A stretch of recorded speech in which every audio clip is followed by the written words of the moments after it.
College Bearcats at 17-18 overall. Along with Seth Orensky, I'm John Scudris here on the Beacons Broadcasting Network. Happy to have you with us on a cold, rainy, and dreary Friday in May in Boston, Massachusetts. And as we get set for the first pitch of this matchup for Baruch and for UMass Boston, two teams with very divergent ways of getting into this NCAA tournament, Seth. But as they go forward, every pitch is going to matter more than the one before it. Well, this is going to be a very intriguing matchup. You have UMass Boston, fourth consecutive tournament appearance, a Beacons team that made it to the College World Series as recently as 2017, and in 2016 and 2018 felt like they should have been a team with very high expectations. On the other side, Baruch, first ever tournament appearance, a team that won not only the Cognac, but then won the Cuninac. I think that's what they're trying to call it.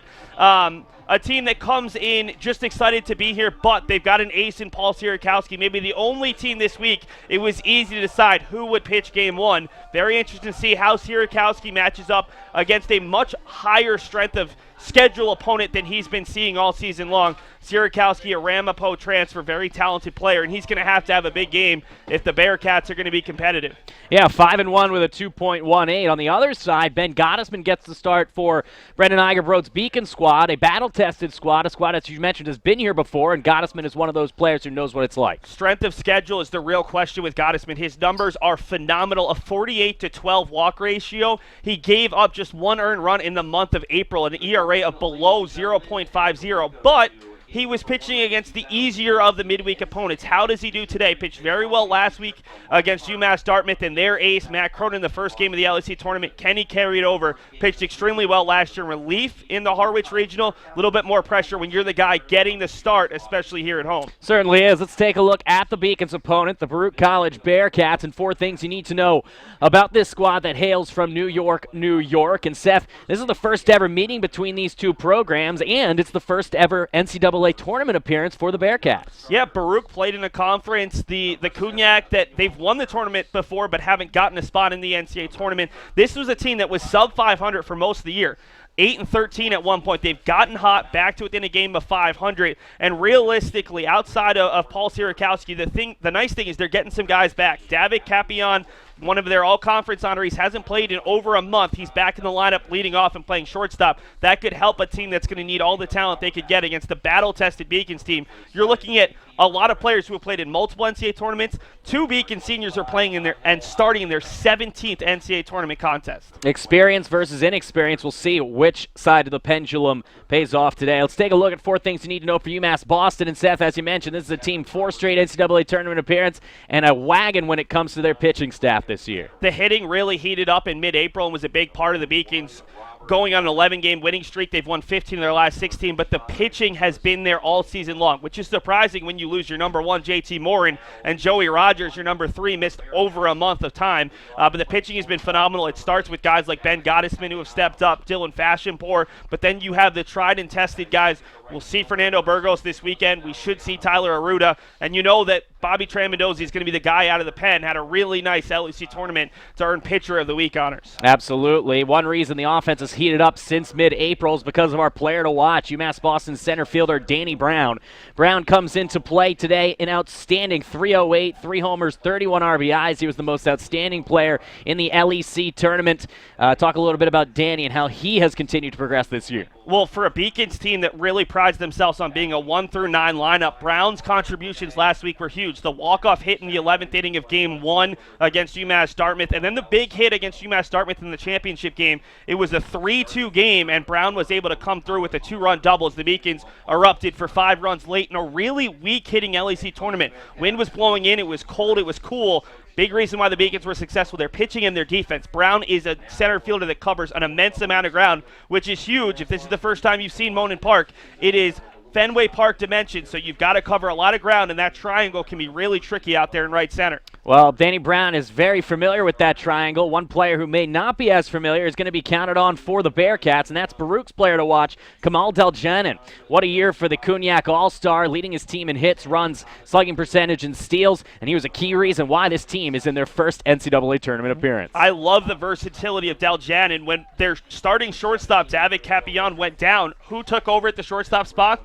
it's none other than Kamal Deljanin. He's a guy who's been very big, had a really nice championship game. That went to 3 against Hussein in that crossover tournament. 2 for 4 with the run scored, 2 RBI, and 2 stolen bases in the win over Hussein. That was 7-3 in game number 3 of their 3-game set. So he's a guy who is really going to be counted upon despite just being a freshman. Let's take a look at the starting lineup that will face Ben Gottesman, that being the one for the Baruch Bearcats. Leading off and playing shortstop, Davik Capian. Batting second, playing right field, Nicholas Valeriano. Batting third, the designated hitter, Jorge Keith Mercado. In the cleanup spot, the first baseman, Connor McCabe. In center field, the aforementioned Kamal Deljanin. At the hot corner at third base, Liam O'Gara, followed by the second baseman, Michael McGrody. The 8-hole hitter is Gerardo Roque, the catcher. And in left field, batting ninth, Angelo Alessandro. The defense for the Beacons, that will be behind Ben Gottesman. From left to right in the outfield, Nick Catraro, Danny Brown, and one of their finest hitters over the years, Nick Herzog, who was mired in a bit of a slump. We'll get more on that when the Beacons are up to bat. Also from left to right in the infield, at third, Eddie Riley. At short, Charlie Hughey. The second baseman, Josh Lopez. We'll talk about Josh and his impact from coming back from an injury mid-season. And Ryan McCormick at first. Nico Cotty's behind the plate for Ben Gottesman. We are just minutes from the opening pitch here in the 2019 NCAA D3 baseball tournament as the UMass Boston Beacons take on the Baruch Bearcats in opening round action here on the Beacons Broadcasting Network. We're going to go to a break. When we come back, we'll have the first pitch between the Beacons and the Bearcats right here on the BBN. Now, ladies and gentlemen.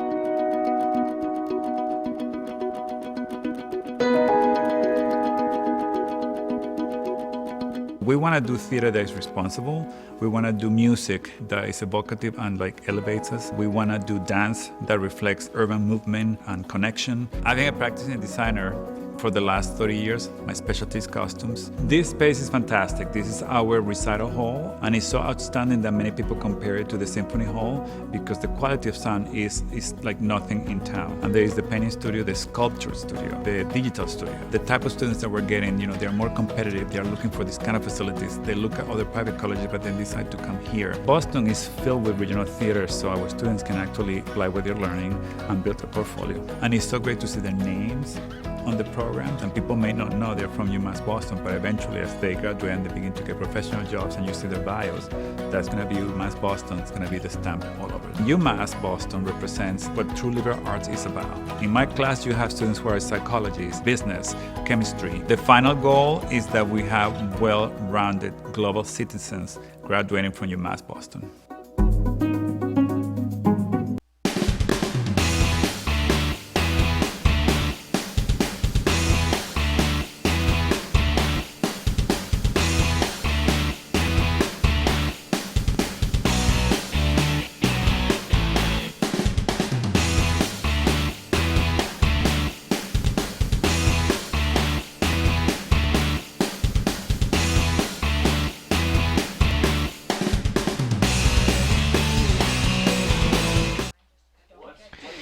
Welcome back to the Beacons Broadcasting Network. Along with Seth Orensky, I am John Skudris. We are just about set for first pitch. The Beacons will head out there on defense first. And Seth, we talked about Ben Gottesman in the pregame show. Now we'll get a bit of an opportunity to talk about the lineup that he's facing, and that Baruch lineup, who obviously statistically doesn't have the numbers that their opposition today, the UMass Boston Beacons, have. All right, well, let's quickly get this out of the way because people are going to look at the record. They're going to, first off, this is a talented team. There's a reason they're in the tournament. Now, the reason that some people are saying this is a mismatch is because Baruch's the only sub-500 team.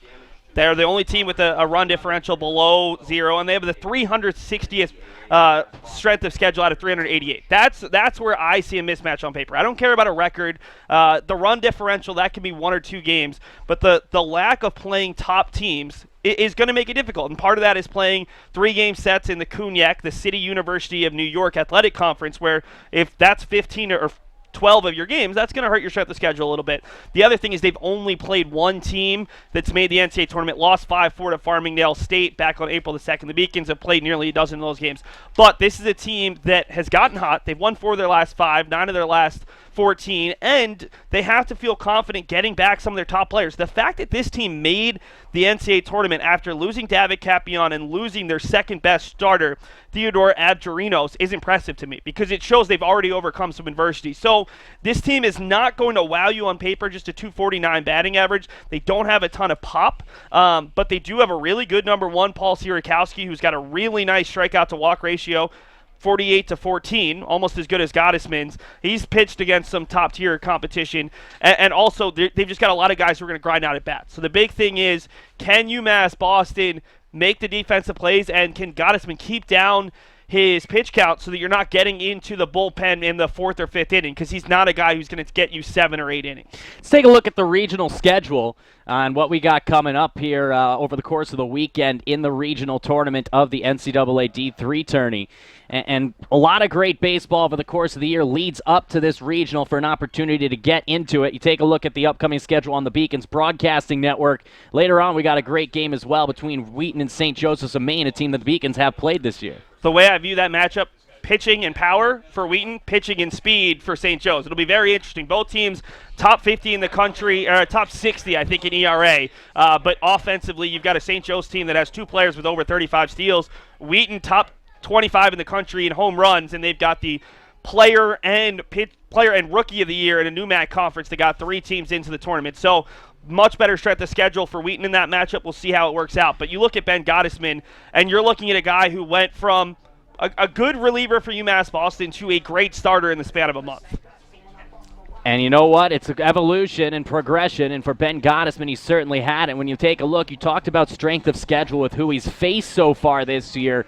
But really, you can only play the team that's put in front of you, and he's performed admirably. No, and part of the reason he was pitching at some of these teams is because the Beacons didn't know how much stamina he was going to have. His first start against Mitchell, a team that was projected to make the tournament but lost to New England College in the NECC tournament, went 3 innings against Mitchell, struck out 5, didn't give up a hit or a run, but built up. He's gone 5 against Roger Williams, another team that made their conference championship but lost.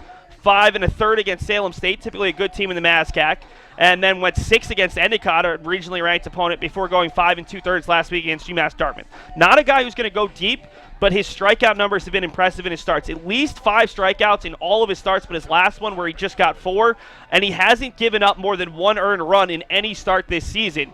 This is start number 6, his 7th career start. So we'll see if he can put up equally impressive numbers against the Baruch lineup that is kind of an unknown to UMass Boston, never having seen them, although the Beacons do have the advantage. Kevin Kelly, their former associate head coach, the new head coach at Rutgers Newark, they played Baruch, so the Beacons should have a little bit of a better scout than they would if Baruch hadn't maybe played Rutgers Newark or some of the other teams the Beacons are friendly with.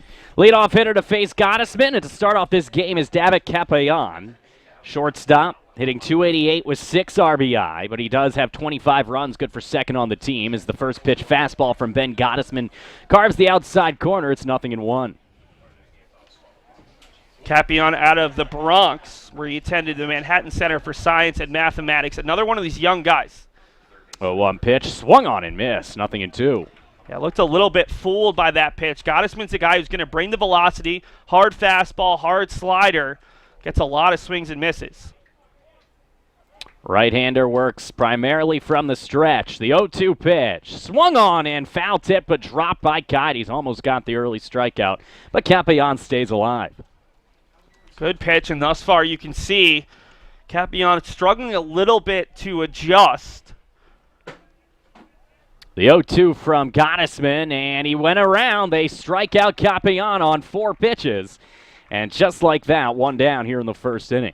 Yeah, that's a tough look there for Capion, who did not look good on any of his 4 swings. And it's interesting to see the leadoff hitter being that aggressive. We'll see if that continues, because if that's something that is going to be a trend, then that's going to be something that Daniel Gamble, the Beacons pitching coach, will adjust to, trying to get these hitters to stay off balance. Here is Nicholas Valeriano, the right fielder. First pitch is right down the middle, 0-1. Valeriano hitting .288 with 7 driven in. He is 21 of 73 on the year. The 0-1 from Ben, breaking ball. They say that Valeriano just held up. It's the first ball for Gottesman here in his first 6 pitches, and it was close. Yeah, I like what we've seen from Gottesman attacking the zone early. The 1-1. Another breaking ball way out in front of it, Valeriano, and so Gottesman's come back with a couple of hooks. It's 1 ball and 2 strikes. Valeriano had a really nice series against Hassan, coming up with 4 hits and 12 at-bats. The 1-2 pitch, fastball lifted to center field. Danny Brown slightly to his right to make the play. 2 quick outs here for Gottesman here in the first inning. Now it brings up my favorite name in the lineup, Jorge Keith Mercado. And Jorge Keith Mercado, a designated hitter and left-handed hitter, hitting .381 with 11 driven in. He's one of their key offensive forces, leading the team in hitting and second in slugging percentage. First pitch to Jorge Keith Mercado, grounded to second base, gobbled up by Lopez, and about as pristine an inning as Ben Gottesman and his teammates could have hoped. 1-2-3. Bearcats in the top of the first. No runs, no hits, no errors, and no one left on base. We head to the bottom of the first inning. No score. Bearcats and the Beacons. Paris changed my life, and I got there through UMass. Those very specific seminal moments in Paris. The subway. A man in a tuxedo walked in, and a woman in a long gown. And it was stunning. It all hit me. It was like a lightning bolt. There was this world of beauty and style that I wanted to be a part of. That was the beginning of the journey. And that all came through the University of Massachusetts. And that was really a key moment for me. That's one of those moments you never forget. The Beacons get 1-2-3 in the first. The Bearcats will look to answer, and they'll do so with the ace of their staff, right-hander Paul Sierakowski. Sierakowski on the year 5-1 with a 2.18. This will be his 9th start. Most impressively, Seth, 3 complete games and a couple of shutouts from the right-hander. Yeah, I like the fact that he's been very competitive in the postseason, already with a pair of wins, going 9 innings against the College of Staten Island in the Cognac tournament. That was game 1, 7 hits, 2 runs, 8 strikeouts, and 2 walks. And then in game 1 against Hassan, the 9-inning game of that series, 8 innings, 10 hits, 2 runs, 0 earned, 4 walks, and 4 strikeouts. He's thrown 122 pitches and 129 pitches in his last 2 starts. He's a guy who's going to get you deep in the zone. You're not worried about pitch count, apparently. And the thing is, can he keep the Beacons off balance? He's got good strikeout numbers with 48 strikeouts to just 14 walks. He's only allowed 2 home runs this year versus 13 walks. So we'll see how he's able to fare against the Beacons team that did not hit well last week, but has hit extremely well this season here at Monin Park. Take a look at the Beacons starting lineup. Number 1, Nick Herzog, the right fielder, batting second, and playing second, Josh Lopez. The 3-hole hitter, the designated hitter, Kyle Boudris. In left field and batting fourth, Nick Cutraro. The third baseman batting fifth, Eddie Riley. Danny Brown is in center, batting sixth. The 7-hole hitter and first baseman, Ryan McCormick, batting eighth, and playing catcher, Nico Gaides, and batting ninth, and at shortstop is Charlie Hughey. As Nick Herzog steps up, a wagon all season long, 371, 11 homers, 47 RBI, but the LEC tournament appears to have cooled Nick off a little bit. I think Nick was pressing, to be honest, watching all of those games live. He just did not seem to be able to follow that same process. His hands dipped a little bit, which was one of his big adjustments. 0 for 16 with the sacrifice fly, 7 strikeouts. He admitted he was not seeing the ball well. We'll see how a couple of days of practice will help as he first pitch swings and pops it up. As the trend continues, this one lifted to right. Valeriano in towards the foul line, makes the play. And a first pitch out here for Nick Herzog. Yeah, and to me that means that he's probably still pressing a little bit. I get that you think you're going to see a good pitch with that first pitch, but as a leadoff hitter, you want to work a count a little bit. You want to. None of these Beacons have seen Sierakowski. You're only going by word of mouth, so we'll see if Josh Lopez can at least work a little bit longer of a count. So that the guys behind him can get an idea for Sierakowski's stuff. Here is Lopez, the second baseman. First pitch low for a ball, 1-0. Josh hitting .434 with 15 RBI, and this is a guy, Seth, who came back from a long absence due to injury. The 1-0 pitch is away, 2-0, and really was key to the Beacons' success. He missed nearly 23 complete months after playing on the Beacons' 2017 College World Series team. Came back in April. What are the Beacons done since he's come back? 18-3. So clearly a difference maker. He shored up a second base spot the Beacons weren't hitting well, and he sparked the top of this lineup. The 2-1 from Sierakowski. Nice breaking ball way out in front of that 2-2. That was nasty. Really good stuff there from Sierakowski with the slider. So, all right, now the Beacons have seen that. You have to look for that pitch. from the windup. Sierkowski's 2-2's in the dirt, 3-2. So a nice at bat here for Lopez on the heels of Herzog's one pitch out. And what I love about Lopez, 15 walks to 8 strikeouts, a .538 on base percentage. The 3-2. That one skied out of play up the first base line. We'll do it again. Lopez, one of 4 Beacons on the roster who have gone over 150 career hits, 3 of them this season. Fifth-year senior who's just been so good throughout his career. Payoff pitch, breaking ball off the end of the bat to center field. That's going to drop for the first hit of the game. You put metal on the ball, and that one comes through with flying colors. The first hit and a man on first. Yeah, nice job there by Lopez. Staying with the pitch, just getting enough on it, recognizing that you don't need that big swing. And now with Lopez on base, you bring up the guy who had the best game of any Beacon in the LEC tournament, Kyle Boudris. 4 hits in that championship game, 2 triples, the first 2 of his senior season and the first 2 triple game of his career. And he tripled Lopez around a couple of times because Lopez has tremendous speed over there at first base. Kyle, not the type of player you'd expect to have a triple as this pickoff throw gets away, but not far enough away from McCabe to allow Lopez to advance. I think that's the wet turf. I think that ball typically would skip further away, but maybe slow down a little bit because of the rain that forced us to start a little bit later this morning than we anticipated. Boudris hitting .386, couple of bombs, 35 driven in. First pitch from Sierkowski is down and in 1-0. Beacon's offense unrivaled by most at this level from top to bottom. They have players who can hurt you, and this young man is one of them. Wide open stance from Boudris, line to shortstop, right through the wickets of Capayan. Lopez reads it well. He's heading towards third, and he will get there with a feet first slide. And it's first and third with 1 out here in the first inning. Yeah, that's going to be an error on the shortstop, and I agree. That's a tailor-made double play ball, and the Beacon's fortunate. Capayan still with his hands on his knees. He's got to make that play. That's the kind of play you make to back up your pitcher, especially when you're the lower seed. We'll see it right now. That's a bad miscue by the shortstop Capayan. It's hit really hard and should be 2.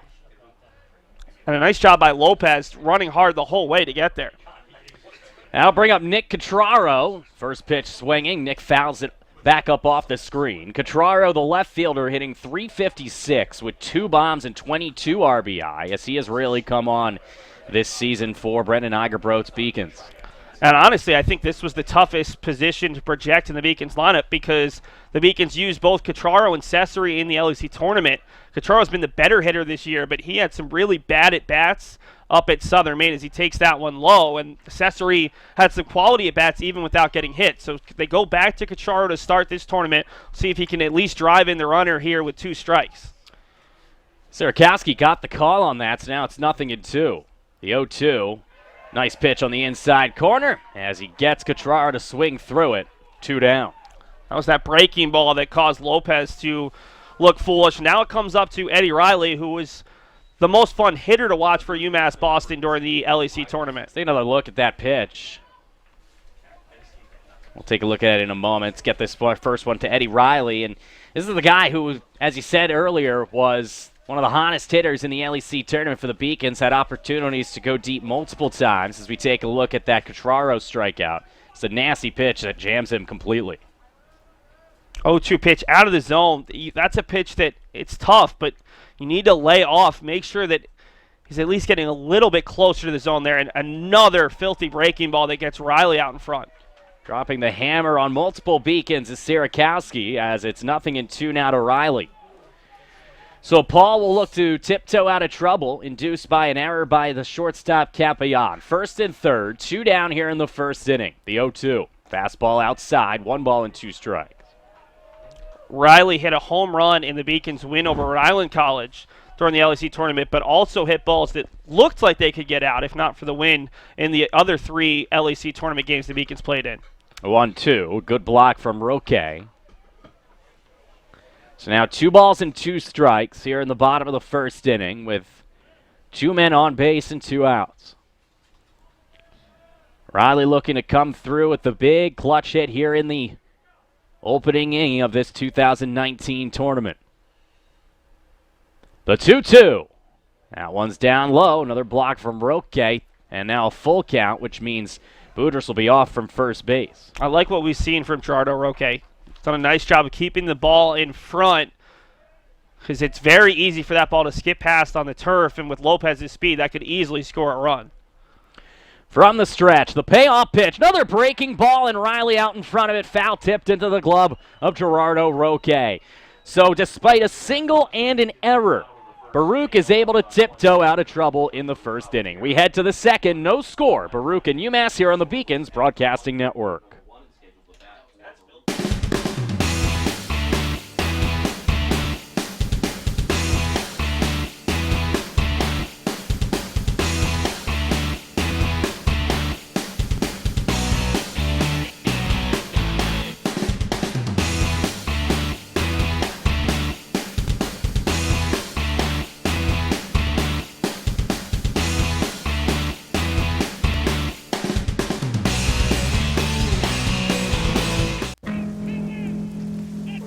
Celebrate the soggy shoes and the slow starts. Celebrate the lessons learned along the way.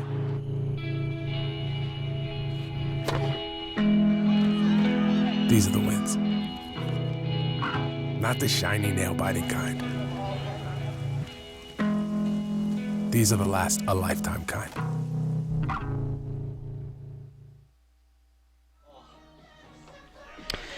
Another look at that final strikeout by Sarakowski that got Eddie Riley. Back-to-back strikeouts, both on that breaking ball to get out of the inning after allowing runners to reach first and third, and that's the perseverance that wins games here in the postseason. Well, I also think both pitchers have shown that they have really good stuff. Now the question is, which team makes the adjustments? Which team is able to recognize a pitch sequence or to recognize when that breaking ball is coming and either hold off of it or be able to time it and kind of hurt the pitcher and make them feel a little less confident in their go-to off-speed pitch, because both pitchers were able to use their off-speed pitch to get swings and misses. Connor McCabe leads it off for the Bearcats, the first baseman and cleanup hitter in the lineup, hitting .294 with 1 home run and 21 driven in. The 1-0 pitch. That one hits the outside corner from Gottesman, 1-1. McCabe played his high school ball at St. Joseph Regional High School out of Pearl River, New York. Gottesman, the 1-1. That one lined off the screen. 1-2 now to Connor McCabe. He's riding an 8-game hitting streak. He's had multiple hits in 2 of those games. A couple of RBI against the City College of New York back in late April.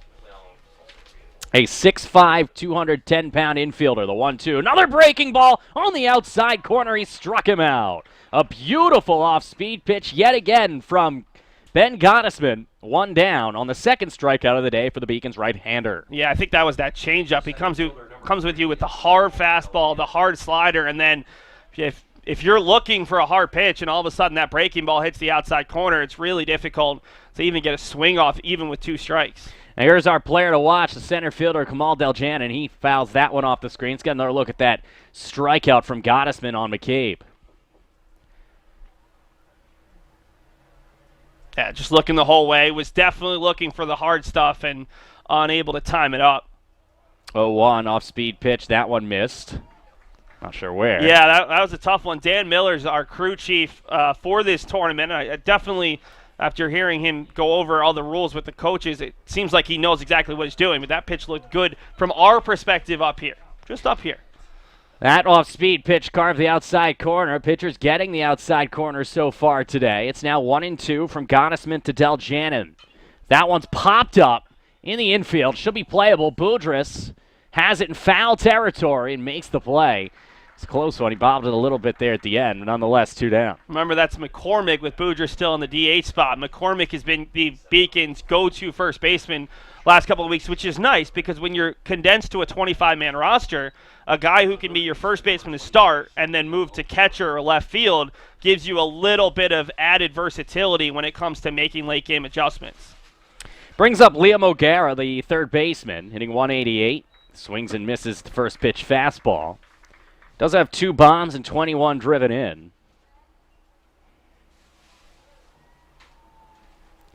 The 0-1, that one grounded to second. Gobbled up by Lopez on a couple of hops, fires to first, and Ben Gottesman is as efficient as you could have hoped as a UMass Boston fan. as he goes 6 up, 6 down on the 4-3 put out to retire the side. No runs, no hits, no errors, no one left. We head to the bottom of the second. Still no score between Baruch and UMass Boston here on the Beacons Broadcasting Network.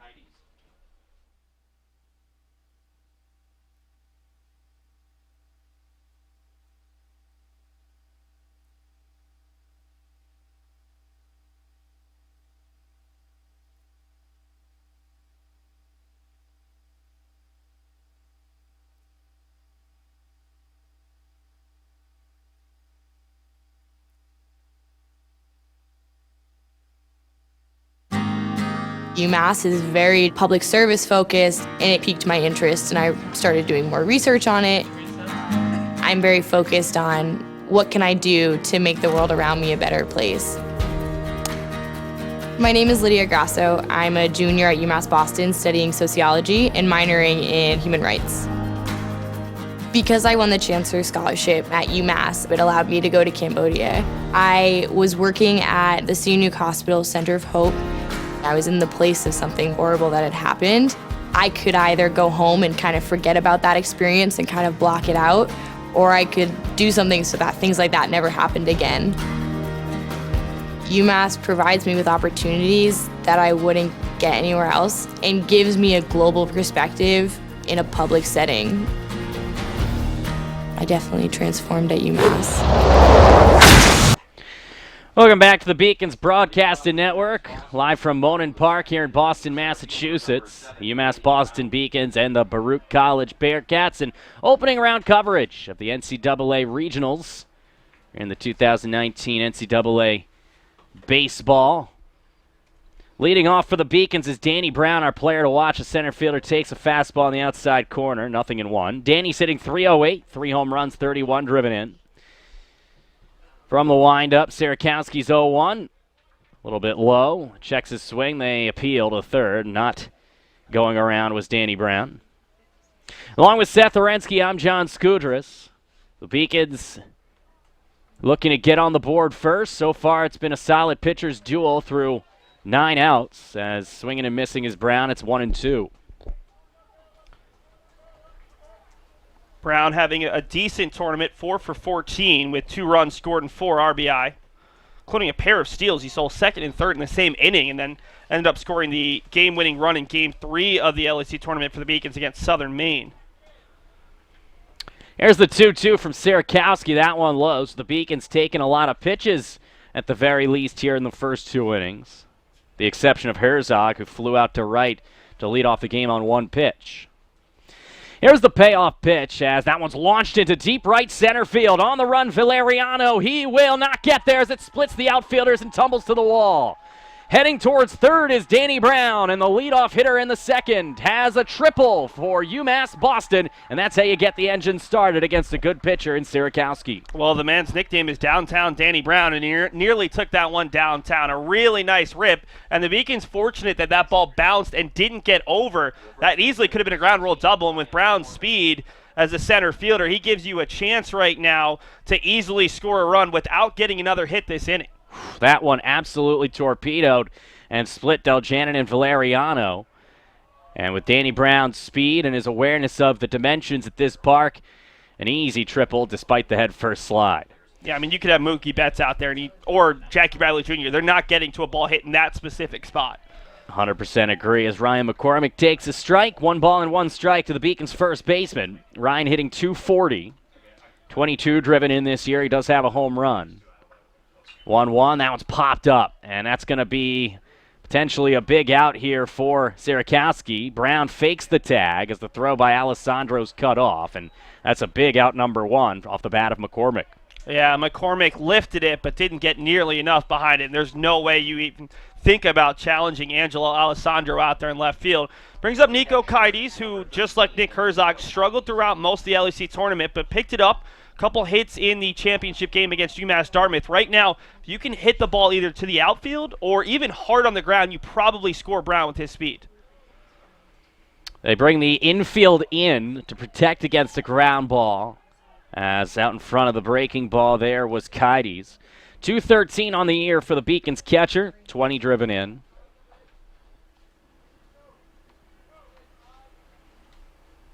The 0-1. Right down the middle, 0-2 to Nico Kites. The only good thing if you're UMass Boston is even if Kites doesn't come through here, Charlie Hughey's been one of your best clutch hitters the last couple of weeks, especially in the postseason. Like you'd love to score. Back up the middle, a base hit past the glove of Capayan, and Kites comes through. 20 RBI during this season. That's number 21, and the Beacons take the early advantage. It's 1-0 UMass here in the second inning. So after going 0 for his last 11, he's now had 3 hits in his last 6 at-bats, and that's a big one. Anytime you can get that first run, I always view it as the longer you let the underdog stay in the game, the more confidence they can build. UMass Boston would love to get a couple of runs early here, put the pressure on Baruch. Brings up the aforementioned Charlie Hughey. What a career for the Beacon shortstop as the senior takes inside 1-0. Charlie having one of his better offensive seasons, 286, 18 RBI. He is a dynamic defender for UMass Boston, and he's gotten hot as the season has progressed, especially in May. There's the 1-0. There goes Kites, and Hughey launches one deep left field. On the run, Alessandro. He won't get there. It's one hopping off the fence. They're going to hold the Beacons catcher Kites at third, and it's a double for Charlie Hughey. Second and third, 1 out here for UMass Boston, and a chance for Nick Herzog to break out of that slump in a big way. And I think if that's anyone but Nico Kites, it's probably a run scored because Alessandro's first step was in, and you can't do that even with the short wall out there and left because you don't have as much room behind you. Kites was off with the pitch, and that was a poor read from Alessandro. We'll take a look at a pair of highlights. Yeah, we're going to have a meeting on the mound as Torres is going to head out and talk to his pitcher. And you take another look. That's the RBI single from Kites that put the Beacons on the board. Just getting bat head on ball. That's all you really ask for. Especially with 2 strikes. Could not afford a strikeout. And there's Hughey. And you see Alessandro off balance there. That ball was ripped. Hughey extends his hitting streak to 8 games in a row out of the 9-hole. I mean, talk about lineup extension. When your 9-hitter is one of your hottest hitters, it really causes some problems. Now, if you can just get your leadoff hitter going, then you have a real issue for the other 3 teams in this regional. It wasn't long ago that Nick Herzog was hitting over 400, now down to 370 as he's 0 for his last 17, including a fly out to right on the first pitch of the ballgame. They're going to keep the infield in against Herzog. Third baseman even with the bag, everyone else on the lip of the grass. The first pitch to Nick taken high. Let's just run through the numbers on Herzog to show how good he was even before the LAC tournament. He's 4th in the country in total bases with 128, 2nd in triples with 10, 16th in slugging percentage, 29th in total runs, 38th in RBI, and 22nd in home runs. This is a guy who, up until April 1st, was a good hitter, maybe slightly above average, and then had the most absurd month I've ever seen of any collegiate athlete. And ended up a first-team all-conference player for the first time in his collegiate career. Second and third for UMass, the 1-1 in the dirt, blocked by Roque. 2 balls and 1 strike to Nick Herzog. And Seth, you're right. There was a period of time there for a couple of weeks that every time Nick stepped up to the plate, he was getting extra base hits. Well, he had a 13-game streak of hitting an extra base hit just by himself, which is pretty incredible. Here's the 2-1. Swung on and missed at a high fastball as Herzog's eyes lit up. It's 2-2.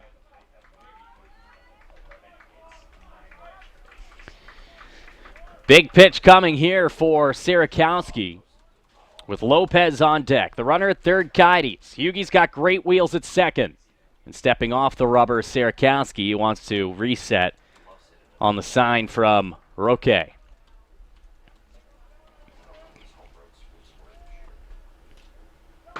Working out of the stretch. The 2-2. Just off the outside corner. Ball 3. That's huge. That is a huge call right now. Because if you can get Herzog aboard, then you have Lopez who already has a hit. You just want to keep moving the order around right now for this Beacons team. Now the payoff pitch. That one's popped up to right field. Should be deep enough to score Kites. Over to his right, Valeriano. Nico will tag. He'll head home. Heading to third is Hughey. And that's an RBI for Nick Herzog as he puts the Beacons ahead 2-0. So still not quite what you're expecting out of Herzog with the way he hit in April, but that's a quality at bat. You now score 2 runs in the inning, all of a sudden, a little bit of a cushion, and with 2 outs, you bring up Lopez, who's another guy the Beacons have a lot of trust in a big situation like this. Lopez, in his first at-bat, singled, was stranded at third base. These are a couple of big runs because the Beacons had 2 men on with 1 out in the first inning and weren't able to get them home as Lopez pops this one up. Trailing towards foul territory and making the play in foul ground is McCabe to retire the side. However, the Beacons do score 2 runs. They do so on 3 hits, no errors, and a man left on third. We head to the third inning. It's 2-0 UMass Boston here on the Beacons Broadcasting Network. UMass Boston was my first choice because when I came to the campus, I saw that there was a lot of diversity. There's a lot of people. Here there's a lot of international students, so it's really cool to meet people from different countries, different parts of the world. I'm Julia Murphy. I'm from Canton, Massachusetts. I'm Olivia Murphy. I'm from Canton, Massachusetts. We're sisters. We're sisters. I play volleyball and she plays basketball. Here they have a freshman success community. So each major has their own community that you can join as a freshman, and you take classes with them, you do study groups with them. So it was really helpful getting to know people in your major right away. So in health exercise sciences, we have an internship at the end, so it's so much better to have like an advisor helping you out, like telling you which classes to choose.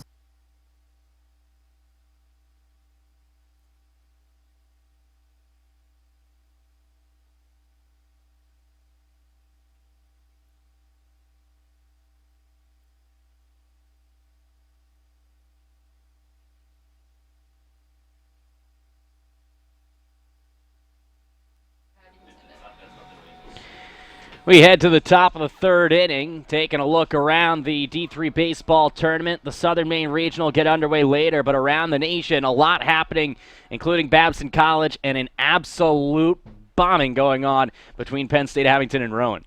Yeah, Rowan is destroying Penn State Abington. Interesting game that we didn't have on our scoreboard is the College of Worcester, who's one of the 16 regional hosts, lost their first game to Rochester, the University of Rochester out of the UAA. So that's already one upset on the day. A couple other games going on, including Misericordia leading Christopher Newport. That's a 5-game series. Misericordia, the lower seed. They're at Christopher Newport, the #1 team in the country. 6-0 in the top of the first inning for Misericordia, a team that made the College World Series a year ago. So upsets abound at the college level as it's 0-1 now to the leadoff hitter here in the third inning, Michael McGroarty. The second baseman for these Bearcats, McGroarty hitting .232 with 9 driven in. And Ben Gottesman continues to carve the strike zone as he hits it there, 0-2. It'll be McGroarty, Roque, and Alessandro, 7, 8, 9. The 0-2, breaking ball. Holding back in time is McGroarty.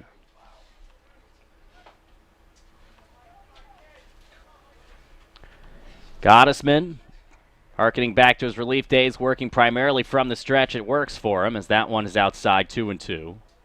It's one of the few times that we've seen Gottesman not only miss, but miss badly. I don't know if that was just a release point issue or maybe the ball was a little wet on him.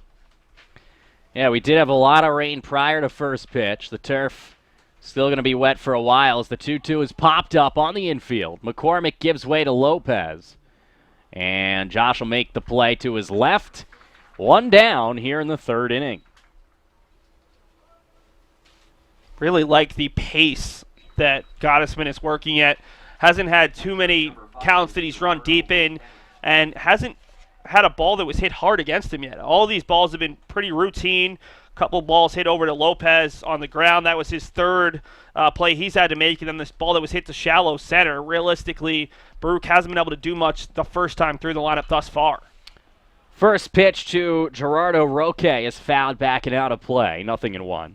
Roque, one of the better hitters in the bottom of the order, hitting .295 with 16 driven in.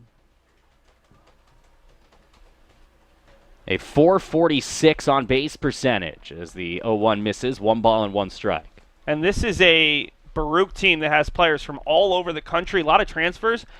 Roque originally attended Eastern New Mexico University.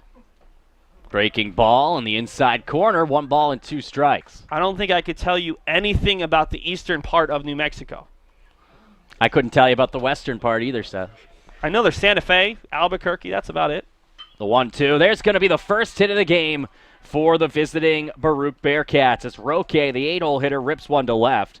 Cotraro brings it in, and that's a 1-out base runner for the 9-hole hitter, Angelo Alessandro. And that's the first ever hit in NCAA tournament history for Baruch. So congrats to Roque. Hopefully they save the ball. Eastern New Mexico University. What's the Division II. What's the mascot? I saw the logo there. It's got to be something desert themed, right? Yeah, it was a goofy-looking animal. It's actually a greyhound. It's a I mean, that's a goofy-looking greyhound. Oh, no, you know what? Yeah. It's just the head. I thought it had fangs for a second. Turns out I'm the one who's losing it. It's 1-0 to Alessandro. Came in hitting 190 with 7 driven in. I mean, there's banana slugs. There's a lot of different mascots. We've done this before on the Beacons Broadcasting Network. It's interesting, though. They're the Greyhounds for the men's team. They're the Zias for the women's team, which is an indigenous tribe that is located in New Mexico. Heard a lot of, I mean, you have the anchor men and the anchor women, but... Well, grounded to third. Riley will go the short way to second. Hughie to first. A double play! What a turn from Charlie Hughie as they go 5-6. Lopez as they go 5-4-3 and get the twin killing to retire the side. So Riley to Lopez to McCormick, and the Beacons are out of the top of the third. We head to the bottom of the third inning. 2-0 UMass Boston here on the Beacons Broadcasting Network.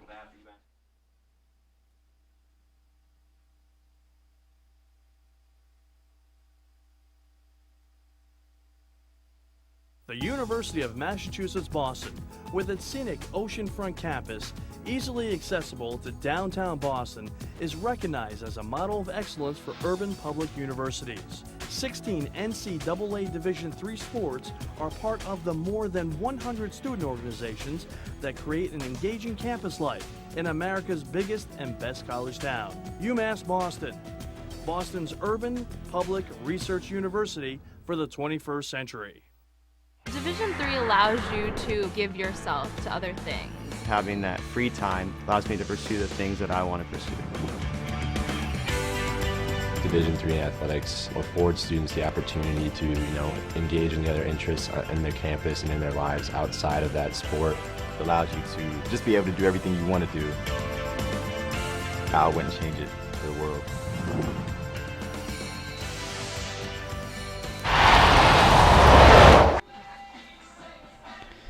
Paul Sarakowski back on the rubber for his third inning of work. The Beacons leading the Bearcats 2-0. It's going to be 3-4-5, beginning with Kyle Boudris here in the third inning. Kyle reached on an error by the shortstop Capayan back in the first. He was stranded at first after strikeouts of Cotraro and Riley, who are due up next. So here's Kyle. Big left-handed stance as he's going to take a fastball on the outside corner, 0-1.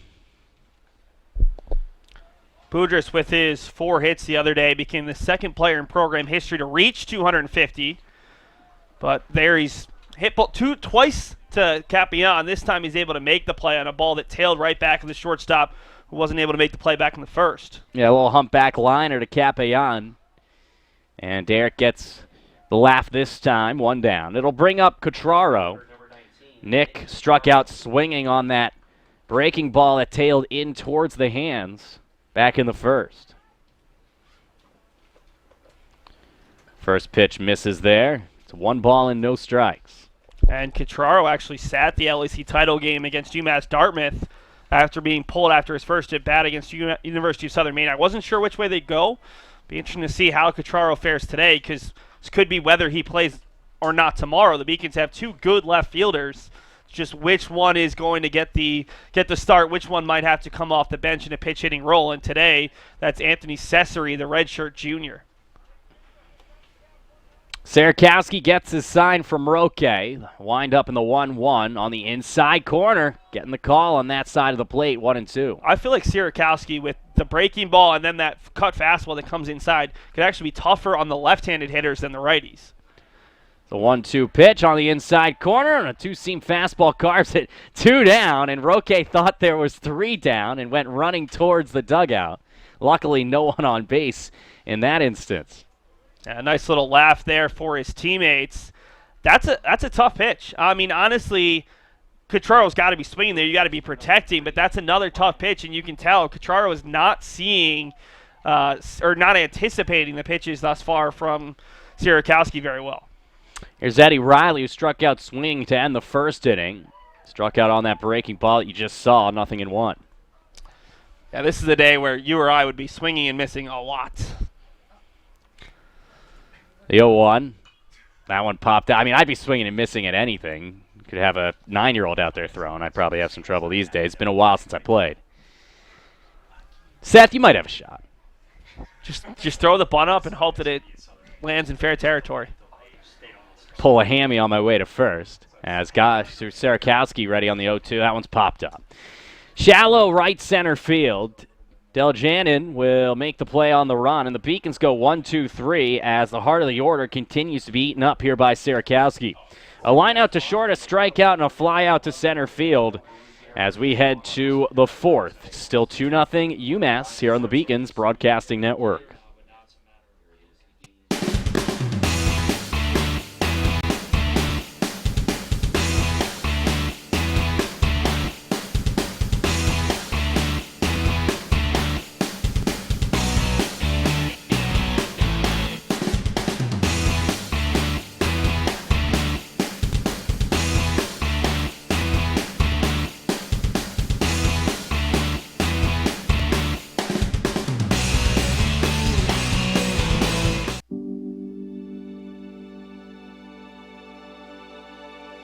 What separates UMass Boston from other schools is the fact that a large percentage of students commute. For me, it takes 2 hours each day to go to and from school, but every second has been worth it because the students that come here are serious about learning, they value their education, and understand where it'll take them in the future. This is what UMass Boston means to me.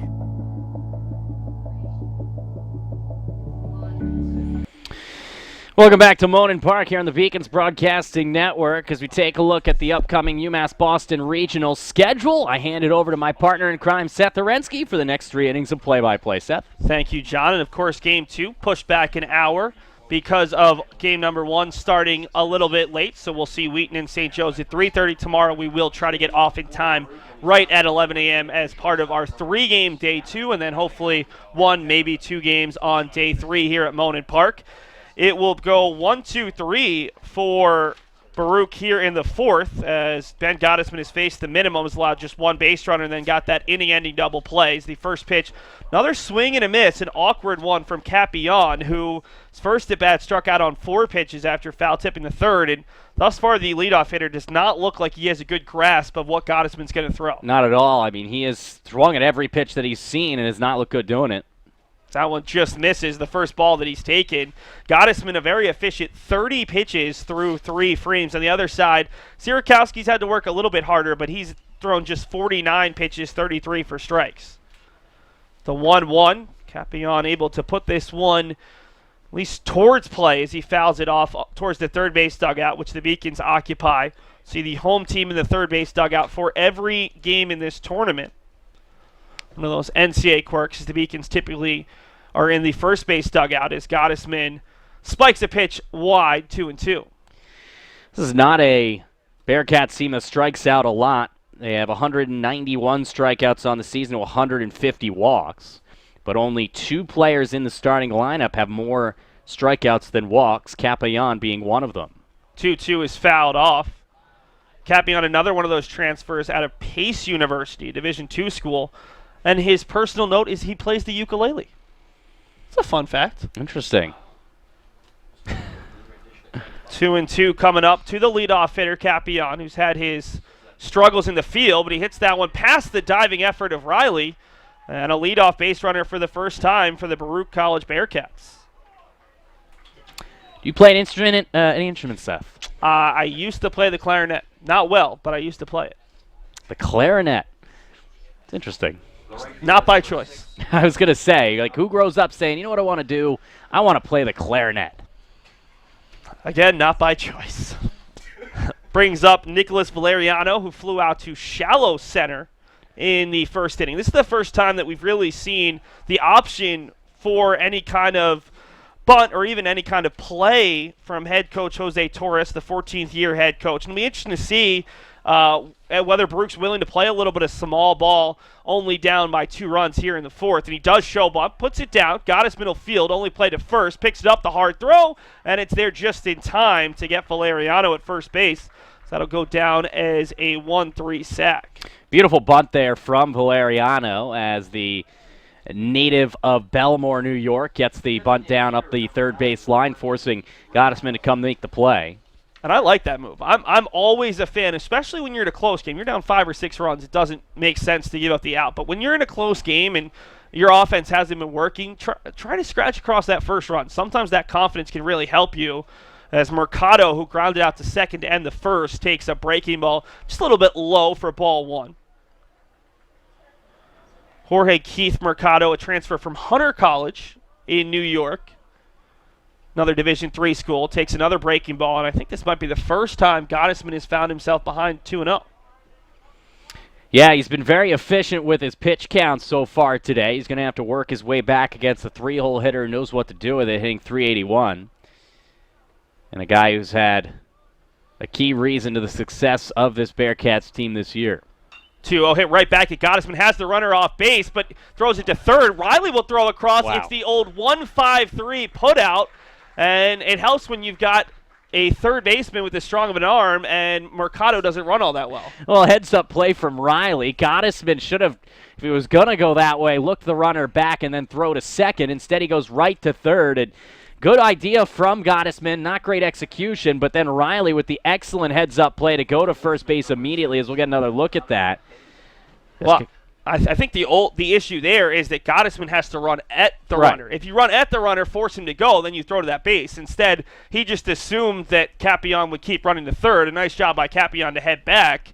But again, the DH running, and also it helps that it was hit hard right back at him. You see Capion was dead to rights, and then Riley just calm as a cucumber, just throws it across and gets the base runner. All's well that ends well. 2 outs. Brings up McCabe, who struck out his first at-bat, struck out swinging to lead off the second. 1-1 to the tall first baseman. McCabe struck out looking his first time up. One of 2 victims today for Gottesman. 1-1 in there on the inside half. 1-2 now. McCabe riding that 8-game hitting streak. He's only had 3 RBI, but God, that has been playing well throughout the postseason for this Bearcats team, who's already playing their 6th game of the postseason. 1-2, bounces up there, and Kides makes the stop, and that's why he's behind the plate. Batting average just above 200, not a great hitter, but the Beacons have a lot of confidence in him as a receiver, and that's big when your pitching staff is as big of a part of your success as anything. Beacons have had great catchers over the years. Anthony Searles for a while was stout behind the dish. There's another good block there, ringing the bell there for Kides. And Nico comes through when it matters. He had the RBI single in the second inning. 3-2 here with first base open. We'll see if Capion elects to bounce off of second base and take that chance. McCabe, big right-hander at 6'5". Gottesman looks back at the runner. The 3-2 is fouled off. Now, his favorite movie is he lists as Rudy, which is interesting. He's about as un-Rudy-esque a stature as you can get at 6'5". You'd think it could be maybe My Giant, his favorite movie, but I don't think anybody liked that one. Gottesman getting the sign here from Kides as the Beacons look to hold on to this 2-0 lead. 3-2 offering on the outside corner, and Kides was bouncing out of the plate before it was ever called. McCabe's not happy, but Nico Kides seemed to know it instantaneously. He's the first one off the field, and the Beacons lead 2-0 through 3.5.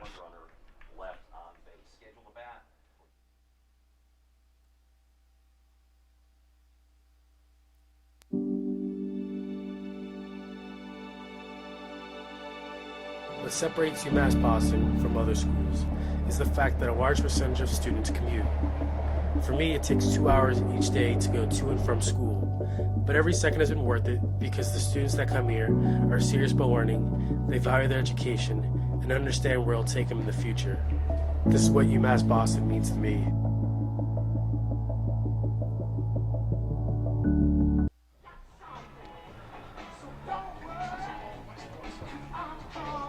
Bottom of the fourth inning, rather. You see the UMass Boston social media. The one you want to follow this weekend, if you're a fan of any of the teams in the regionals, are the Twitter and YouTube. We will have post-game interviews with every team from every game following the conclusion of those contests. We'll also have highlights of every single contest, so make sure to follow us on Twitter and YouTube at UMass Beacons, and then if you're a Beacons fan, Facebook and Instagram. But we're trying to help out all the fans coming or who have their teams coming to Monin Park this weekend as the Beacons lead it 2-0.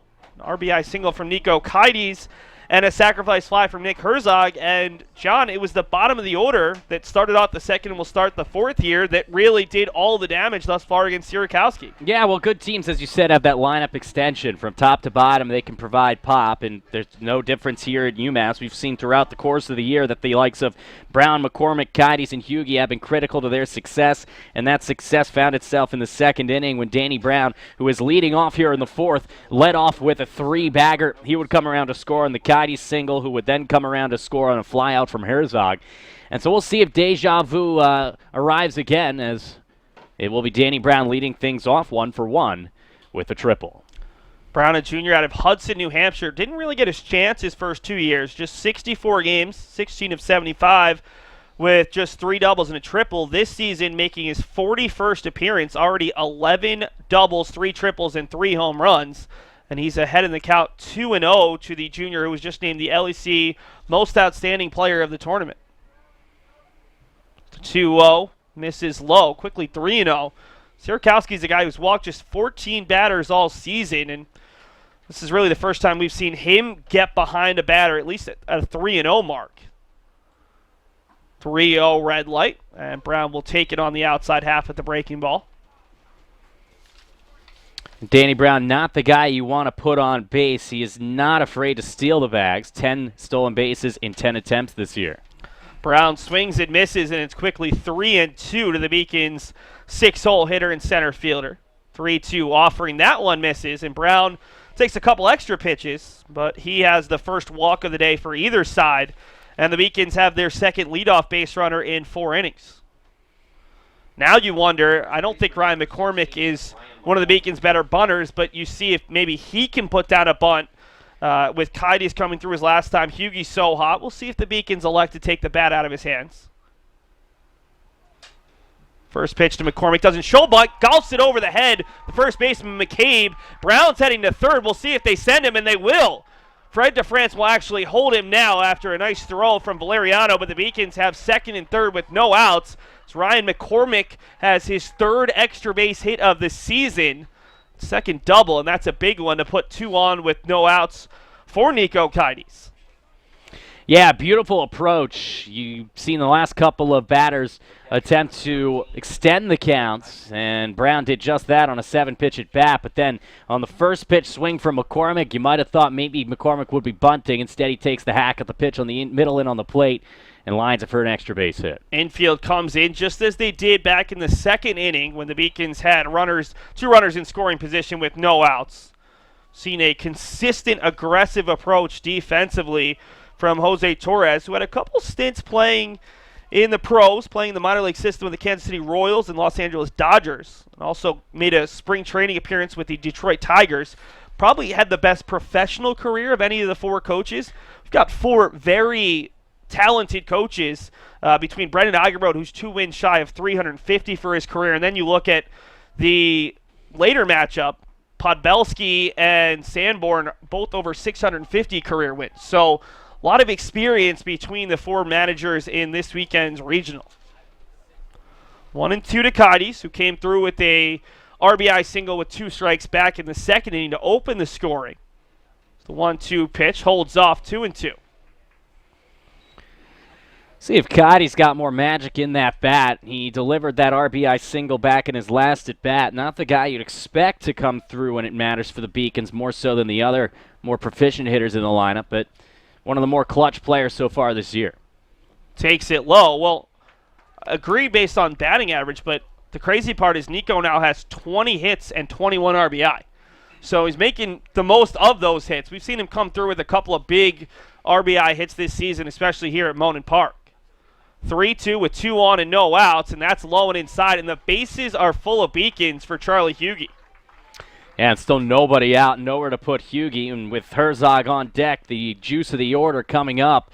This is a big out coming up here, and we'll see what they decide to do with the infield. They're going to move the middle infielders back to set up for a double play. Going to keep the corners in for the play at the plate on a ground ball. I like that move. If you can get 2 here and give up just a 1 run, 3-0's not going to hurt you.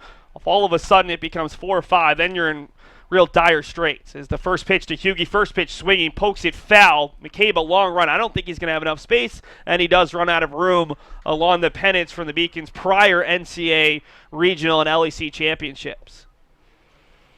Hughey, as of late, just extended his hitting streak to 8, and he has 4 doubles in those 8 games. So it's really picked up in terms of his power numbers. He had 6 doubles down in Florida, but didn't have another extra base hit until this recent 8-game hitting streak. Well, better late than never, and he's heating up at the right time.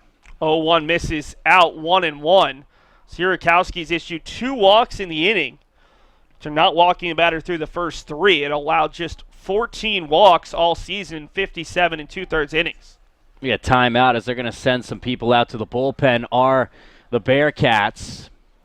They may see the writing on the wall here with the way that the command and control has begun to erode for their starting pitcher, Paul Sierakowski. It's Angel Acevedo, who looks to be the pitcher who will warm up, along with the bullpen catcher you're allotted as part of your 33-man roster in the dugout.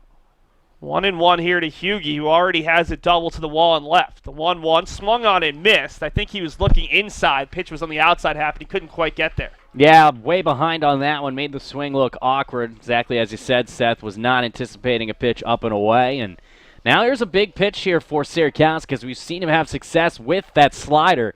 We'll see if he goes back to it. 1-2, no outs. The base is full of Beacons. Goes up high again, but too far.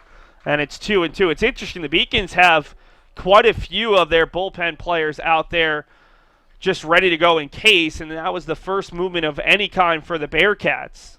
Acevedo begins to warm. 2-2 to Hughey, the 9-hole hitter. And the 2-2 pitch is fouled off. What we've always seen from Charlie Hughey is a very competitive approach. He's a guy who's going to foul off pitches, really make you work, almost like another leadoff hitter. Yeah, absolutely, and that's what you love out of your 9-hole hitter because the leadoff man, in this case Nick Herzog, he's only guaranteed to lead off once in a lineup. And if you can put a guy there at the bottom of the order who has similar traits, then you can have really de facto back-to-back leadoff hitters as the game progresses. 2-2, and that's a great job defensive swing from Hughey to force another pitch from Sierakowski. Acevedo, the right-hander, warming up 1-2 with a 4.91. Sierakowski already up to 62 pitches here going into this at-bat. I mean, again, he's thrown over 120 his last 2, but he's gone 8 and 9 innings in those 2 starts. The 2-2 to Hughey, pops it up, shallow center. This might be deep enough for a tag for Brown. Coming in on it is Deljanin. Brown is going to take off. The throw is to third, and it'll go down as a sacrifice fly. So Hughey, after a long at-bat, able to drive in the 3rd run of the game. The Beacons lead at 3-0 here with 2 on and 1 out for Nick Herzog. A great piece of hitting by the Beacons. The more you tack on those runs, the more the pressure goes on Baruch. We saw a similar at-bat with Nick Herzog back in the 2nd when he got a sacrifice fly. Charlie knew he had 2 strikes on him, just wanted to put that on ball and make some contact. You don't want to ground into a double play, but even if you did there, you get the run home, and instead he flies one out to center field, gets an RBI out of it, his 19th of the year.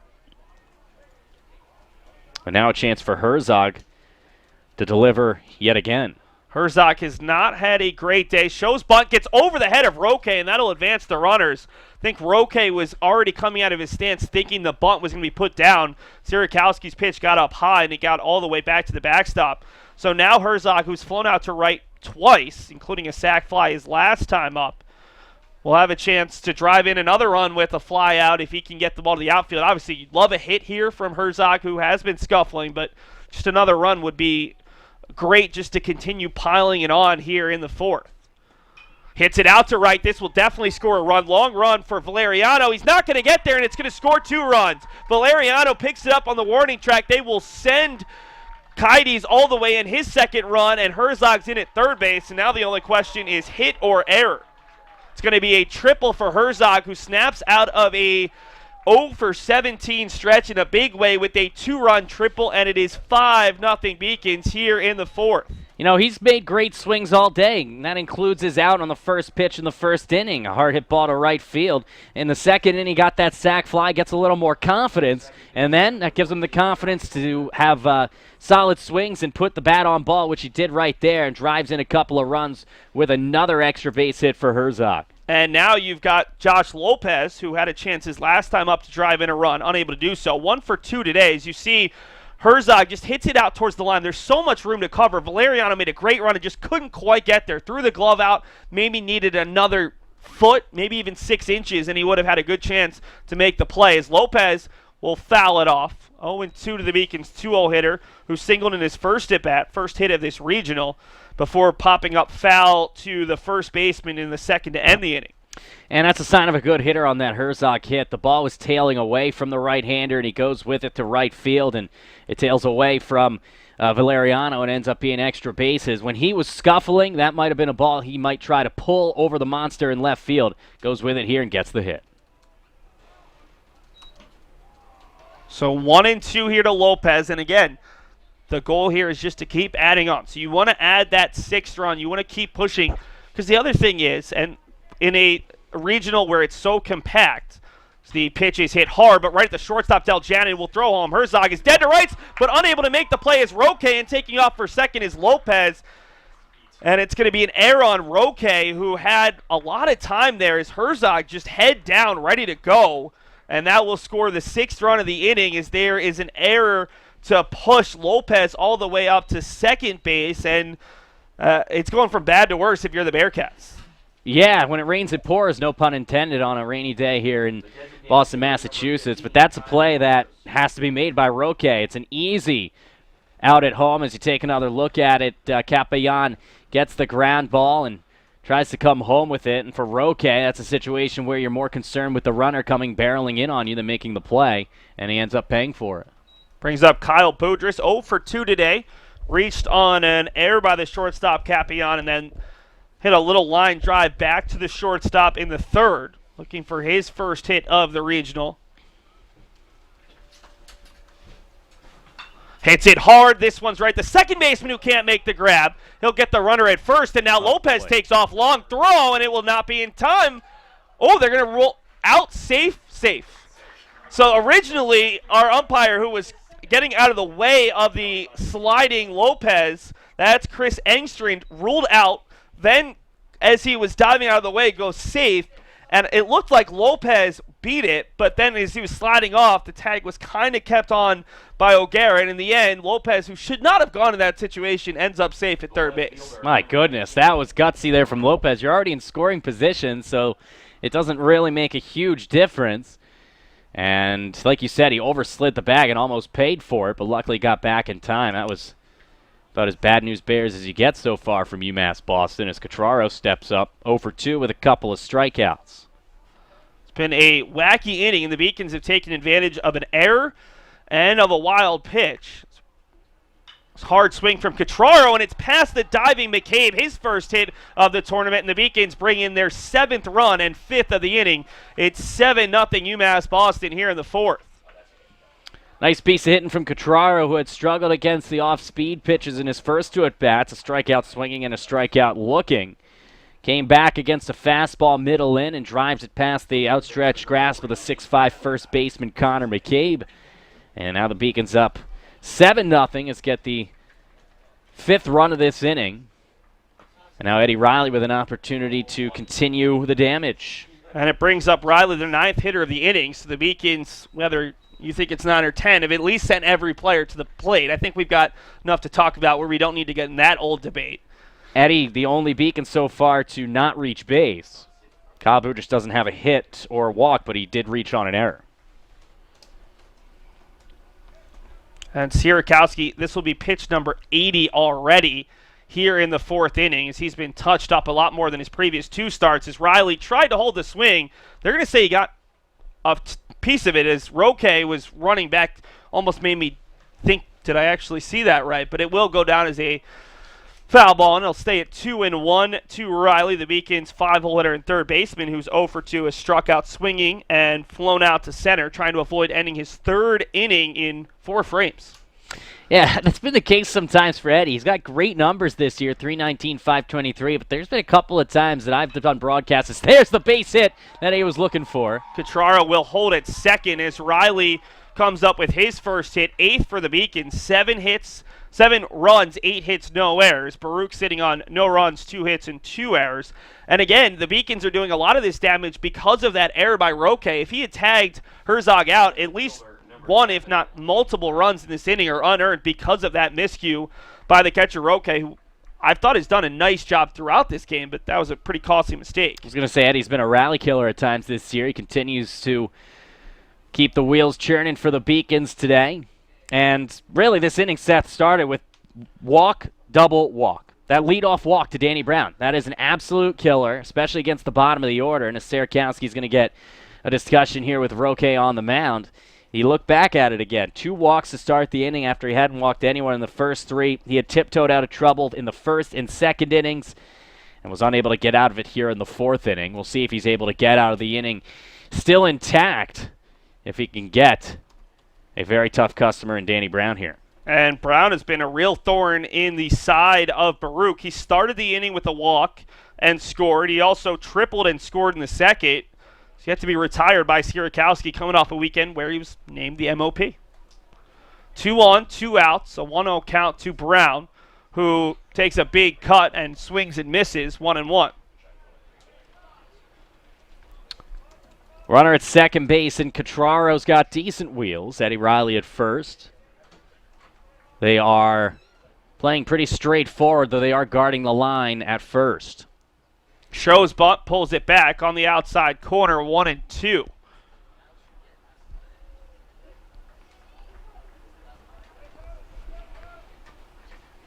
The runner at second is Cutraro, had an RBI single.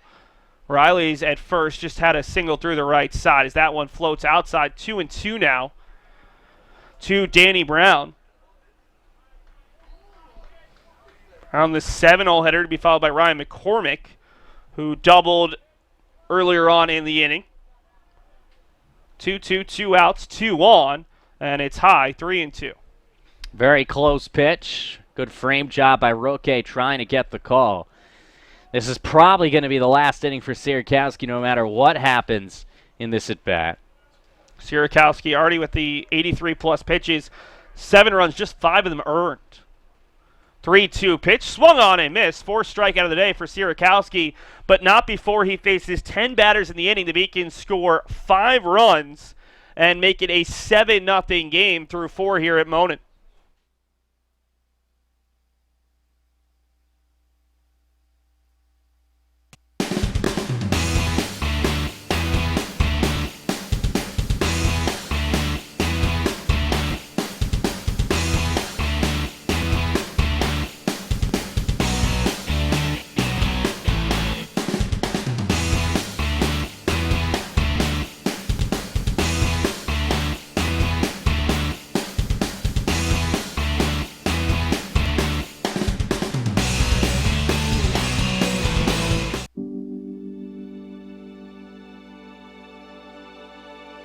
What separates UMass Boston from other schools is the fact that a large percentage of students commute.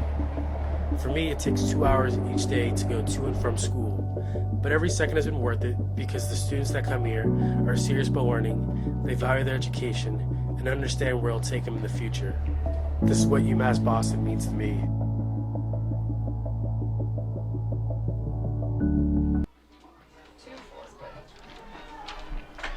Top of the 5th inning, all of a sudden a 7-0 deficit for the 4-seeded Baruch Bearcats playing their first ever NCAA regional contest.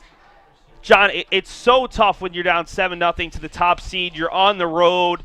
It was an early morning because the game wasn't pushed back because the rain kind of changed just as you were driving in, just as I was walking in. But they're coming from, I believe they're in Danvers, so they left early, had to go through some rush hour traffic. It's not an easy day. Right now, it's all about finding a little bit of momentum here if you're Baruch. You don't need to make up these 7 runs, but you need to get yourself in a better mindset as this game goes along because you're coming back tomorrow if you lose this game at 11. And the last thing you want to do is go 0-2 and not show the fight that your team has shown the last couple of series, going 2-0 against College of Staten Island and then 2-1 against Husson. The 0-1 is just a little bit low there to Deljanin, the center fielder, who popped up foul to the first baseman back in the second. Yeah, and like you said, I mean, what they want to do here is put together good at-bats, limit this deficit, and go into tomorrow morning's elimination game with some momentum against either Wheaton or St. Joseph's, as the 1-1 is right down the middle of a drop by Kites. And one thing you have to be concerned about, or happy about if you are Baruch, is the amount of time that Gottesman just had to sit down for a while and not work that arm out. We see often pitchers come back and struggle, and then there's the strikeout to completely make a mockery of my analysis. That was another one of the – we keep using the word filthy, but I think that was pretty apropos. A great curveball that broke out of the zone, and just Deljanin swinging a pitch he wasn't even close to. That's his 4 strikeouts. So both starters with 4 strikeouts. The only issue is Gottesman has 4 strikeouts on 51 pitches. 37 strikes to 14 balls. Deljanin already over 80 pitches as the breaking ball misses out. 1-0 here to O'Gara, the third baseman, who grounded out to second in his only at-bat. I think the other thing, if you're Baruch, is you want to stay competitive in this game, but you want to keep some of your top arms for tomorrow because if you do have to come out of the loser's bracket, you're at minimum playing at 11 and then at 6. So you need to have enough arms, and with Everginos, out with an injury, that's your number 2 pitcher in all conference guys. So you don't have quite as much pitching maybe as some of these other teams who have more of their arms healthy. Quickly, 3-0 to O'Gara as Gottesman is yet to walk a batter in this game. And he does on 4 pitches. Gotta love the broadcaster's curse going both ways. Well, yeah, the odds against you on a 3-0 count when you said it. But, yeah, I mean, first it worked out for him, now it doesn't. And then an opportunity for the bottom of the order to try to do what the Beacons' bottom half was able to do and get the wheels moving and get this team on the board. For Gottesman, this is pretty much where he's been all season long, though. At 4 strikeouts to 1 walk, came in at 48-12. And, again, it's much easier to work around a 1-out walk than a leadoff walk, which was the issue for Sierakowski. 2 walks to the first 3 batters in that bottom of the 4th inning. McGroarty fouls it off quickly 0-2 to the second baseman who popped up to second his first time up.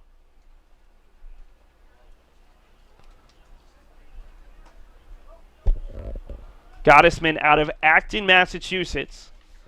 See 0-2, bounces up there. Pitched extremely well in last year's regional as a relief pitcher. So while this is his first career postseason start, saw a little bit of time last year at the regional, including the regional championship against SUNY Oswego. As there's another swing and a miss, this time for McGroarty, strikeout number 5 for Gottesman, and 4 of those 5 have come by way of the strikeout swinging. Yeah, not a lot of contact against Gottesman, certainly not sound contact today, and especially in this inning, strikeout, walk, strikeout. Liam O'Gara, not a real threat to steal, just 1 stolen base on a lone attempt this season. Brings up Gerardo Roque. The catcher had a single to left, the first hit for Baruch. In fact, the first base runner with 1 out in the 3rd. Had a costly error in the 4th inning to allow the Beacons to score a pair of unearned runs. 0-1 to Roque.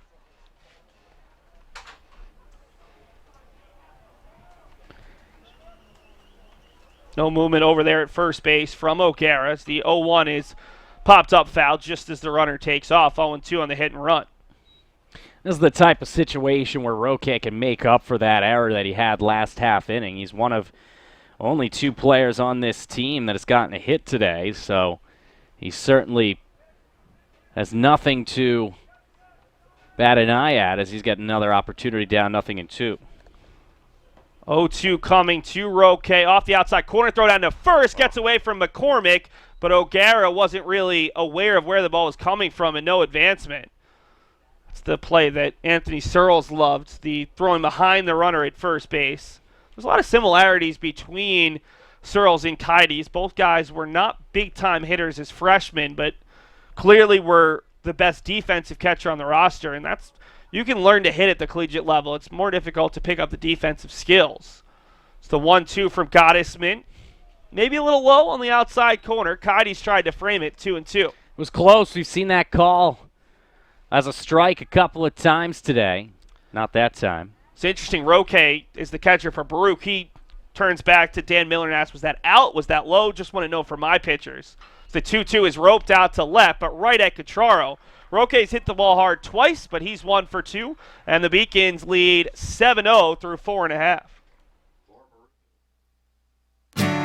I came from a working class family. I grew up in a hot-edge section of Lowell, Massachusetts, and I lived with my 6 siblings and my parents in a 4-bedroom house that had 1 bathroom. I knew that the only way that I was going to get to where I wanted to get to was if I got a high-quality college education, and I had the University of Massachusetts right in my hometown. It made a difference.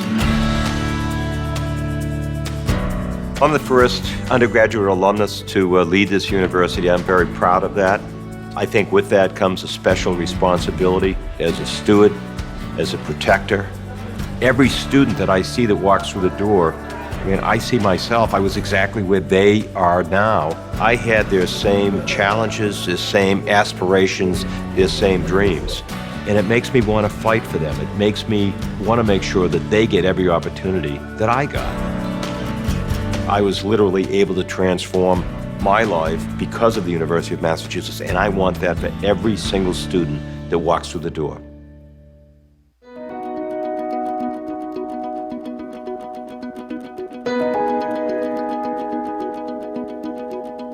We want to do theater that is responsible. We want to do music that is evocative and elevates us. We want to do dance that reflects urban movement and connection. I've been a practicing designer for the last 30 years. My specialty is costumes. This space is fantastic. This is our recital hall, and it's so outstanding that many people compare it to the symphony hall because the quality of sound is like nothing in town. And there is the painting studio, the sculpture studio, the digital studio. The type of students that we're getting, they're more competitive. They're looking for The new pitcher for Baruch here in the 5th inning is Angel Acevedo, who comes on for the team's ace, Paul Sierakowski. Difficult day for Sierakowski. 4 innings, 8 hits, 7 runs, 5 earned, 2 walks, and 4 strikeouts. And it was really those walks that cost Sierakowski, who's been so good. 48-14 coming into today, and that error in the 4th inning, giving up 5 of the 7 runs. And now we see Acevedo, first guy out of the pen, who's also a DH on this team, a junior out of Valley Stream, New York.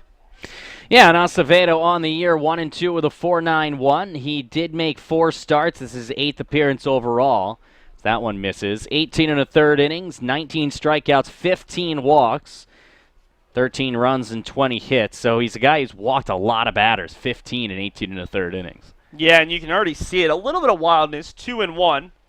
Intriguing release point. He comes almost around. And not a guy that they've used a lot in the postseason is McCormick. Fouls the 4th pitch off very deep onto the lacrosse field to our left. Acevedo has yet to pitch in the postseason and has given up multiple earned runs in each of his last 3 appearances. He's also hit multiple batters in each of his last 2 appearances, and 2/3 of an inning hit 2 batters at Staten Island on May 4th. And also walked 3. 2 of those were starts, though. 5 innings against Old Westbury, 5 1/3 against the City College of New York. Just 2/3 of an inning against Staten Island as that misses outside 3-2. And I think this is one of those situations where Jose Torres isn't giving up on this game, but he's saving some of their better pitchers for that crucial game tomorrow, whether it's an elimination game or not, as that ball is roped by McCormick deep to right, and it's off the wall. The second extra base hit for McCormick of the game. This is a player who came into the tournament with 2 all season. He's got a pair of doubles in his last 2 at-bats, and the Beacons have a leadoff base runner against Angel Acevedo. Yeah, Ryan McCormick just turning on another fastball. He knew he was going to get one ahead of the count and a chance to get another leadoff walk, but instead he turns on that one to deep right center field. Almost a mirror image of Danny Brown's triple in the second inning. The Beacons are in business here in the 5th. We'll take a look right now. That ball did not miss getting out by much, right towards the Beacons' right center field bullpen. It's a little bit closer to right. It's got a chance to go. Instead, it's just about, 2 feet shy, getting over the short part of the wall, but not quite over the yellow tape that designates a home run. Quickly 2-0 to Kides. He's had himself a nice game. An RBI single and a run scored in the second as he crushes a pitch well foul. That is as far as I've ever seen Nico Kides hit a ball, just way out in front of the Acevedo pitch. Kides also walked and scored in the 4th, so he's had a very nice day out of the 8-hole. It's been the bottom of the Beacons order that has done the majority of the damage today. Kides takes it up high, and that took some tape off the glove of Roque. I'm not quite sure what that was, but it's very visible coming off the glove of the catcher. 3-1 to Kides. We'll see if he gets a fastball, and he pops it up foul back towards the press box and probably towards the ticket tape table behind us. 3-2. Yeah, and you were saying it. The bottom of the order for the Beacons, that's been the difference today offensively. The top of the order, they've come through with a couple of big hits, Herzog's last inning most notably, but it's been the bottom of the order that's gotten on base to make those hits big, make those hits RBI hits. 3-2 is up and away. Acevedo has allowed a double and now a walk. And it will bring up Charlie Hughie, who has doubled a couple feet shy of the wall and left and scored. And actually he was traded at third base and then a sacrifice fly to center his last time up. So another nice day. I mean, you look at 6 through 9, and all of them have had at least 2 productive at-bats thus far for the Beacons. Big strike 1 there for Acevedo. He just walked Kides. The Beacons have 3 walks so far from the bottom half of their order in this game, and the first 2 prior to that Kides walk came around to score. 0-1 to Hughie out of Sandy Hook, Connecticut. So he shows bunt, pulls it back on the breaking ball, would not have been able to do much with that. Hughie, a player who was one of the 2 guys on the Beacons roster who has started all 17 now NCAA tournament games over the last 4 years. Can you name the other? It's kind of obvious. It's obviously a member of the Beacons senior class. Okay, yeah, obviously. Kind of obvious, Boudris. Yes. Yeah, okay. Boudris, of course, started at third his first 2 years. Has been a DH. Now you have guys like Lopez, who I think today was his 12th collegiate postseason start in terms of NCAA Regional and College World Series play. 2 on, no outs. 1-1 here to Hughie. Double and a sacrifice fly. Takes a pitch a little high. 2-1. Bottom of the 5th inning, the Beacons lead it 7-0. 2 in the second, 5 in the 4th. Both of those innings started with the 6-hole hitter, Danny Brown. Here in the 5th, we start with the 7-hole hitter, Ryan McCormick, as it's quickly 3-0. And Acevedo has struggled to find the zone here. 3-2 count to McCormick, allowed the double and then a walk to Kides. The 3-1 pitch with the runners taking off. The throw down to third. It's not in time as McCormick comes up with a steal, and the Beacons will get a pair of steals on the play. Ryan McCormick, not a guy with a ton of steals, but has decent wheels, and Angel Acevedo completely forgot about him as that's steal number 11 on the year for the Beacons. Catcher, first baseman, left fielder, kind of a utility man. I mean, the Beacons are an incredible base-stealing team as that ball misses up and away to load the bases on another walk, the second of the inning. 11 for 11 for Ryan McCormick. Not often you can say that about a corner infielder. And then you've got Brown, who's 10 for 10. Herzog is, I believe, at somewhere between 18 and 20 steals. I forgot the exact total. 21 of 23. 21 of 23, and he'll get a chance here. Herzog already has 3 RBI. A sac fly in the second, a 2-run triple in the fourth, and came in to score on the dropped throw by Roque, and a chance to really blow this game open as he takes a breaking ball off the corner. Herzog, who, again, struggled in the LEC tournament, 0 for 16. I've liked his approach. 3 consecutive at-bats hitting it out to right. Has been maybe trying to do a little bit less than he was in the LEC tournament. So he broke that 0 for 17 stretch with a triple, and now he hits one out to right. Coming in on his Valeriano, but McCormick with good speed. They'll send McCormick, and the throw is going to be close. The tag is not in time, and Herzog has 4 RBI for the game. So we'll see. That was close. Yeah, I mean, you certainly thought they got McCormick. We'll take a look on the replay. Let's slow it down for you and see just how close it was. Remember, Dan Miller is the crew chief this weekend, a very veteran umpire. And he's got a better angle than we do, but that certainly looked as if the throw got there in time. It was just, did the tag get down? Take a look at it after this next pitch. The tag got him on the helmet, which may have been the reason why it was called safe. The hand might have gone in, but a bang-bang play nonetheless. Both runners move up, so Josh Lopez, who's ahead in the count 1-0, has 2 runners in scoring position. We'll see it here. It wasn't hit all that deep out to Valeriano, as he's seen all 4 balls hit by Herzog. It's a decent throw. 1 hops Roque. And then you see the tag. Oh, I think he's safe. Yeah. It's a very close play, but I think Dan Miller got that right. 1-0, misses off the corner. 2-0 to Lopez, who has singled and been stranded at third base, popped up foul to end the second, and then hit a fielder's choice to the shortstop, where Herzog scored. Didn't pick up the RBI on that one, and then came in to score on Nick Catraro's RBI single. 2-0 to Lopez, takes it off the corner. 3-0. The infield is in once again. Down by 8 runs. A little surprised to see the infield in right now, especially on a 3-0 count. But I guess you want to try to limit the amount of runs you give up as much as possible. Still half a baseball game to be played. 3-0 to Lopez is on the inside half. 3-1 is that ball got all the way back to second base. I'm not sure if it was intentional or not, but Hughie recognized it was getting back into the bag as that was picked up by McGroarty backing up Acevedo. Acevedo has already thrown 21 pitches and gotten just the 1 out as the 3-1 misses well wide, and that is the 3rd walk to the 5th batter that Acevedo has faced. And at some point you wonder if the reliever who started warming up out in the bullpen will be coming in sooner rather than later, as Acevedo has really struggled with his command. It hasn't been just today. His last time out on in the first week of May, he had the 3 walks and 2 hit by pitches in only 2/3 of an inning. That's the only time he's pitched this month. So how can your confidence be that high when the only time he pitched in a month, he struggled so precipitously? So we'll see. I mean, right now with Kyle Boudris, a big-time run producer, the death knell might be on the horizon. Bases loaded, 1-0 to Boudris, who's yet to reach today. Line drive that 1 hop. The shortstop couldn't make the play in the first. He reached on the air. Then a line drive to short, a line drive to second that was dropped by McGroarty, but he was thrown out 4-3. 1-1 to the senior DH, who takes it outside. 2-1.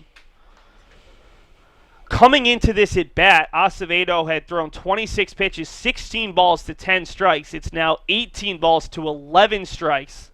This will be the 30th pitch of the inning for Acevedo. 2-1. Boudris hits it hard out to center. This will easily score another run. Backing up is Deljanin, tagging it all 3 bases, and Deljanin will throw to second. Lopez is going to be in for a tight play, and McGroarty didn't recognize it. That actually could have been the 3rd out of the inning. I'm not sure if Lopez would have been out, but McGroarty easily had a chance to make a tag, and instead Boudris picks up his first RBI of the weekend as he sends a sac fly out to center, and it is 9-0 Beacons. 9 runs on 9 hits.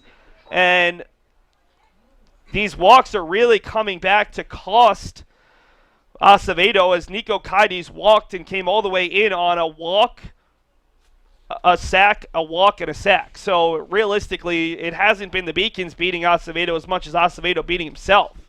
Brings up Nick Catraro, who had an RBI single his last time up. Takes a breaking ball for strike 1. Seth, I believe that's the right-hander from Massapequa, New York, Robert Rahman, who's warming up, number 41 for the Baruch Bearcats.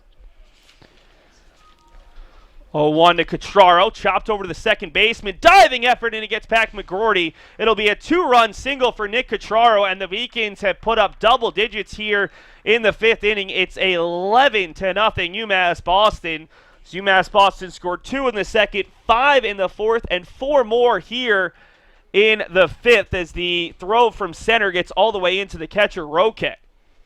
Yeah, it's starting to fall apart here for the Bearcats the last 2 innings. As last inning, the Beacons sent 10 men to the box. This inning, they are going to be now sending their 8th man to the box, and Eddie Riley. And it's been the command that's just been a real trouble as Riley lifts this one to center. Shallow center. It'll bounce in front of Deljanin, who nearly saw that ball take a right turn and get past him. So Eddie Riley picks up his 2nd consecutive single. It's now 2 for 4, and the Beacons will have had 9 players step to the plate, as that's the previous swing from Cutraro that brought in 2 runners. And now Danny Brown, who ended the last inning, will get a chance here in the 5th. He had 2 at-bats in the 4th inning, already the 4th at-bat for the Beacons 6-hole hitter Danny Brown. Yeah, they bat around back-to-back innings, and as we've gotten deeper into this, they've become more patient.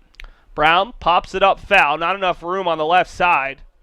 So the Beacons not only have all of their players in the dugout, minus a few relievers, but also all of their players who didn't make the cut of the shortened roster on the left side cheering on their teammates. And it's been a fun start for UMass Boston with the 11 runs here in the bottom of the 5th inning. Charo out there at second, Riley at first with 2 down. There's a great breaking ball from Acevedo, 0-2. He has started to throw some more strikes. The issue is the Beacons have been able to put a little bit of aluminum on the pitches and drive them.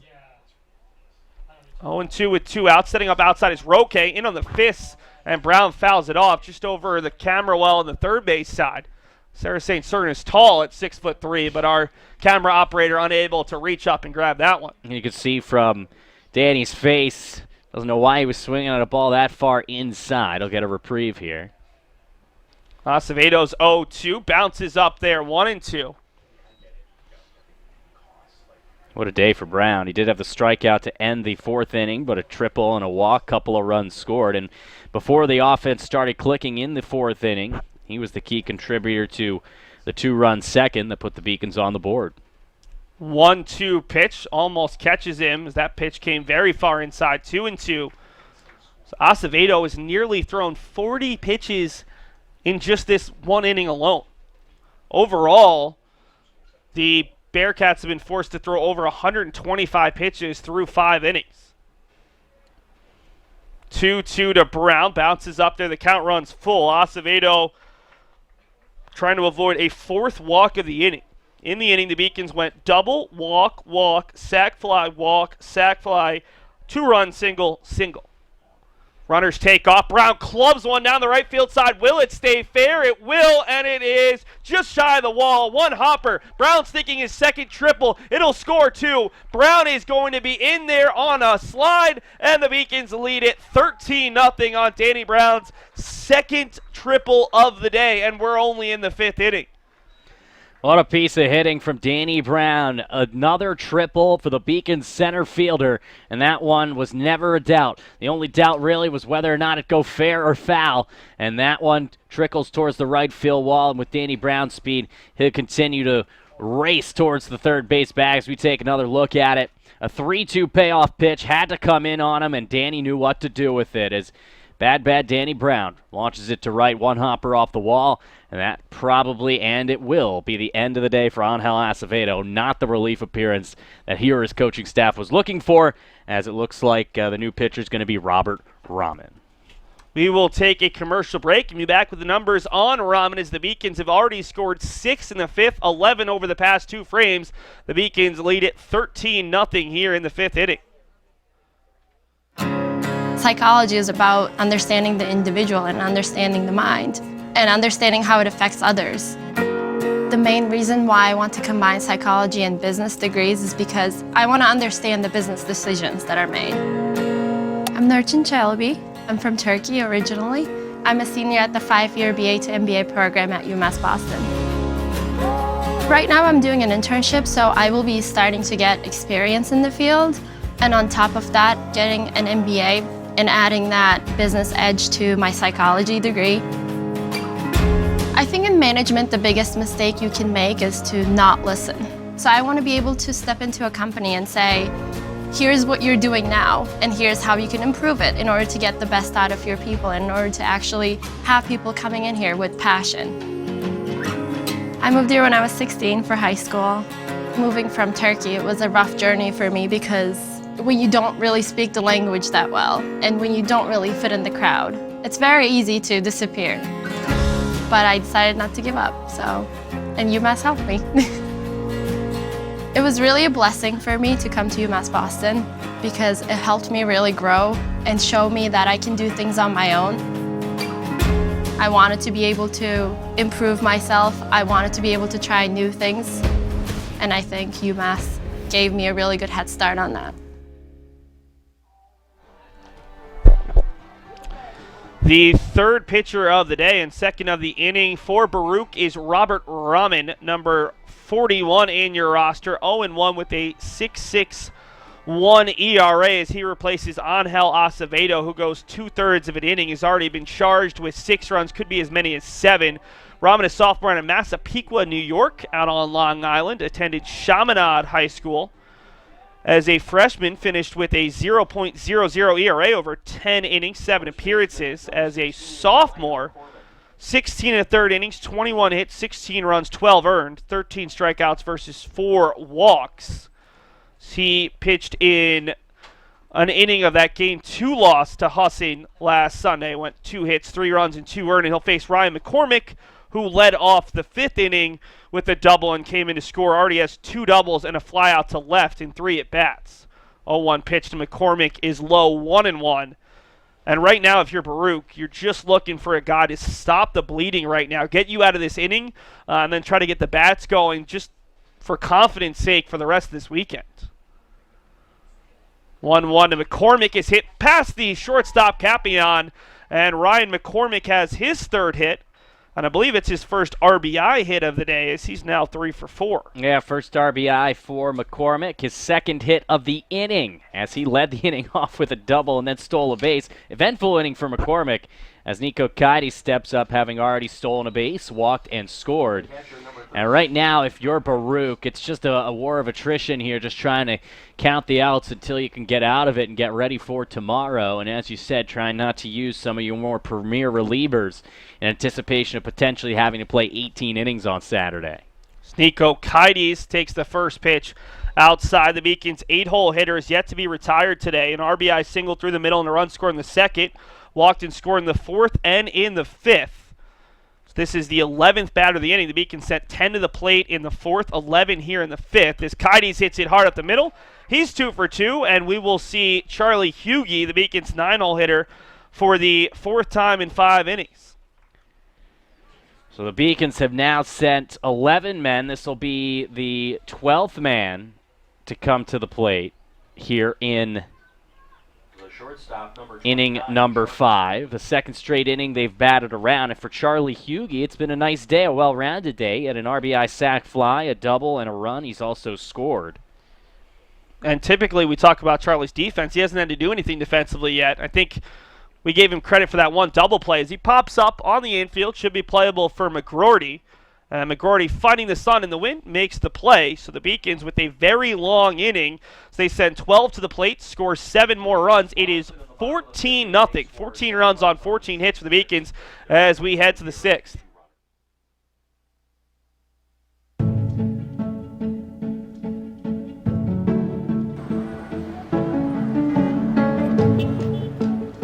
UMass Boston is founded on a notion of impact. The Center for Peace, Democracy, and Development is a place where faculty and students can take a lot of the concepts and ideas that we are teaching in the classroom and take them into the field and actually make a difference. Beyond our work in Boston, we have projects in Nigeria, Israel, Palestine, Northern Ireland, South Africa, Ecuador, Colombia. Through our work in the field with a lot of important actors like the U.S. State Department, with the U.S. Agency for International Development, with the United Nations, I think we've gained a reputation as a place that can help a lot of these actors solve their problems and can get things done, and also that have a student body that they want to hire when they finish working with us. Nigeria may seem, it is, a world away from Boston, but many of the things that I've learned in dealing with Muslim-Christian peace efforts is tremendously relevant for situations here in Boston and other parts of the United States. Dealing with issues between police and youth, or police and immigrant communities, and that's a lot of what we do. Creating networks of relationships where people can work out their problems and can find better solutions than the ones that violence offers. Because in the end, we're all in this together. We only thrive when we work on these sorts of solutions to our problems together. One change for UMass Boston here in the top of the sixth. We'll see Anthony Cesare, who we thought might come on as a pinch hitter. Instead, they'll give Cesare, the redshirt junior out of Wakefield, Mass, some innings here in left. Typically, the Beacons would go to Danny Colazzo, but you're not as worried about a defensive replacement in a 14-0 game. Only change thus far for UMass Boston, although it looks like we might see some changes for Baruch as well.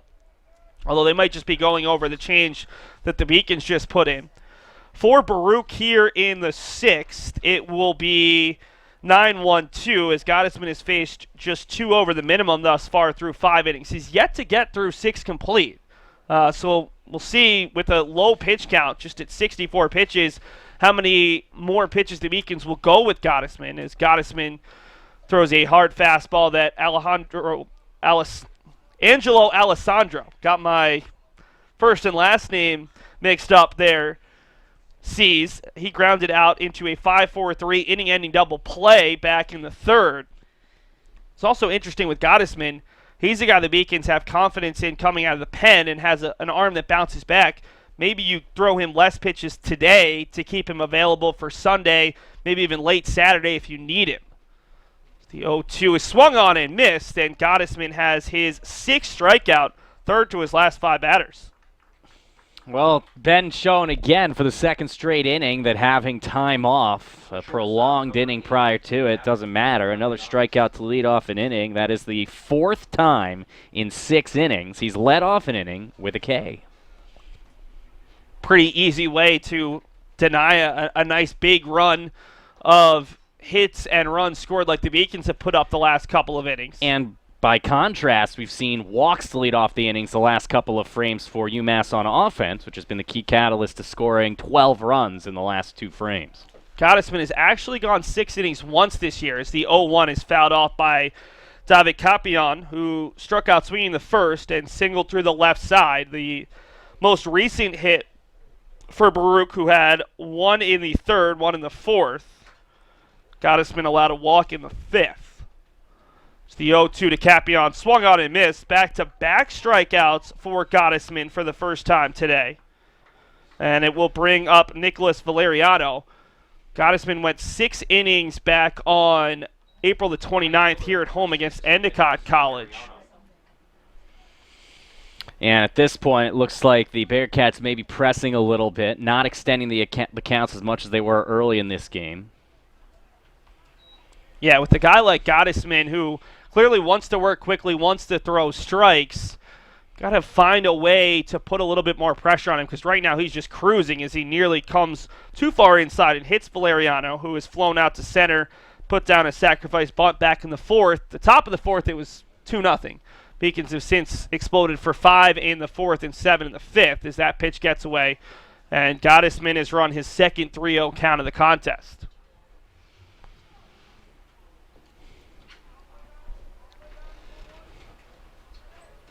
UMass Boston looking to move to 5-0 all-time in the first game of a regional. As that pitch misses a little bit outside. Second walk that Gottesman has issued versus 7 strikeouts. And, John, a big reason why the Beacons have made 2 College World Series runs, made it to the regional semis in 2016, the regional finals last year, is you want to avoid the loser's bracket. Even in this format of 4 teams, you can win with just 3 victories. But if you lose a game, then you're having to play 5 games, and that really makes it a little bit more difficult. The pitch catches the outside corner, and even with a surplus of pitching, you want to win those early games, and the Beacons have not only always won their first game of a regional, they've always won their second as well, putting you in a really good spot. So the pitch bounces up 1-1. Yeah, 5 games in 3 days you're talking about, and Beacons do have a good pitching staff, but that's going to tax even the best bullpens, having to utilize that many pitchers. And you have one bad start in that weekend, and you could see yourselves on the outside looking in by Monday. 1-1. Breaking ball misses up and out. 2-1 as Gottesman really hasn't run into much trouble. Has allowed one base runner in the 3rd, 4th, 5th, and now 6th. Don't want to see multiple guys on here. As the 2-1 is hit up the middle. Hughie ranges, and it bounces away from him. Sure-handed Charlie Hughie unable to make the play. And it will be the first error of the weekend on UMass Boston. First ball that Hughie's really seen, and he wasn't quite able to make the plays. I think he was looking at second base to get the short out, and Valeriano was moving quickly towards the second base bag. Yeah, it's a situation where Hughie hasn't been tested much today. He's been picking daisies out there and shortstop, and I think he's going to have his game face on the rest of the way after committing the error there for a rather sure-handed shortstop in Charlie Hughie. Connor McCabe foul tips the first pitch in and out of the glove of Nico Kites. McCabe has not had a great day. 0 for 2 with a strikeout swinging and a strikeout looking. Ended the 4th with that strikeout looking. Kites was immediately convinced it was a strikeout, and McCabe stood up there incredulous. Quickly 0-2. That was pitch number 80 for Gottesman, who's now had to work a little bit longer in this inning. And I do think this might be it for Ben. More just about bringing him back later in the weekend rather than anything else. 0-2 swung on and missed. Gottesman bounces back with his 3rd strikeout of the inning. Head to the 7th. It's UMass. Well, head to the bottom of the 6th. Can't forget about the bottom of the 6th with the way the Beacons are hitting. It is 14-0 UMass Boston. UMass is very public service focused, and it piqued my interest, and I started doing more research on it. I'm very focused on what can I do to make the world around me a better place. My name is Lydia Grasso. I'm a junior at UMass Boston studying sociology and minoring in human rights. What I want to do is I want to work with women and children transitioning out of sexual slavery in Southeast Asia and helping them to find jobs, find housing, provide counseling, just the things that we kind of take for granted. Because I won the Chancellor's Scholarship at UMass, it allowed me to go to Cambodia. I was working at the Sihanouk Hospital Center of Hope in Cambodia, and it was just an amazing opportunity to just be able to get firsthand experience working with a human rights research project. Cambodia was really ravaged by a genocide, so there's a lot of rebuilding that's happening. I was in the place of something horrible that had happened. I could either go home and kind of forget about that experience and kind of block it out, or I could do something so that things like that never happened again. UMass provides me with opportunities that I wouldn't get anywhere else and gives me a global perspective in a public setting. I definitely transformed at UMass.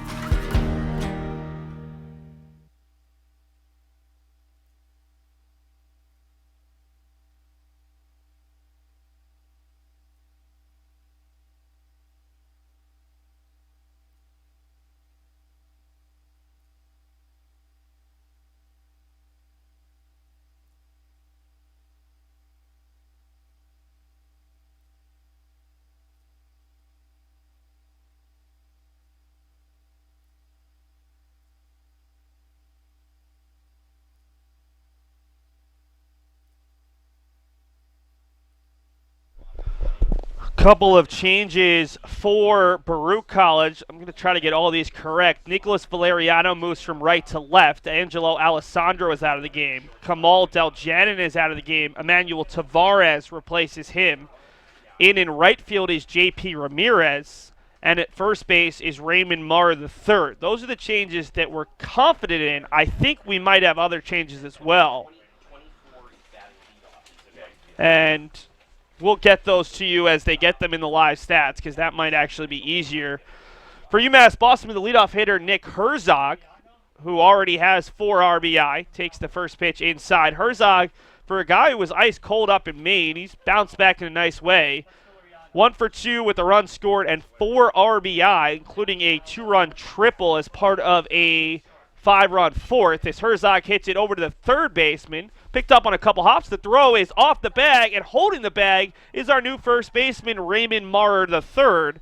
So that throw across was from Liam O'Gara, who did stay in the game. Literally flying by the seat of our pants. It's not often, Seth, that you see wholesale changes like this, especially in a playoff game. Obviously, they're writing on the wall who's going to win this game, so they want to get some of their starters fresher legs going into tomorrow. But my goodness, 6 or 7 changes here on the fly. Raymond Maurer III, that was a great play. That ball was well off the bag. O'Gara had tons of time. Robert Rahman stays on. Final line on Angel Acevedo. 2/3 of an innings, 4 hits, 7 runs, 7 earned, 3 walks. Allowed a double and a triple. Rahman allowed 2 hits in a third of an inning. Got Hughie to fly out. And that was the inning. They're still trying to figure out exactly what the changes were up in the press box. That's why I'm glad that we're broadcasting and not statting as Lopez fouls it back. It looks like the new shortstop is Nicholas Valeriano. We were told he's in left, but I'm pretty sure he's at short. Maybe that's 9. Is that Jorge Keith Mercado who's at shortstop, I believe? No, it is Valeriano. So our right fielder moved to short. Yeah, we're going to get you everybody when it's all sorted out. As Lopez takes it off the corner. So 2 quick outs for Rahman and a chance for Baruch to retire the Beacons 1-2-3 for the first time today. So that's the first strikeout.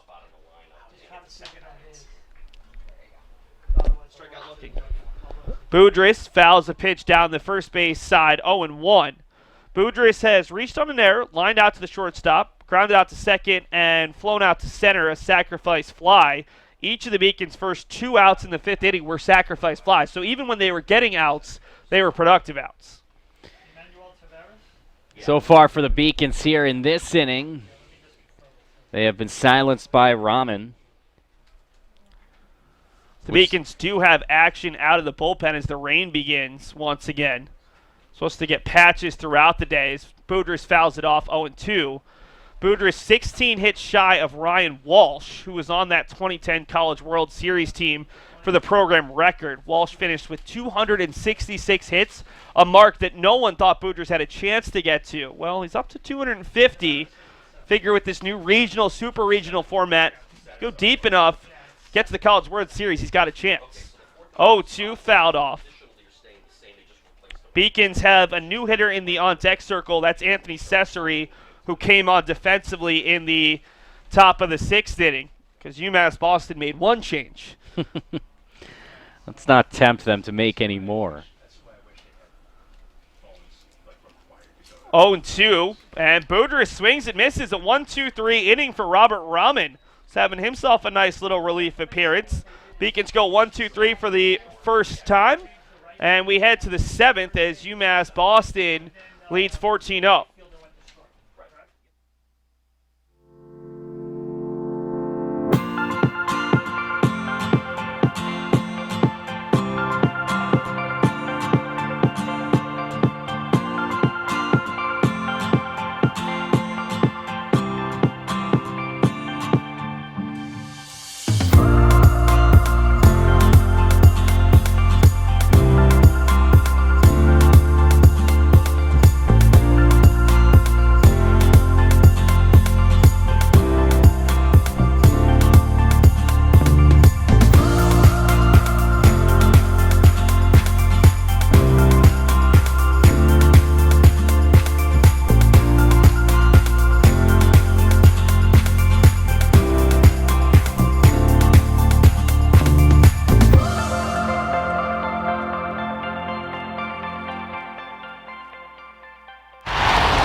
University of Massachusetts Boston.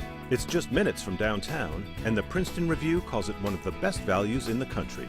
A nationally recognized institution of academic excellence and research, UMass Boston offers more than 150 undergraduate and graduate programs, 16 Division III sports, and more than 100 student organizations. To learn more about the opportunities waiting for you at UMass Boston, visit in person or online. UMass Boston, a research university with a teaching soul. Top of the 7th inning, the Beacons will go to the pen with P.J. McCormick, and I'm going to hand it back over to John Scooters to take us through these final 3 innings as we'll try to work our way through the Baruch lineup here to start the top of the 7th. Yeah, work our way through it. Emphasis on that. A lot of changes for Baruch, but right now a change or two for the Beacons. You see the new left-hander P.J. McCormick. The pitcher here for the Beaks, 1-0 with a 5.07. This is his 6th relief appearance. 7 1/3 innings, 10 hits, 4 runs, all of them earned. He struck out 3 and walked just 1. A whole new battery, in fact, as Kyle Penny will come in to do the catching, replacing Nico Kides with the Beacons up 14-0. The new center fielder last inning was Emmanuel Taveras, the 5'7" junior from Queens, New York, and Emmanuel will make his first at bat here for the Bearcats. Taveras on the campaign, hitting .059, 1 for 17. First pitch from PJ is in the dirt. 1 ball and no strike. McCormick was the 25th guy on a 25-man roster. It came down to Tuesday's practice between McCormick and Piscara, the Beacons' 2 lefties out of the pen, as Joey Rogers is kind of a two-way guy, starter/reliever, and McCormick had the better of the outings in practice. Freshman out of Chicago, Illinois, attended Loyola Academy. 2-0 is up and away, 3-0 as it's begun to rain again here at Monin Park. And rain pretty heavily. I'm not going to say it's monsooning, but it's certainly visible. 3-0 misses, ball 4. So a 4-pitch walk out of the bullpen by McCormick, and Tavares is on base. Yeah, and I think that's in large part a little bit to nerves. You come in your first NCAA regional game. You want to show that there's a reason that you made the regional roster. And right now he hasn't even talk about Acevedo not pitching in a while. McCormick didn't pitch at all in the LEC tournament. Hasn't pitched since the Brandeis game in the regular season finale for the Beacons a couple weeks ago. So he's probably a little bit rusty. You can pitch against your teammates, but not pitching in a live game with an umpire makes it a little bit more difficult. Here's Liam O'Gara, the third baseman. As picked off is Tavares. Nice play by McCormick, and tagging out Tavares is Hughie as it goes 1-3-6 on the pickoff for the first out of the inning. And that's the last thing you want to do down 14. And that's the best thing for a young pitcher, to help himself there, get that first out. Now let's see if he can settle in. 0-1, but yeah, that's a tough break there for Tavares. Just in the game, works a 4-pitch walk and then immediately picked off. Lefty on lefty battle. O'Gara's 0 for 1. He grounded out to second in the second, walked and was stranded in the 5th. 1-1 here, and the big thing to watch as the rain does come down is not the field. The field's fine. It's a turf field. It's the mound, and right now you can see that spot right where the pitcher's avenue kind of is, where they're landing. It's still that lighter colored clay. That's the part you're worried about, because when that becomes the darker muddy color, then you're worried about footing, you're worried about a possible injury. That's when the ground crew will have to come out and kind of work on it. But right now I think you're seeing Kyle Penny and Eddie Riley just try to calm the nerves of McCormick. The first thing you look for if the mound becomes a little bit slippery is guys really trying to work those cleats. So that was a great pickoff move from McCormick, and then Hughie, who again hasn't seen much work, makes the tag there. You can really see from the center field camera that rain that's coming down. That can't help either for PJ as the 2-1 hits the outside corner, 2-2. Well, and just remember, there's someone out there in center field manning that camera. So thank you so much to the hard work of all of our student workers, but especially Bree Colucci and Ellie Falieris out there in center field. No kind of cover. Swinging, and are they going to say it's fouled? Yes, they will. Penny thought that it was swung and missed, but O'Gara did get a piece of it. Well, something tells me that Bree and Allie, they've faced stiffer competition as women's hockey players than a little bit of rain. Well, they're used to being cold. I don't know about wet, but certainly cold. Here's the 2-2. That one down and away. Full count now to O'Gara. So back-to-back 3-ball counts. The walk and then the pickoff of Tavares, and now a 3-2 pitch to Liam O'Gara. And I think McCormick probably struggling a little bit with his just getting a good handle on the ball, but also it looked like he was struggling to keep his glasses dry. Payoff pitch. Swung on and missed. He struck him out. And that is the first strikeout for P.J. McCormick. Out of the pen. 2 down. Yeah, McCormick, he doesn't have overpowering stuff. He's not a guy who's going to throw high 80s, but he's been effective. 7 1/3 innings, 10 hits, 4 runs, 4 earned, 3 strikeouts, and 1 walk. And a lot of that damage was done. I mean, all 4 earned runs he's allowed came in an inning and 2/3 against Mitchell, in which he was kind of soaking up some mop-up duty. But since then, 3 scoreless innings are in the win against Suffolk, inning and a third scoreless against Endicott, an inning scoreless against Brandeis. He's a guy that's earned a little bit of trust from Daniel Gamble and Brendan Igerbrook. Michael McGroarty is the batter. The 0-1 to Michael. That one grounded foul up the third baseline. The second baseman is 0 for 2. He struck out and popped out. Roque is on deck should we get there. McGroarty on the swing may have hurt himself a little bit. Yeah, if we can take a look at a replay of that last swing, just kind of see potentially what could have happened there for McGroarty. Take a look at it after this pitch. McCormick from the stretch, the 0-2. Swung on and missed. Nonetheless, the inning is over as McGroarty and company go down. We'll take another look at that pitch to see what happened to Michael, but nonetheless, it may have affected him on the strikeout. As you see, the ground ball, he just tripped over his own 2 feet. Well, if that's not a euphemism for the Bearcats afternoon, I don't know what is. We head to the bottom of the 7th inning. It's 14-0 Beacons here on the Beacons Broadcasting Network. Psychology is about understanding the individual and understanding the mind. The main reason why I want to combine psychology and business degrees is because I want to understand the business decisions that are made. I'm Nurçin Çelebi. I'm from Turkey originally. I'm a senior at the 5-year BA to MBA program at UMass Boston. I think in management, the biggest mistake you can make is to not listen. So I want to be able to step into a company and say, here's what you're doing now, and here's how you can improve it. I moved here when I was 16 for high school.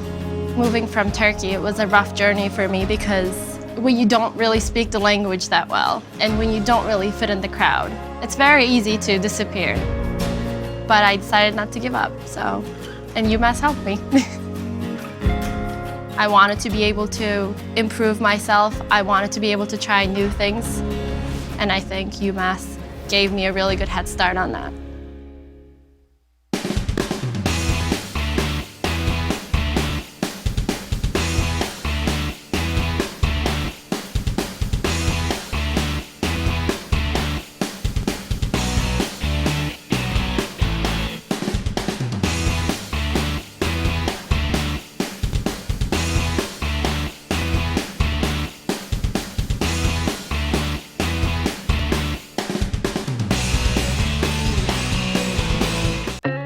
What do we mean when we say UMass is here for a reason? We mean that the 5-campus UMass system is the only public research university that the people of Massachusetts established to create better futures for themselves, but also for the Commonwealth of Massachusetts as a whole. It's a university that educates 73,000 students every day and graduates 17,000 graduates every year. We are the university that educates the workforce of Massachusetts. We're one of the state's 3 major academic research engines, research that saves and improves people. Taking a look around the D3 baseball tournament, Babson beating Keystone College 7-3, Rowan trouncing Penn State Abington 18-2, and SUNY Cortland taking down Alvernia 7-3. We'll get the Southern Maine Regional between the Huskies and New England College and SUNY Oswego and MIT underway in about 30 minutes' time.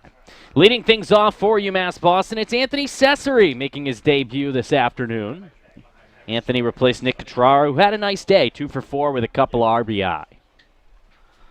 And the reason that we show you that Southern Maine Regional is because the winner of the UMass Boston Regional and the winner of the Southern Maine Regional will face off next week in the Super Regional, a best-of-3 format. If you would assume that with the top 2 teams moving on, it would be Southern Maine hosting because they were the #1 team in New England. But if one of the number 1 seeds potentially lose, you could see a lower seed potentially host, or maybe the Beacons would host for a second consecutive weekend if Southern Maine were upset. So that's why we're going to keep you abreast of that regional more than some of the other regionals throughout the weekend. Couple of changes defensively for the Bearcats. The 2-1 misses low, 3-1. In center field is number 28, Stephen Patterson. In left field is number 23, Jacob Auerbach. I believe we have a change at second base as well. Here's the 3-1. It's Auerbach, who was in left field last. No, he just went there now. The left fielder moved to second base. And so moving to second base was probably going to be the man who was in left field, Ramirez, but we'll get full word on that shortly. Nonetheless, it's 3-2 now. The payoff pitch, and Cesare swings and misses to strike out for the first time today. The Beacons now have struck out 3 consecutive at-bats against Rahman. Well, not only that, but Rahman is all of a sudden retired 5 in a row, and for a guy with a 6 ERA, he has really been a difference maker thus far. I mean, after Acevedo gave up 7 runs in 2/3 of an inning. Rahman came in, allowed 2 hits, but has since then retired 5 in a row. I mean, this is big for pace of play. This is also big for Baruch just to get a little bit of confidence. Those innings were moving so slowly that you could just kind of see the dejection on some of the, especially the infielders' faces as those innings just continued having to make pitching change after pitching change. Yeah, they needed to have somebody eat up some innings, and Rahman has certainly done so as Robert is ready from the stretch. The 0-1. That one's chopped to shortstop, gobbled up and fired across the diamond by Valeriano, and as he makes the play. And for Valeriano, he's been all over the field today. Started in right field, moved to left field. Now he's in at shortstop, and he makes the second out of the inning. Well, and the left fielder, Alessandro, has now moved to second base. So, again, we talked about positional versatility. We're seeing that here as a couple of the outfielders have made plays on the infield now. And it brings up Danny Brown, who's probably been the biggest instigator for UMass Boston offensively. Brown today, 2 for 2. Should be 2 for 3. 2 triples, a walk and a strikeout. He scored 2 runs. First pitch up and away to Danny Brown. Brown, a pair of triples, a couple RBI, 2 runs scored, excuse me. No, I think he's got 3. Just trying to read through what is very muddled scorebook at this point. Yeah, no, I think he did score in the last one. This scorebook is chicken scratch, to say the least, right now, especially on the defensive side of things. Officially 2 for 3 with 3 runs, 2 RBI, 2 triples, a walk, and a strikeout. Here's the 1-1 to Brown. Swung on and missed. 1 ball and 2 strikes.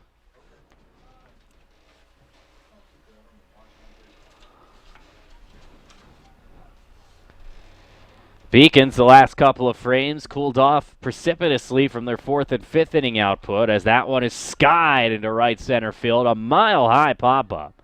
Ramirez calls it and makes the play in right center to retire the side. That's now 7 in a row retired by Robert Rahman. We head to the 8th inning. Still 14-0 UMass Boston. Take me out to the ball game. Take me out to the crowd. Buy me some peanuts and Cracker Jacks. The UMass Boston Beacons baseball team, who went 23-15 this year, and have consistently been a leader in their conference without having a home field to play on. That will change next season. I am so happy and excited to join Boston College High School and your wonderful president to celebrate this symbol of our institution's friendship as well as our shared commitment to this special neighborhood. Not only are we thrilled to be building a new ballpark with our neighboring teams and for all of our neighboring teams, but we could not be happier to provide more space. It's not just for us, Father Monin. It's for the youth of Dorchester and South Boston to be able to play as well. So your field will be used by quite a few of us for so many wonderful things. But my hope is that the sound of the bat that's so irresistible to us at Fenway Park. We'll echo it through this field, and we'll call further together the academic communities of BC High and of UMB, but especially that it will call together the youthful neighborhood communities of boys and girls who are awaiting it so eagerly. I can't wait to put those shovels in the ground. Thank you.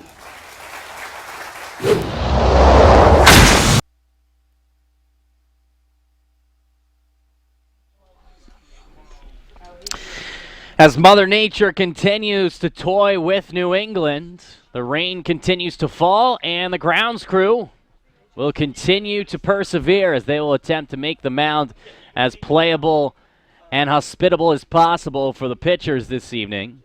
Right now, we head to the 8th inning with UMass leading 14-0 over the Baruch Bearcats. The winner today will play the winner of the game that will follow this one between Wheaton and St. Joseph's of Maine. That one tomorrow morning. Estimated time of 11 a.m. here from Monin Park. The loser of that Wheaton-St. Joseph's Maine game will play, in all likelihood, these Baruch Bearcats in an elimination game. The winner of that, then the loser of the winner's game later on, will play in the nightcap in what will be an elimination as well.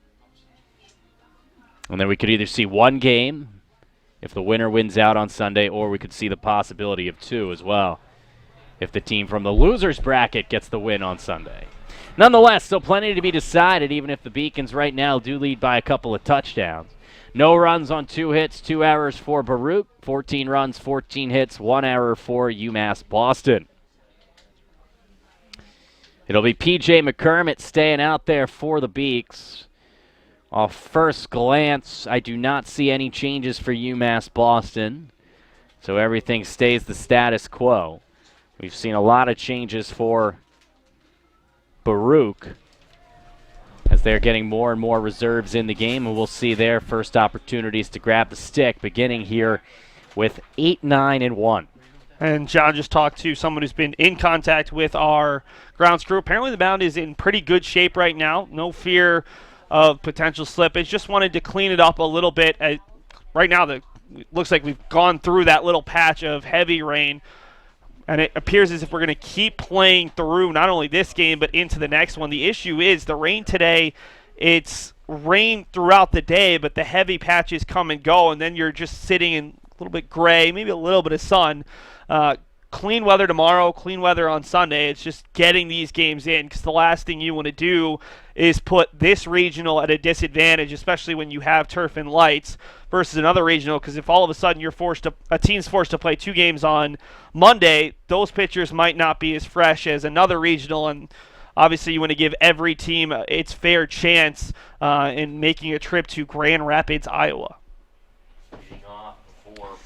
So as we move to the 8th inning, it'll be Gerardo Roque to get things underway here in the penultimate frame. He is 1 for 2, a single and a line out to left. First pitch from McCormick, down and in, 1-0.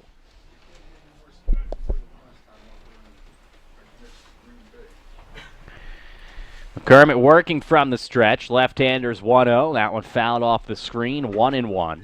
And the funny thing is, there's a small chance here that P.J. McCormick earns a save in a game he came in which the Beacons were up 14 runs. The very odd baseball rule of pitching the final 3 innings, but honestly, if McCormick can pitch semi-effectively, why not use him for 3 and save some of your other arms? The Beacons have guys they're confident in getting lefties out. Joey Rogers is one of them. McCormick's one of those guys where you like what you've seen from him, but he's not going to be an 8th, 9th inning guy, so why not ride him in a game like this where the pace is sped up a little bit? And Baruch thus far has not been able to really get to the Beacons. They put a base runner on in every inning since the 3rd, but just the 2 singles, 1 in the 3rd, 1 in the 4th. Here's the 2-2 from PJ. On the outside corner, called strike 3. He struck him out. So Roque goes down looking for the first time. And that's the first out of the 8th inning for Angelo Alessandro. who started in left, has moved to second. Love these players who can play all over the diamond. Alessandro is 0 for 2. Grounded into a 5-4-3 and struck out swinging. Beacon's pitchers now have 11 strikeouts here with 1 out in the 8th inning. 11 strikeouts to just the 3 walks. Take another look at that last strikeout after this pitch. Right now, McCormick and the Beacons pitchers having their way with the lineup of the Bearcats. It's 0-2, and you see the last strikeout just blazing the fastball right on the outside corner. Beautiful placement. Yeah, hit the glove there of Kyle Penny. Made it really easy on our home plate umpire. 0-2 is popped up. It's going to reach the seats. Penny gave it a courtesy look, but stays 0-2 with 1 down here in the 8th inning. JP Ramirez, who came on in right field 2 innings ago, is in the leadoff spot. So even though he's playing a different position than Capion was, he will be the leadoff hitter in the lineup from here on out. Here's the 0-2 from McCormick. That one again, line foul, this time up the first base line and again out of play.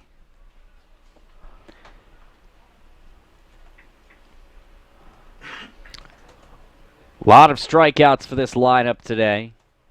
They only have the 2 hits. Both came against the starter, Gottesman. Here's the 0-2 in the dirt, 1-2.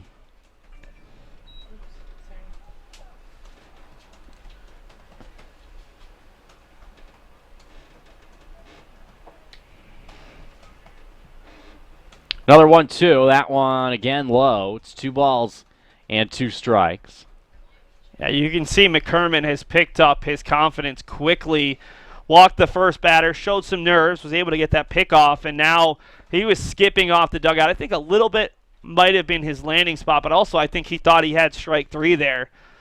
This is a freshman who has a lot of confidence to begin with. That one line foul up the first base line. Stays 2 balls and 2 strikes to Angelo Alessandro.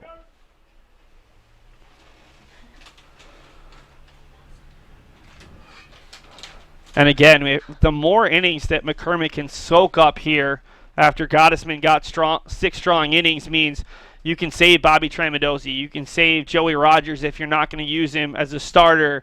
You can save Mike Daugherty. You can save Joe McGuire for those high-pressure situations. The Beacons might need 18 innings tomorrow. You can't assume a win in the winner's bracket, especially playing a great team in either Wheaton or St. Joe's. So having those relievers is big, whether you're playing 2 on Saturday or maybe even Sunday. Swung on and missed. He struck him out. That is now 4 consecutive strikeouts and 5 of the last 6 batters for UMass Boston. 2 down. Yeah, what McCormick's doing right now is quite impressive. And it's good to see because, again, everything that McCormick has done since that outing against Mitchell has shown a pitcher who's gaining confidence and who's learning a little bit more how to pitch at this level. First pitch strike to JP Ramirez, hitting .261, 12 of 46. He's got 3 extra base hits and 9 RBI this year. Here's the 0-1.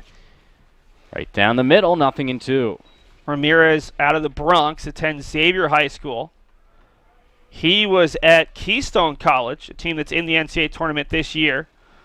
Played 2 seasons with the Giants. As a breaking ball way out in front of it, and McCormick strikes out the side. What a performance. 5 consecutive strikeouts and 3 consecutive to retire the Bearcats here in the 8th inning. We head to the bottom of the 8th. It's 14-0 UMass Boston.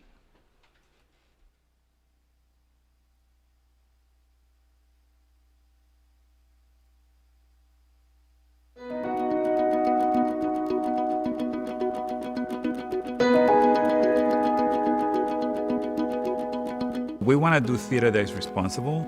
We want to do music that is evocative and elevates us. We want to do dance that reflects urban movement and connection. I think a practicing designer for the last 30 years. My specialty is costumes. This space is fantastic. This is our recital hall, and it's so outstanding that many people compare it to the symphony hall because the quality of sound is like nothing in town. And there is the painting studio, the sculpture studio, the digital studio. The type of students that we're getting, they're more competitive. They're looking for these kind of facilities. They look at other private colleges, but then decide to come here. Boston is filled with regional theaters, so our students can actually apply what they're learning and build a portfolio. And it's so great to see their names on the programs, and people may not know they're from UMass Boston, but eventually as they graduate and they begin to get professional jobs and you see their bios, that's going to be UMass Boston. It's going to be the stamp all over. UMass Boston represents what true liberal arts is about. In my class, you have students who are psychologists, business, chemistry. The final goal is that we have well-rounded global citizens graduating from UMass Boston.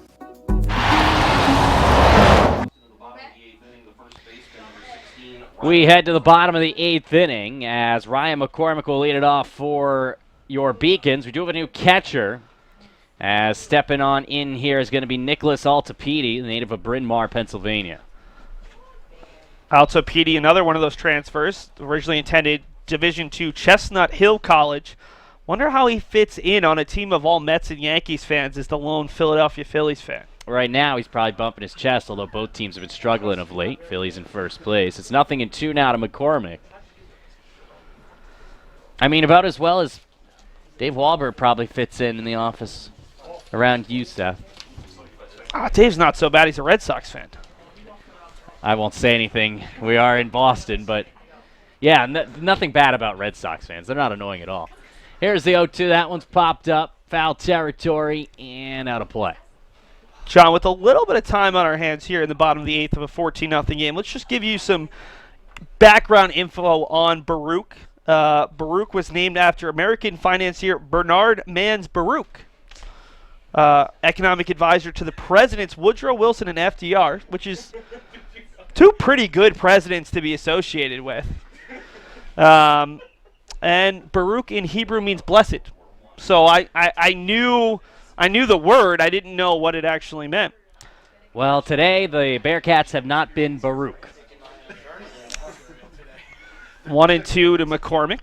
As that one's chopped up the right side, and that's in no man's land. It's coming over to field it is Maurer the third, and that would have been a much easier play for Alessandro. Nonetheless, it's a leadoff infield single for Ryan McCormick, who's 4 for 5 now with a pair of doubles and a single. Guy who came in hitting 240. That's going to help the batting average even with a lot of at-bats. And then one last fact, because I like my facts. Baruch might play in one of the cooler parks in all of Division III. They played MCU Park out on Coney Island, at least part of their home games, which is the home of the Brooklyn Cyclones. And what's cool about MCU is they have an amusement park out in left field. Yeah, one of the Coney cooler Island. backdrops.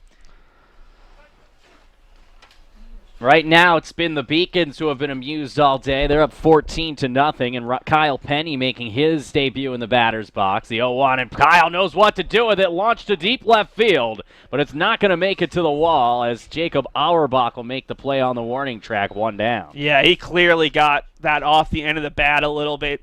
Was trying to tee off, just didn't really get a solid enough swing, but Penny has really picked up his offense since about the middle of April, coming up with a home run, a couple of doubles. He's hit well here at home.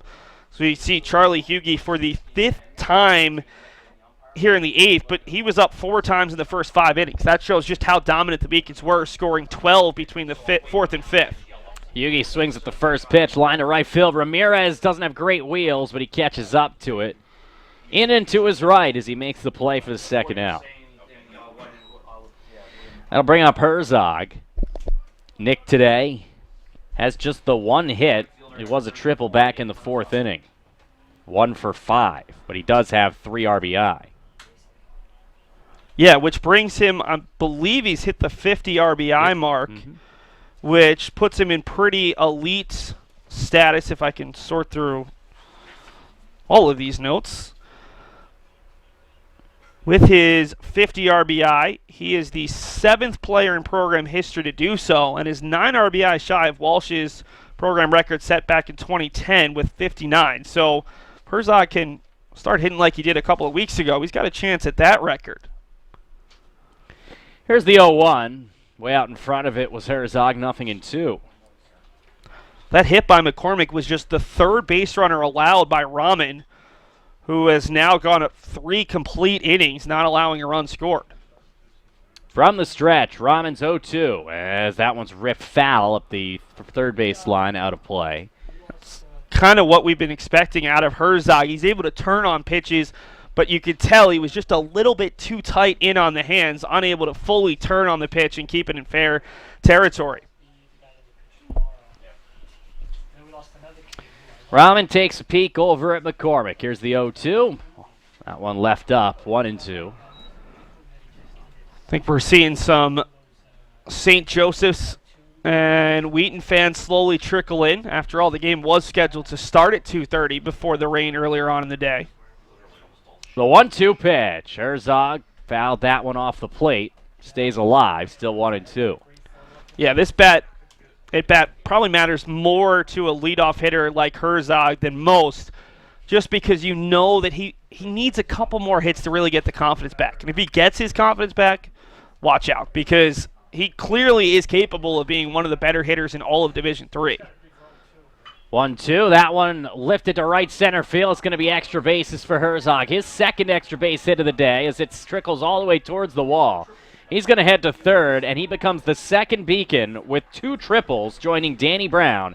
It's 15-0, an RBI 3-bagger for Nick Herzog. And Herzog now has 5 RBI out of the leadoff spot. Just the 2 hits, but he's made them count, and the Beacons have scored their first run since the 5th.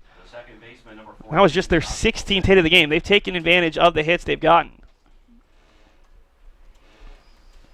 It was fly out to right in the first inning, a sac fly to right in the second, a triple and an RBI in the fourth, and another sac fly to right in the fifth, followed by a ground out and now triples. We take another look at that triple by Herzog, and he's been going opposite field all day today, as I emphasized on those sac flies. That one splitting the outfielders, and Patterson had to run a mile to get that one. There's the 0-1 to Lopez. That one on the outside corner. 0-2 now to Josh, who today is 1 for 4 as well. He also has a walk, scored twice.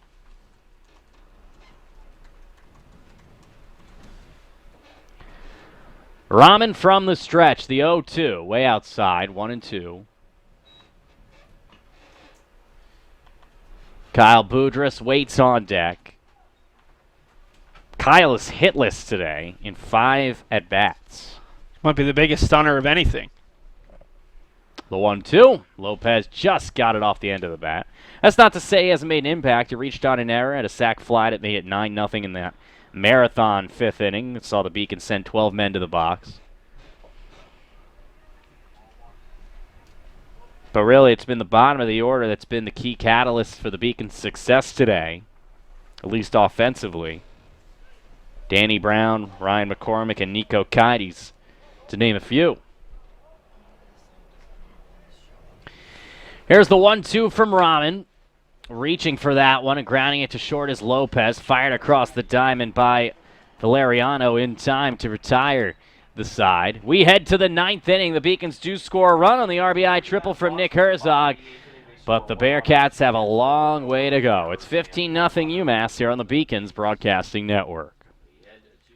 Beacons on the track! Beacons on the track! My name is Tyler Hart. Beacons on the track! Being on the track and field team here is the greatest decisions I've made besides coming to UMass Boston. When you train together in that sort of intensity, you build a sort of a bond with people who are training with you. You know, it's like a higher level of friendship. It's like teammates, it's just a different level. My freshman year, I got a Rookie Athlete of the Year. Outdoor, for my sophomore year, I was the first time I went to nationals. When I jump, it's a little difficult considering I have hereditary disorder known as amblyopia. There we go. It's pretty much just a partial blindness in the left eye. The best way to describe it is if you have decent prescriptions for contact lenses, you take one of the lenses out, and then you put your hand over the eye with that lens. That's my vision. I rely more on my steps as opposed to my visual perception of how far away the bar is.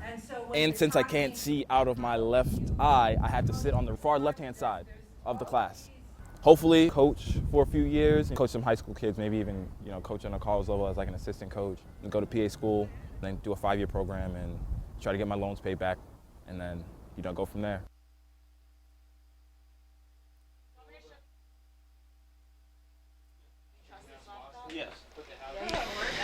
Welcome back to the Beacons Broadcasting Network. Along with Seth Orensky, I'm John Skudras. One last chance for romance, and what a love story it would be for the Bearcats of Baruch as they trail by 15 runs here in the 9th inning. It's going to be 2-3-4, and what is now a much different lineup than when it started, but Nicholas Valeriano, who started in right field and moved to short, remains in. He's 0 for 2 with a walk as he gets his first hit of the day, lining a base hit to left field, just the 3rd hit of the afternoon for the Bearcats. And the first since the 4th inning when the leadoff hitter at that point, Capion, singled. So that's a nice moment. But also, Valeriano's had one of the better days offensively. He's 1 for 2 now, but put down a sac bunt, walked, and singled. The only player, I believe, who's reached twice, and there's not too many who have reached. So, yeah, he is the only player who's reached twice. Plus, he's gone from right field to shortstop, which is extremely impressive to me. There is Jorge Keith Mercado, who's 0 for 3, reached on an error. He's grounded out twice, 1-0, and is going to have to wait as a pickoff throw is off the mark by McCormick couldn't handle it. Heading over to second is Valeriano. And that's a runner in scoring position as the Bearcats will look to build some momentum towards tomorrow by potentially avoiding a shutout today. You want that first run. You 100% want to get that run off the board. You want to get that confidence. And then also from UMass Boston perspective, last year in the first ever home NCAA tournament game of any kind, UMass Boston hosted the first 2 games of the Harwich Regional last year because of rain on the Cape. The Beacons defeated Penn State Berks 15-1. So a little bit of symmetry there if Baruch were to score the run. Penn State Berks losing 15-1 in their opener last year. Penn State Abington losing 18-2 today as that swung on and missed. 2 balls and 1 strike. And sadly, Penn State Berks, who the Beacons had played in each of the last 3 NCAA tournaments, did not get a chance to win their conference tournament because of rain. 2-1 is fouled behind us, 2-2. The NEAC tournament was rained out on Championship Sunday. They needed to win 2 against Penn State Abington, who was the top seed. So they probably would have lost either way. But the AQs due by 6 p.m. on Sunday. The weather was really bad last Sunday, and it cost a couple of teams a chance to get into the tournament. That's a bummer for them. Here's the 2-2. Off-speed pitch, popped again behind home plate, now to play. Still 2 balls and 2 strikes. And it can affect NCAA play as well. The Brandeis softball team was up at Ithaca last week. They added the rain date. We're supposed to play on Monday. The rain was so bad that they just awarded it to Ithaca because they were undefeated. That one misses down and away. 3 balls and 2 strikes. Almost leaves you with a real bad taste in your mouth. You play all season for that moment. Well, and especially that's why the focus was playing today here at Monon Park, because that way if we do go to Monday, we have all Monday. You don't want to be forced to use that rain date before you even start. This one's popped up on the infield. Charlie Hughey barely has to move, and that's the first out here in the 9th inning. And, of course, turf is the real equalizer when it comes to New England weather, because if we were playing on grass, we would not have been able to play until all the rain really had stopped.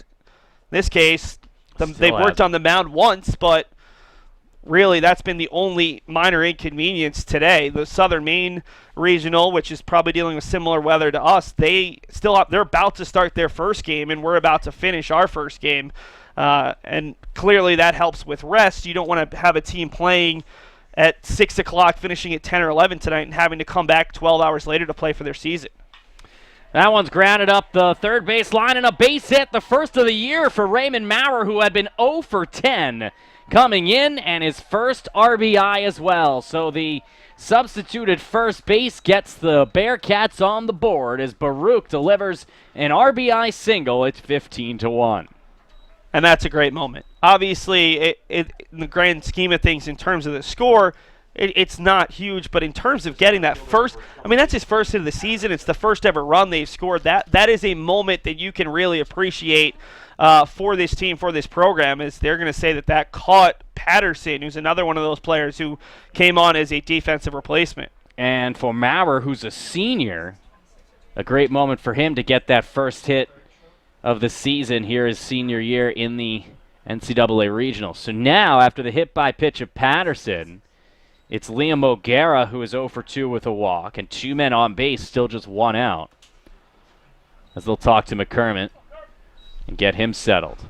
Yeah, and you can get out of this inning with just 1 pitch with the way the Beacons defense is. We've already seen them turn 1 double play. The big thing for McCormick right now is you're very willing to trade outs for runs. You just want to get out of this without forcing Brendan Egerbrodt to even warm someone up out there in the bullpen. First pitch is down low to O'Gara. Raymond Maurer, is that who that is? His favorite food is milk? Wow. And his favorite movie is Major League 2. See, most people would say that's a much more inferior movie to Major League 1, as that's fouled up the first base line. But, you know, Raymond Maurer goes against the tide. Favorite food, milk. Favorite movie, Major League 2. Favorite color, royal blue. Career ambition is to be a GM of a professional sports organization. He's not the first guy that I've looked at. Baruch clearly, I mean, they have a couple of communication management, he's in operations management.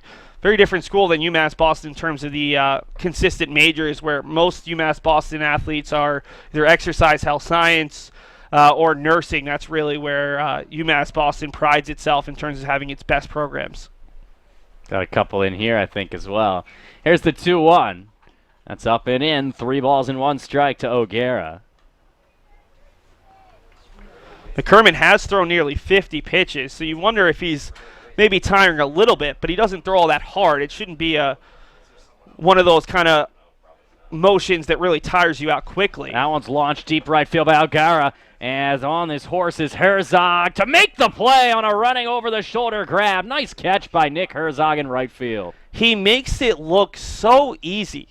He's probably running extremely fast because he is the fastest guy in the Beacons, but he just kind of looks like he's just lazily jogging out there, and then he gets to almost every ball. I mean, watching Nick Herzog is something that it's hard to appreciate just how good he is, just how many balls he can get to, because he just runs effortlessly. Jacob Auerbach is the batter. His first at-bat today. Auerbach hitting 150, 3 for 20 with 2 driven in. As down to their final out here in the opener are the Bearcats. First pitch is a fastball high. Maurer tagged up and moved to third on the catch from Herzog, so runners are at the corners. McCormick gets his sign. The 1-0. Right down the middle, 1 ball and 1 strike.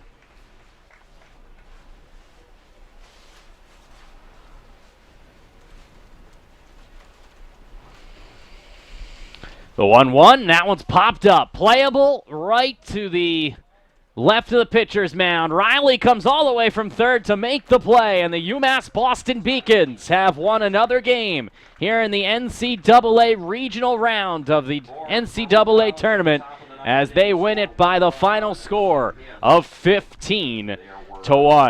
The win goes to Ben Gottesman, who continues his outstanding season. He's now 5-0 on the campaign. The loss to Paul Sierakowski, who pitched well up until the 4th when he gave up 5 runs in that frame, ultimately going out in that inning and falling to 5-2 overall. And miraculously, in a 14-run game, the save goes to P.J. McCormick as he and the UMass Boston Beacons see the left-hander get his first save of the season as the Beaks win it and advance to the winner's bracket of this regional round in the NCAA tournament. So the Beacons getting the job done here at home, hosting this tournament, and ultimately coming away with the victory by the final of 15-1. We're going to go to a break. When we come back, we'll take a look at the highlights as well as take a look at the upcoming schedule and what we know heading into play tomorrow. This is the Beacons Broadcasting Network.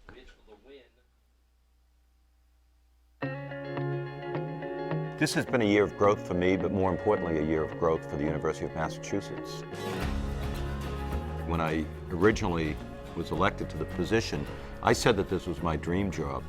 It's an opportunity to lead a great university, a university that has dramatic impact. A lot has happened. It's been an exciting year. We have had record enrollment. We've had record selectivity. The quality of the students attending the University of Massachusetts has never been stronger. In terms of fundraising, when I was inaugurated as a new president, we raised $1.6 million.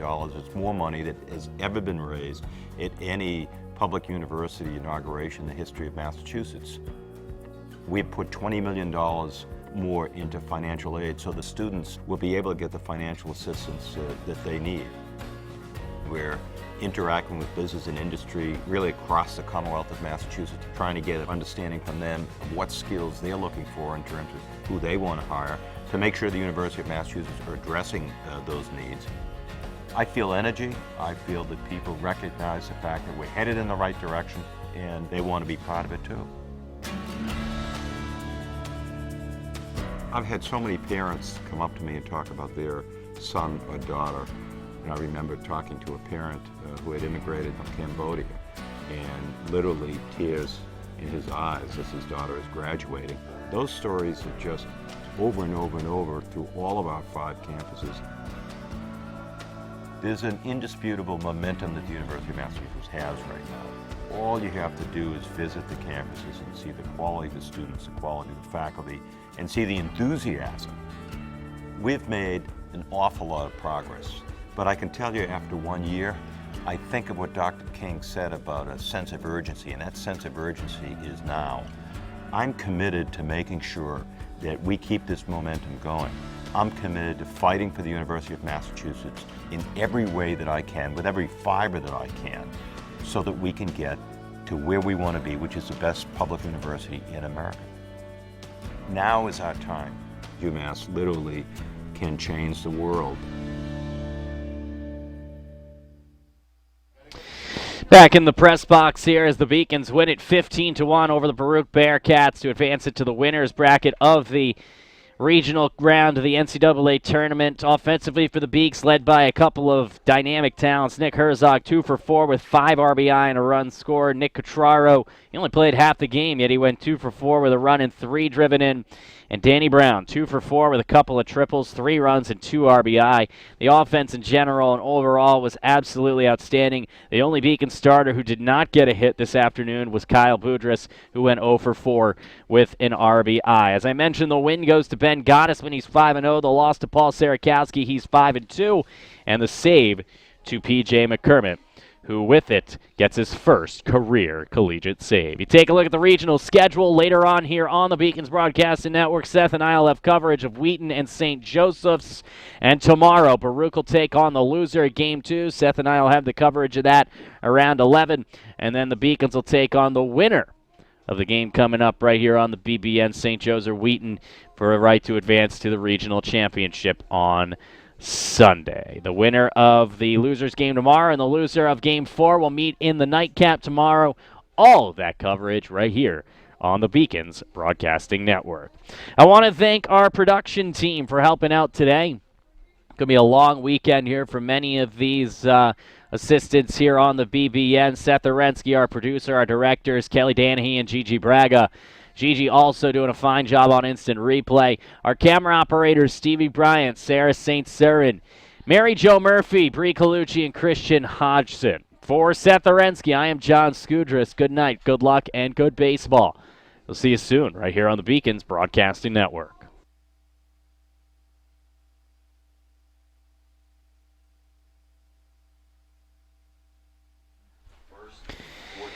Good afternoon and welcome to the Beacons Broadcasting Network. Along with Seth Orensky, I am John Skudras, excited to bring you the 2019 NCAA UMass Boston Regional Game 2 between the third-seeded St. Joseph's Monks and Wheaton College. St. Joseph's comes in at 32-10, Wheaton coming in at 27-10. Both teams dominated their respective conferences this season. And as we get set for opening pitch between Griffin Young for Wheaton and Grayson Jennings for St. Joseph's, it promises to be an outstanding affair between two seemingly equally matched opponents. Pitching in power versus pitching in speed. That is how I'm describing this matchup. You have phenomenal speed on the base pass for this St. Joseph's College of Maine team between Joey Murphy, their leadoff hitter, and then their very talented fellow senior Jared Gagne. You're talking about 2 of the top 5 players in Division III in total steals. On the opposite side, You've got a tremendously young but very talented pitching staff, and then you've got Jared Sharkey and Jacob Studley. Jacob Studley might be the best name in this regional, but Sharkey with 11 home runs. You got the player of the year in both of these conferences. Very deep lineups, very good pitching. This is the most intriguing matchup of day one to me, the 1-4 matchup. Baruch was in their first meeting. These two teams have met a couple times in the NCAA before. They're both very strong programs who did not play in the NCAAs last year, and they both want to get off on the right foot. Let's take a look at 4 things to know about St. Joseph's as the Monks enter this tournament, having met Wheaton 3 times in the NCAA Regionals, with St. Joseph's winning 2 out of 3. But this is the first time the Monks have been in this tournament now in 5 years, and look, they get their feet wet. Well, that's because Suffolk won the GNAC 4 consecutive seasons. They were able to beat Suffolk to get into the championship final, and then what a way to make it into the NCAAs. Down by 3 runs in the bottom of the 9th inning, they were able to score 3 runs, including 2 on a Ronan Chisholm single with 2 outs, and then a walk-off in the 11th, Greg Emanuelson, with a huge hit to send St. Joe's back into the NCAA tournament, where they were in 5 consecutive seasons prior to 2014. What a season from Emanuelson, 343, 6 bombs, 47 RBI, and he's not even who our player to watch will be. But first, let's take a look at 4 things to know about Wheaton College. And Seth, when you take a look at the Lions, this is a team that's been battle-tested not only against this St. Joseph's Monks team, but having been in the NCAA tournament a lot. They've been in the NCAA tournament a lot. This is year 22 in Wheaton's history. They've made it 68% of their seasons. A lot of teams would just be happy to be above 500 68% of the time. No, Wheaton in the NCAA Regional 68% of the time. They're a phenomenal power-hitting team, and this team is coming out of one of the toughest conferences in America. The New England Women's and Men's Athletic Conference, one of 3 conferences in all of Division III, with 3 teams joined by the NJAC, the New Jersey Athletic Conference, and the CAC, the Colonial Athletic Conference, all 3 getting 3 teams in. And this might have been the deepest when you take into account that Babson and Wheaton were both in the top 10 to 15 all season long. MIT not in the national rankings because of a low winning percentage, but a very battle-tested team that ended up winning the NEWMAC tournament with wins over both Wheaton and Babson. Let's take a look at our players to watch, beginning for St. Joseph's as the Monks. Joey Murphy, their leadoff hitter, a native of Derry, New Hampshire. He was the GNAC Player of the Year, 2nd in all of D3 in steals with 37 steals at the D3 level. That's impressive. He's the catalyst leading off. He's somebody you don't want to let on base. No, he's never been in the NCAA tournament. This is game number 150. You know that Joey Murphy's not going to be showing any kind of jitters or any kind of nervousness. He is the guy that really is the catalyst for this team. If you can get him on at the top of the order, you give yourself a real chance, and he's also one of their better defenders. This is a very good defensive team, top 25 in the country in fielding percentage. On the other side of things for Wheaton, the Lions player to watch is going to be Jared Sharkey, their cleanup hitter. What a season, 322, 11 bombs, 48 ribbies. He was the NEWMAC Player of the Year, and as he goes, so goes Wheaton. NEWMAC Player of the Year in a conference that had a lot of big guys for Babson, a couple really big guys for MIT. He's another one of those 4-year players who's looking for a big run. Remember, Wheaton was in the College World Series in 2017, actually played UMass Boston, 2 of those teams in the College World Series out of this 4-team regional. And he has been phenomenal in neutral site games. 421 average, 16 RBI in 10 games. We'll see how he does on this neutral site. First ever time Wheaton has been here at UMass Boston, despite relatively short distance and the fact that these two teams play pretty much every year, UMass Boston and Wheaton. It's just down in Florida rather than here in Boston. Well, some of us wish we were in Florida now as it's cold out there. The rain continues to fall. We're on an all-turf field with the exception of the mound. We are just about ready for some D3 baseball. Without further ado, let's take a look at the St. Joseph's College Monks starting order, as it will be led off by the aforementioned player to watch, Joey Murphy, hitting .428. Batting second, the right fielder, Jared Gagne, also hitting over .400. The 3-hole hitter, the center fielder, Anthony DiPrizio. Batting cleanup, the DH, Drew Healy. Batting fifth, their main run producer, the catcher, Greg Emanuelson. Batting sixth at first base, it's Noah McDaniel. Batting seventh, Ronan Chisholm, the man at the hot corner at third. Batting eighth, the second baseman, Luke Johnson. And batting ninth and playing left field, it is Hunter Richardson.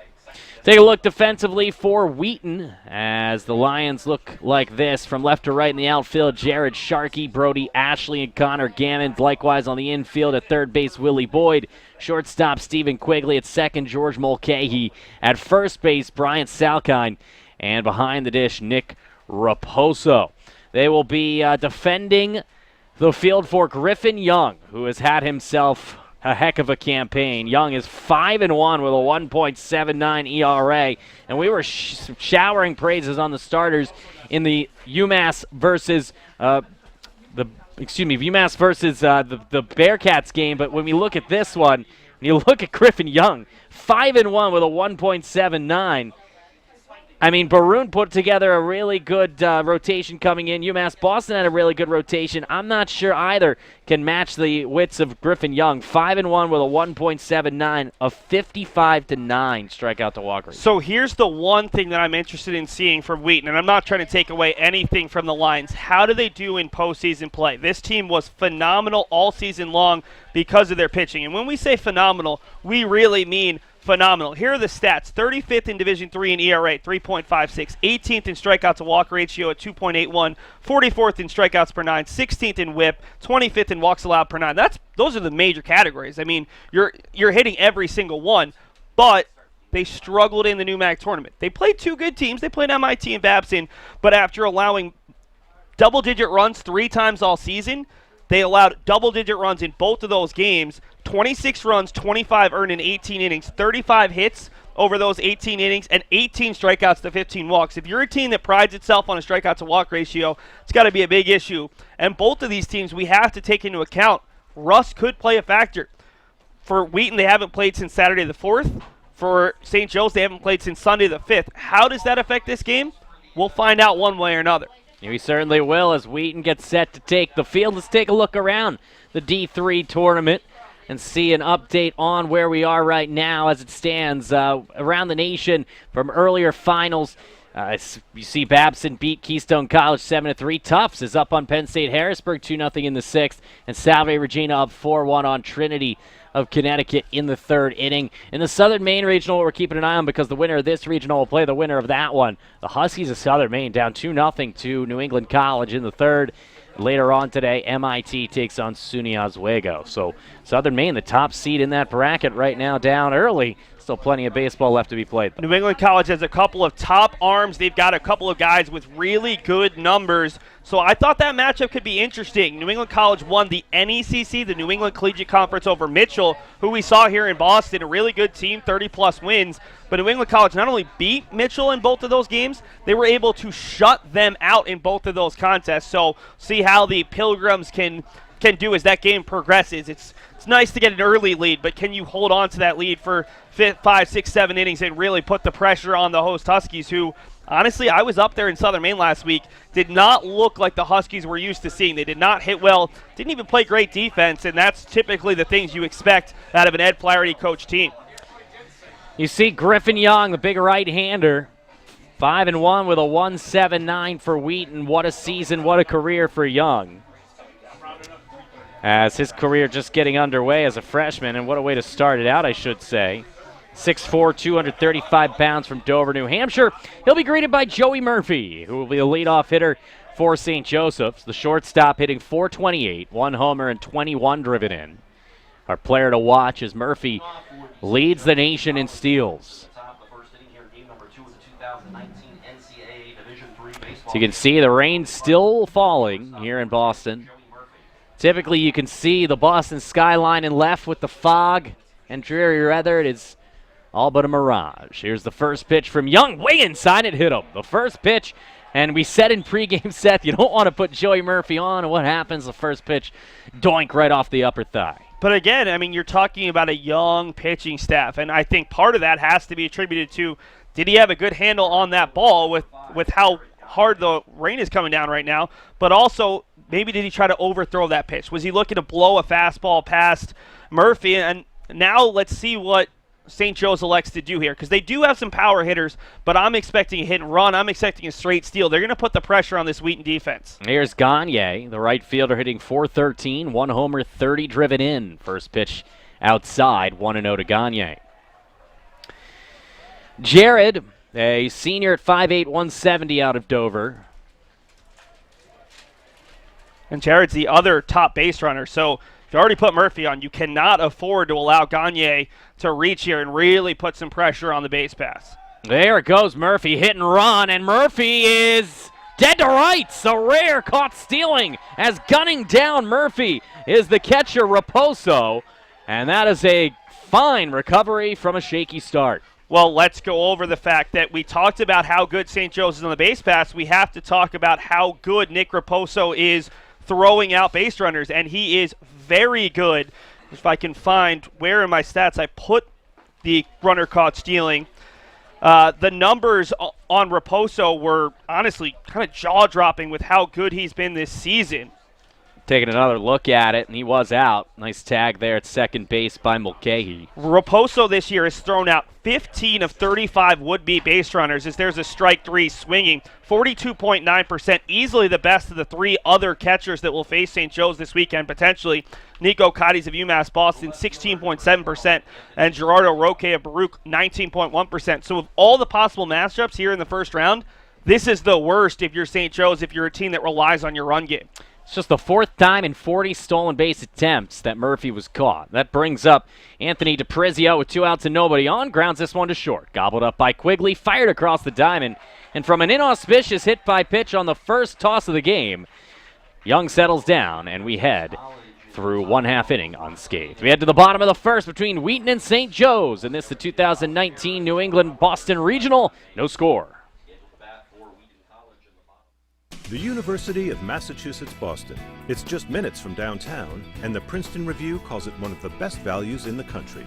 A nationally recognized institution of academic excellence and research, UMass Boston offers more than 150 undergraduate and graduate programs, 16 Division III sports, and more than 100 student organizations. To learn more about the opportunities waiting for you at UMass Boston, visit in person or online. UMass Boston, a research university with a teaching soul.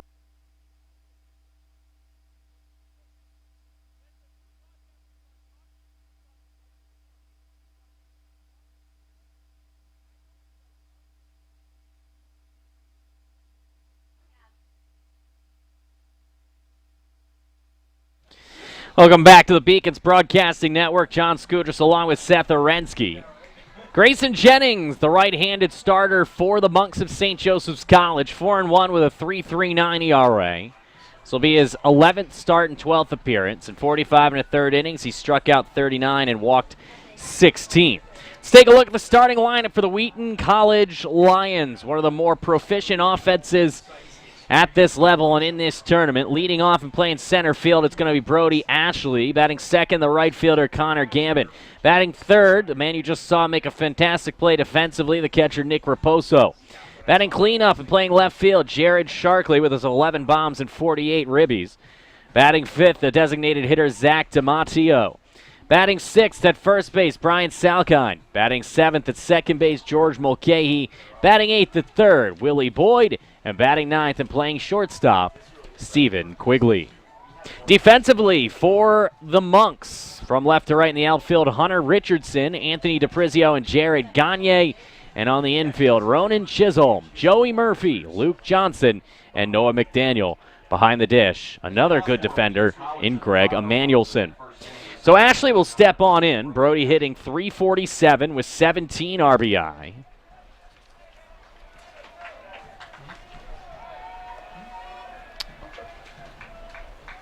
And from the windup, a fastball high, ball one. Jennings with that lengthy delivery. Meanwhile, Ashley with just 6 extra base hits, but he's getting on base at a .427 clip. Here's the 1-0. On the inside corner, 1-1. And while Ashley's not quite as important as a leadoff hitter because he's not the same kind of stolen base threat, you really want to put guys on ahead of Raposo, Sharkey, and DiMatteo right in the middle of that lineup. Is Studley not in the lineup today just because you want to give yourself a chance to have that 2-run, 3-run homer with the way that Sharkey hits. I mean, he could really terrorize Monon Park. First time he's ever been here, but that short but high wall in left and then the short fence out there in right, power hitters can really terrorize this field, and we've seen it in a couple of tournaments.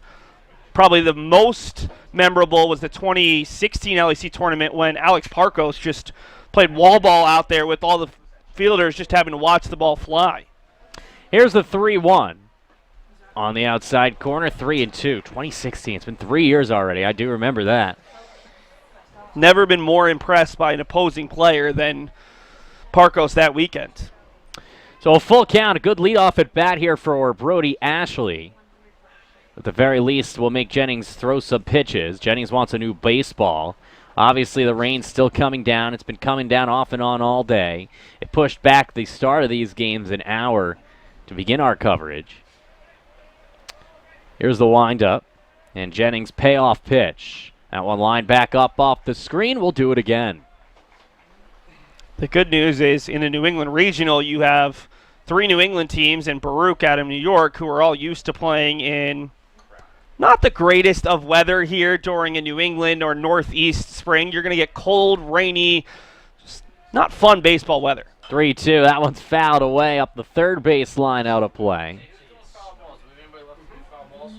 And so it remains 3 balls and 2 strikes. A long at bat. And just what the doctor ordered from Ashley. Jennings, another 3-2. That one's low, ball 4, so a nice at bat for Brody Ashley. He works about 8 pitches and is able to get on base. Yeah, 8 pitches exactly there.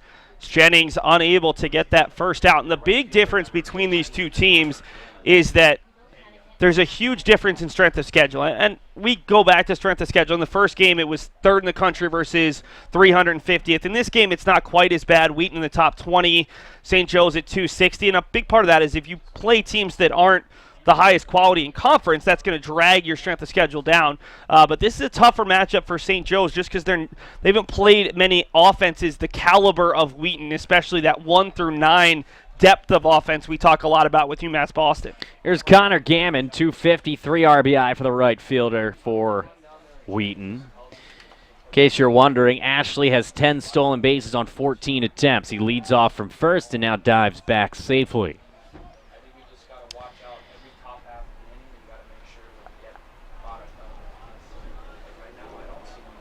Gammon's got a .391 on base percentage despite the .250 batting average, so he definitely draws a lot of walks. That one in the dirt, good block by Emmanuelson.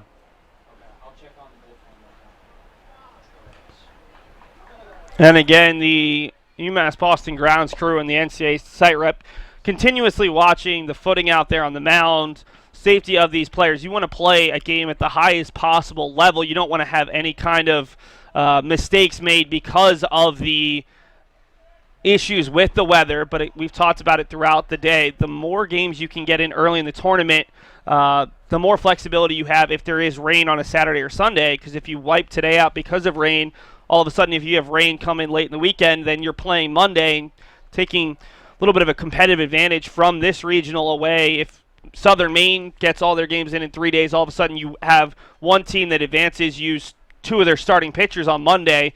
That's a huge disadvantage in terms of those days off compared to a possible other regional. There's a 1-2 coming to Gammon. Long look over at first. Now he comes home, and Gammon fires that one off the screen. It's still 1-2.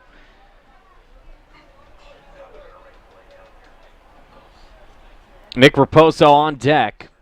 The next 3 hitters, very dangerous. Really, the next 5 hitters are all hitting over 320 with varying degrees of power. So this is the murderer's row for Wheaton as pickoff move to first is not in time, which is why getting Gammon here is critical. Well, also just getting that first strike. I mean, this is Grayson Jennings' first collegiate NCAA start. You know there's going to be some nerves on the mound. Saw it from Griffin Young hitting the first batter he faced. That 1-2 barely misses outside. Well, and we're going to have to adjust to a new strike zone with each successive umpire. It's Jeff Merzel. We didn't see him in game one. He's behind the plate with Chris Engstrand at first and David Chiasson over there at third base for this game number 2 of the UMass Boston Regional. Another pickoff not in time. Ashley dives back.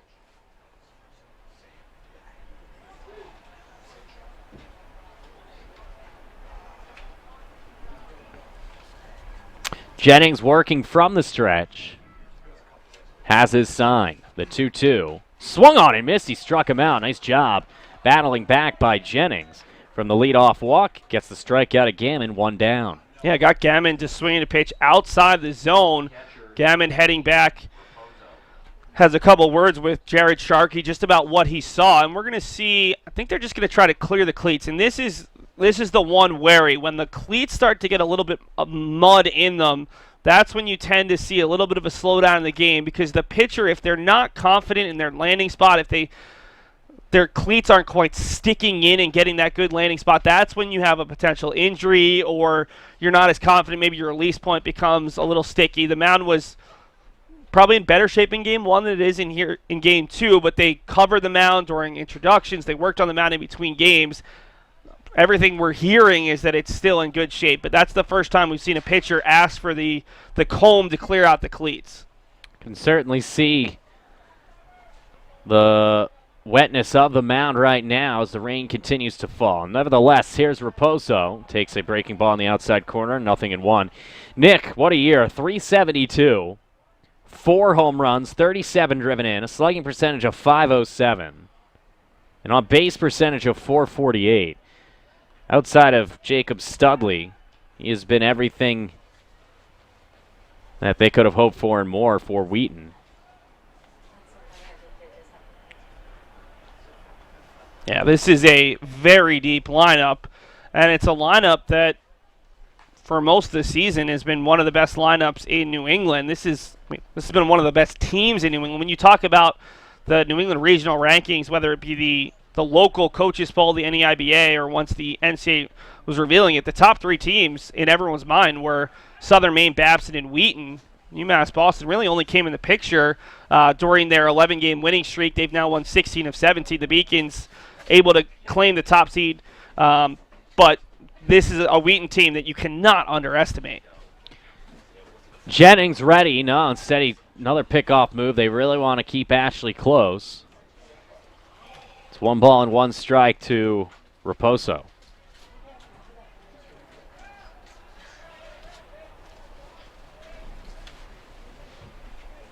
The 1-1, that one skied foul, trailing towards the stands, and it will make its way out of play.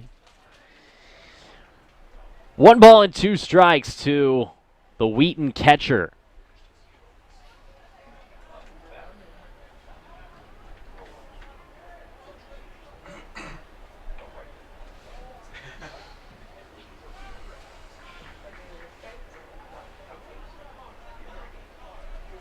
Jennings ready. Here's the 1-2. That one's fouled back again.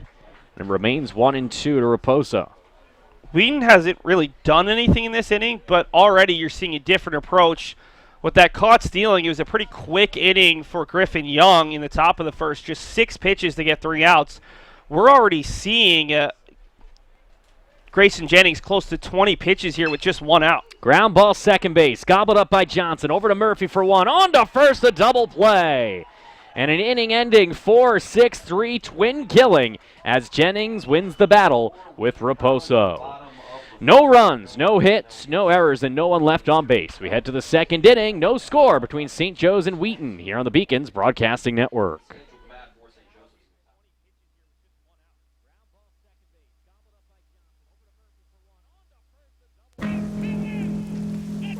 Celebrate the soggy shoes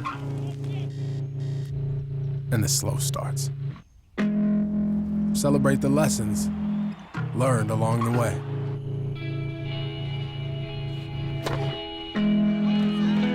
These are the wins. Not the shiny, nail-biting kind.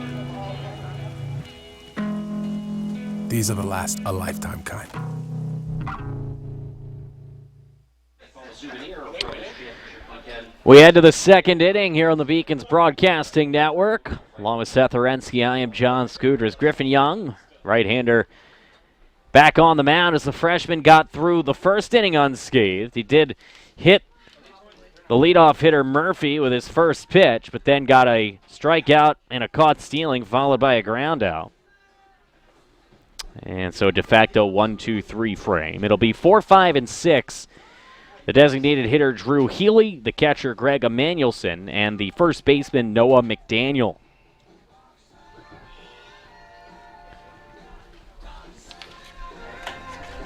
Got an update from Gorham. It is New England College 5, Southern Maine 1 in the fourth inning. It's interesting, Southern Maine pulling a card out of Brendan Eigerbrode's book of throwing. I mean, it's tough to call Ben Gottesman your 4 right now when the guy's won 5 consecutive starts and doesn't walk anyone, but arguably your 4. They're throwing Tanner LaBerge today, who is clearly their 4 with some injuries, and LaBerge has struggled early on.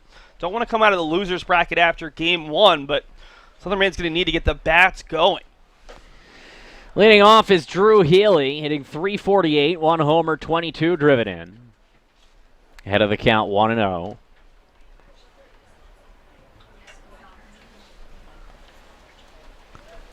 Wind up, a 1-0 pitch. That one on the outside corner to Healy. 1 ball and 1 strike. Well, and this is the tough part about the weather. If you're asking why are we playing right now, it looks like the rain is all but dissipated. We've gone from a little bit heavy rain to no rain to light rain. It doesn't make sense to stop the game, but it's tough to find a period with no rain. Grounded to short. Quigley's throw is high, and so safe at first, but having to get back is the runner, and he is tagged out. Healy runs through the bag and then starts to trickle towards second base. Therefore, he's in fair ground, and he is dead to rights trying to get back to the bag. A huge mistake and a comedy of errors on both sides. Will Sanborn is coming over to argue he is wrong. Quigley, 100%. I watched him the entire way. He makes the turn enough. He took at least 2 steps, and you'll see it right there. As soon as he takes that left turn, he's open, and Raposo has already made 2 huge defensive plays in the first 4 batters. They've had leadoff base runners in both innings, as we'll see the umpires come over to discuss, but I don't see them overturning this call. I think that's an error, and then a tremendous put out by the catcher Raposo, who backed up that play very smartly. Yeah, E6 and 2 unassisted on the putout. That was a heck of an effort by Raposo, not only physically to be able to get over, as they do confirm it, but also a great mental play to know to back up there. And a great call by Chris Engstrom getting it right the first time. Engstrom recognizing all it takes is that little left turn. All it takes. And as soon as he thought about it, because you see that ball go over and you're like, oh, maybe I got a chance. That's a very short, especially with the chain link fence if it bounces back. And Raposo was running hard the whole way. Meanwhile, Greg Emanuelson unloads on one off of the W.B. Mason logo off the monster, and that is going to be a long, loud single for the catcher, Greg Emanuelson. He goes hacking at the first pitch, came in hitting .343, and he'll rise that with a beautiful swing there. Well, and Emanuelson was one of the guys who hit extremely well against UMass Boston earlier on in the season. St. Joseph's College is the only team in this regional who's played here at Moden Park prior to this year. They came here in early April or late March. They were undefeated 11-0. Got off to a 7-0 lead, ended up losing 9-8, but Emanuelson was one of 2 players who had a home run over the monster and left. You want to talk about how key that put out at first base is now. And also, what a play by Sharkey, fielding that off the wall smoothly. First pitch here to Noah McDaniels in the dirt. Good block by Raposo. Continues to shine behind the dish. McDaniel, 308, 25 driven in.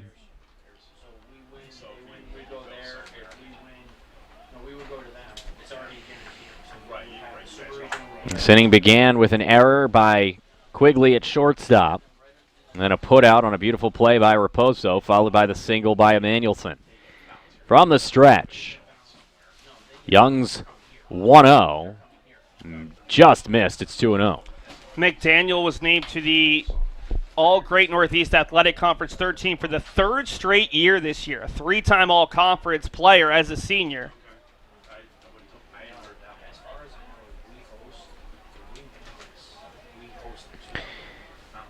Young is ready, and the right-hander's 2-0 is down and away. 3 balls and no strikes. You see him start to kick at the mound a little bit as it may begin to erode the deeper we get into this game. Well, it'll just require a little bit of mound maintenance in between innings. That's the big thing. You're going to see some short breaks. I don't know if it's as much the cleats, though, right now, or just maybe a little bit of the pitchers trying to take a little bit of delay to settle themselves down. 3-0s right down the middle. 3 balls and 1 strike with 1 down here in the second. And I just was informed by Brendan Iger, the Beacons head coach, it's not that LaBerge started the game. Little East Conference Pitcher of the Year Ben Lambert was knocked out of the game early. So that is even worse news, having to use 2 starting pitchers in game number 1 for Southern Maine. The 3-1 is up and in, and so working a walk is McDaniel, and this inning is starting to unravel a little bit for Young. He gave up the leadoff error, got out of that trouble, but then a single and now a walk, and that puts 2 men on with 1 out for Chisholm. John, just think about if Raposo doesn't make that play. You're looking at minimum bases loaded with no outs. That Poso has been huge, and now Ronan Chisholm, who had that huge 2-run game-tying single to tie the game in the bottom of the 9th against Johnson and Wales in the, if necessary, game in the GNAC Championship, has a chance to do some damage.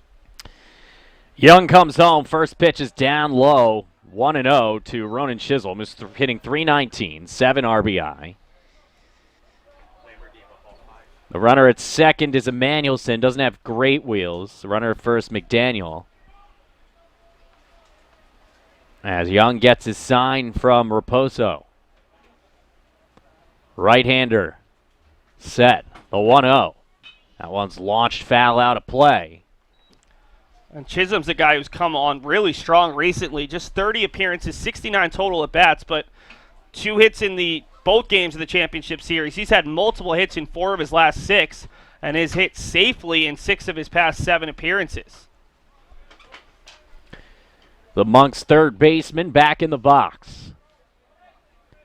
Griffin Young ready. The 1-1. That just missed outside and low, 2-1. And he's the rare non-basketball or hockey player who took a post-grad year. Typically, you see that in basketball, you see that in hockey. He spent a year at Cheshire Academy after graduating from Nauset Regional High School right here in Massachusetts. Taking a peek back at Emmanuelson. Now the 2-1. Right back to the mound. Young might get out of it. Throws it beautifully to Quigley. On to first. A double. No, they're going to say pulled off the mound. They're coming home. And Emmanuelson's dead to rights as running themselves straight out of the inning for the second time here in the second are the Monks of St. Joseph's College. Trying to take advantage as Emmanuelson, but a heads-up play by Salkind as he throws home to get the catcher at the plate. That's 2 outs. That are just the benefit of heads-up fielding. Wheaton's defense has kept them in this game. This could easily be a multiple-run lead for St. Joe's here in the second. Instead, let's take a look at this 1-6-3-2 double play. I think you could call it a long double play. A great job by Salkind. Loses the bag instead of being frustrated with the call because he may have, I'm not quite sure, but gets up, strong throw, and who else? It's Nick Raposo, who has been involved in the 3 biggest plays of this game for Wheaton. A 1-6-3-2 twin killing retires the side in the top half of the second inning. No runs, 1 hit, 1 error, and 1 man left on base. We head to the bottom of the second. Still no score, St. Joseph's and Wheaton. You gave that a 1-6-3-2. Something I discovered in myself is that if I have a goal, then I can accomplish it. It's a well-rounded experience. At a Division III school, you primarily a student athlete, so the school is really shaped around you developing yourself as a complete individual. It helps a lot that you have a family with your team that can guide you.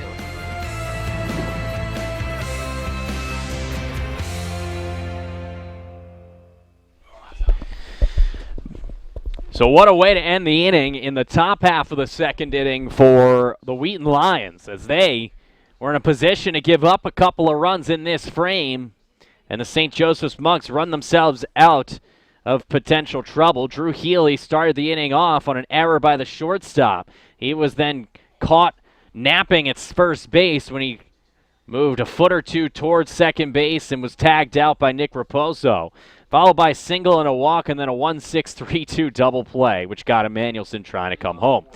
It'll be 4, 5, and 6, beginning with Jared Sharkey, the left fielder, who is as prolific as they come for Wheaton, hitting .322 with 11 bombs and 48 RBI. And I wonder if, when Wheaton has walk-up songs at home, if he at any point decided to use Baby Shark. Because if enough major leaguers have used it this season, I figure a guy with the name Shark in his last name probably thought about it at some point. That one skied out of play behind us. The funny thing about it is Baby Shark, the viral song, has been around for well over a decade. Really? I knew about that at college at Boston University, but just became a hit sensation this season. Here's the 0-1 from Jennings. Breaking ball. That one full Sharkey, but it was a little inside. 1 ball and 1 strike. Sharkey, then Zach DiMatteo, then Bryant Salkine, who made the play at the end of the top half of this inning. Here's the 1-1. Another breaking ball, and Sharkey way out in front of that one. You can feel the wind from it in left field. He almost lost his helmet. That's how hard he swung there. Forget the boots. We'll see if he's able to adjust here with 1-2 coming. Jennings from the windup, the 1-2. Another breaking ball, just getting a piece of it and grounding it to shortstop. Murphy up with it, and in time to get Sharkey by about a step. Our first base umpire, Chris Engstrand, is having a very stressful start to this game. There have been quite a few plays where is he holding on to the bag? Is he holding on to the ball? That's the third or fourth instance. We're only in the bottom of the second inning. It's really earning his money's worth in this contest. Typically the base pass, those are the easy spots, but this time first base has been the most difficult.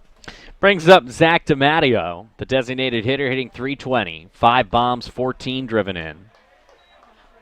It's 0-1.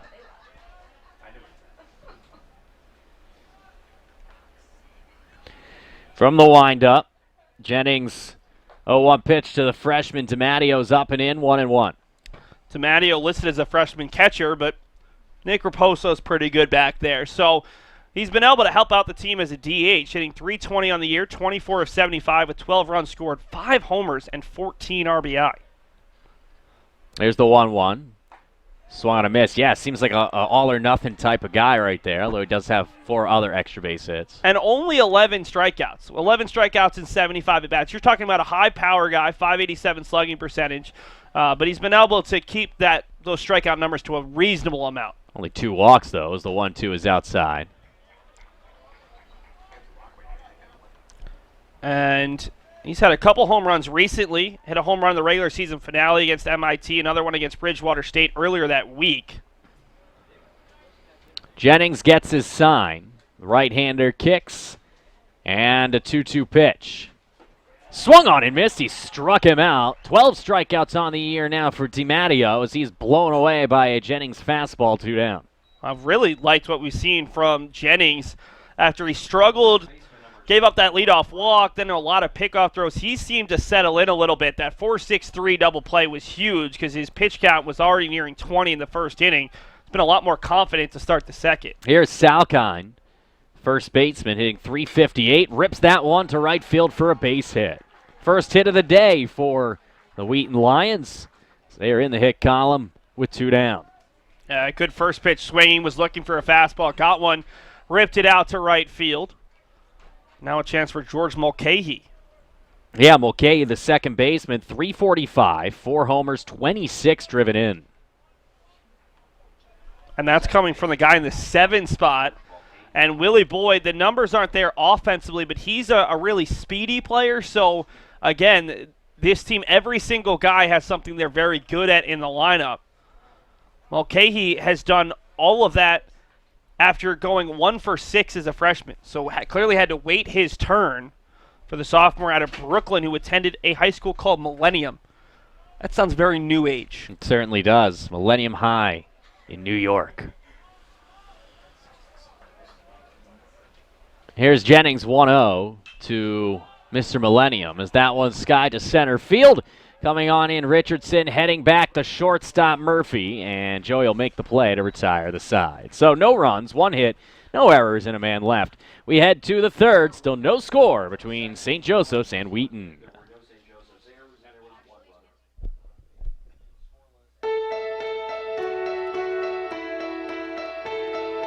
For the love of the game. That's what it's all about, they say. But for those of us who are Division III student athletes, it's more than that. A lot more. Sure, the game is important, but as we work so hard to build both mind and body, it's more about team and the schools and communities we represent. And for the many of us blessed with the strength to compete in sport at the college level, we understand that with what we were given comes a special obligation. An obligation not merely to work towards a personal best in the classroom or in the sport we love, but rather an obligation to help those who have their own special needs and whose love for the game is no less intense. That is why NCAA Division III teamed up with Special Olympics. For Special Olympics athletes, victory belongs not only to those who first cross the line, but to all of those who compete and endure. They are challenged in ways we cannot imagine. They are survivors who test themselves harder and with greater joy than we will ever know. Since August of 2011, we and others from Division III campus communities have volunteered more than 250,000 hours, time away from the classroom and practice field, reaching across the country to coach and mentor Special Olympics athletes. And to learn, as we all do, that in giving we receive so much more in return. Sport ennobles us, and in giving the gift of sport to those for whom it seemed an impossible dream, we are working to make this a better world.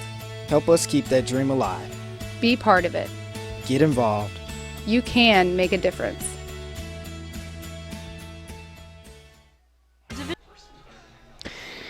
They're doing more work on the pitcher's mound, trying to get it set for Griffin Young and the Wheaton Lions. We head to the third inning here on the Beacons Broadcasting Network with the score still goose egg 0-0. An update around the D3 baseball tournament in the Southern Maine Regional. The Huskies, well, they got a lot of work to do.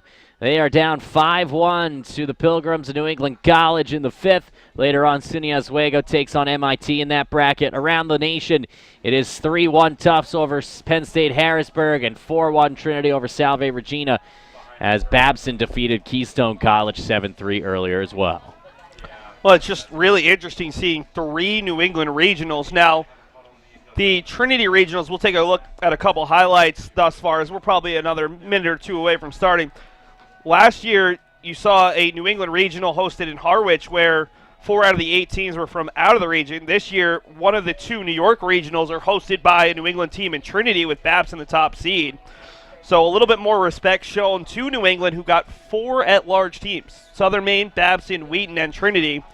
Really nice to see after you and I saw quite a few of those teams come here to Monon Park, and it definitely seems like New England is on the rise. 3 teams making it to the regional final last year.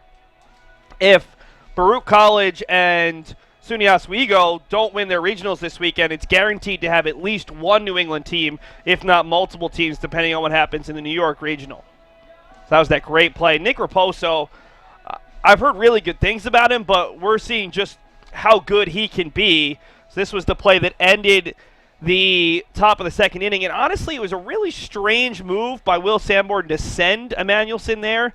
And I think right now, if you're St. Joe's, you feel like you could be ahead by more runs. You feel like you should be ahead.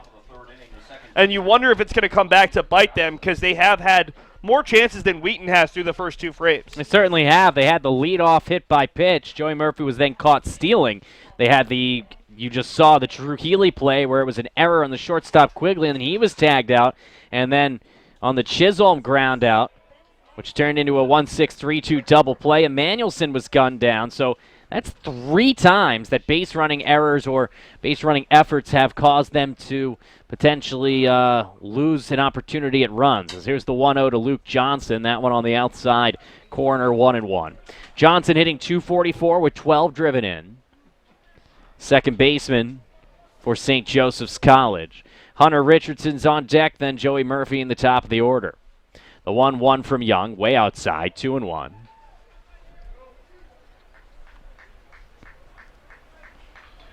And typically you talk about a long inning offensively, how it's going to affect a pitcher. Griffin Young wasn't that long on the bottom of second, but having to wait Be interesting to see how he fares here in the top of the third. That one skied foul up the left field line, and that's going to get out of play. Sharkey gave it a look and a gallop towards the fence. It's 2 balls and 2 strikes.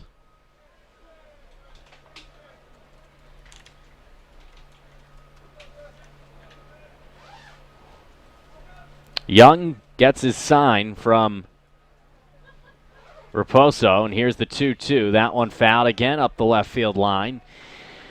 Count remains the same. 2 balls and 2 strikes to the leadoff hitter here in the third inning. Luke Johnson, the second baseman for St. Joseph's. The 2-2. That one grounded up the first base line. Easy play for Salkine. 1 down here in the third. Easiest call over there at first base we've had in this game. First one where you didn't have any kind of drama. And it'll be interesting to see how these 2 young pitchers fare. It's tough enough to be pitching in an NCAA regional. To be pitching then in the first time, then to have to deal with the weather, worrying about your footing. This game is going to be as much the mental focus of these 2 young pitchers as it's going to be actually how strong their pitches are and where their locations are. Breaking ball misses low to Hunter Richardson. Hunter's hitting .313, 4 homers, 27 RBI. The center fielder is the 9-hole hitter for the Monks today.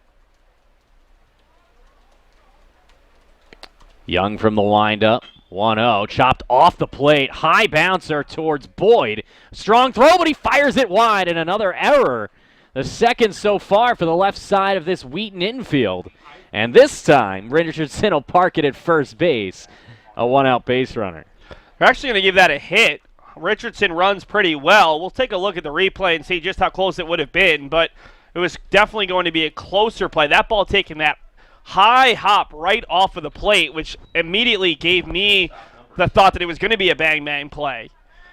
And the throw did bring him off. So we'll bring you that look at that highlight after this first pitch to Joey Murphy, the leadoff hitter, who was hit by the only pitch that he saw. He was then caught stealing later on in the first inning. First pitch to Murphy. And Joey fakes the bump, pulls it back. Another great block by Raposo as we take a look at a replay of that. What was judged a single, an infield single.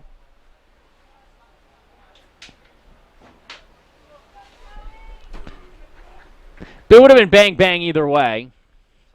In this instance, why not give the 9-hole hitter Hunter Richardson a single? Yeah, it looked like Boyd rushed that throw a little bit, recognizing the speed of the hitter, which is what caused him to be off the mark. As Murphy sees one pitch bounce way outside the zone, the second pitch at his eye level, which is a little easier because Joey Murphy's not the tallest guy, but he does have a great mustache. He does. He's got an epic stash. Should be on the all-stash team. We've seen a few. I believe the Monks, last time we saw them, almost everybody had. The Monks did have some really good mustaches back in late March. Here's the 2-0 coming from Young. Runner fakes the steal and retreats as that one's fouled off the screen. 2-1 to Murphy. Hunter Richardson on the campaign is very adept at stealing. He's 13 of 14. It's good for third on the team. Murphy 36, Gagne 35. This is a lineup at the top and bottom that loves to steal. Yeah, Richardson third by a large margin, and then got 6 guys with 5 or more, 12 different players with a steal, but it really comes down to 9-1-2. This is where you're going to get pressure if any of these guys get on, with Murphy having at the plate 37 steals, Gagne with 35, and then 13 from Richardson, who's at first base. Here's the 2-1. Murphy off the end of the bat towards Salkine at first. He goes to second to Quigley for 1, back to first, not in time. Murphy ahead for a slide. He probably didn't need to do that.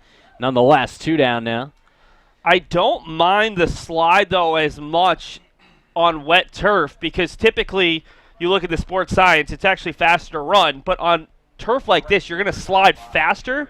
With the wet turf, it's going to take you further. So maybe the science isn't as balanced in terms of running through the bag / sliding on wet turf as it would be on dry turf. I've watched the sports science video that ESPN put out.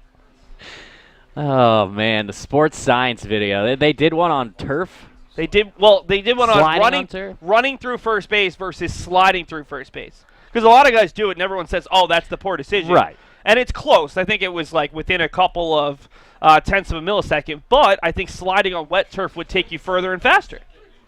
We'll have to test it out one day, Seth. Here's Gagne. He struck out swinging his first time up. The 1-0.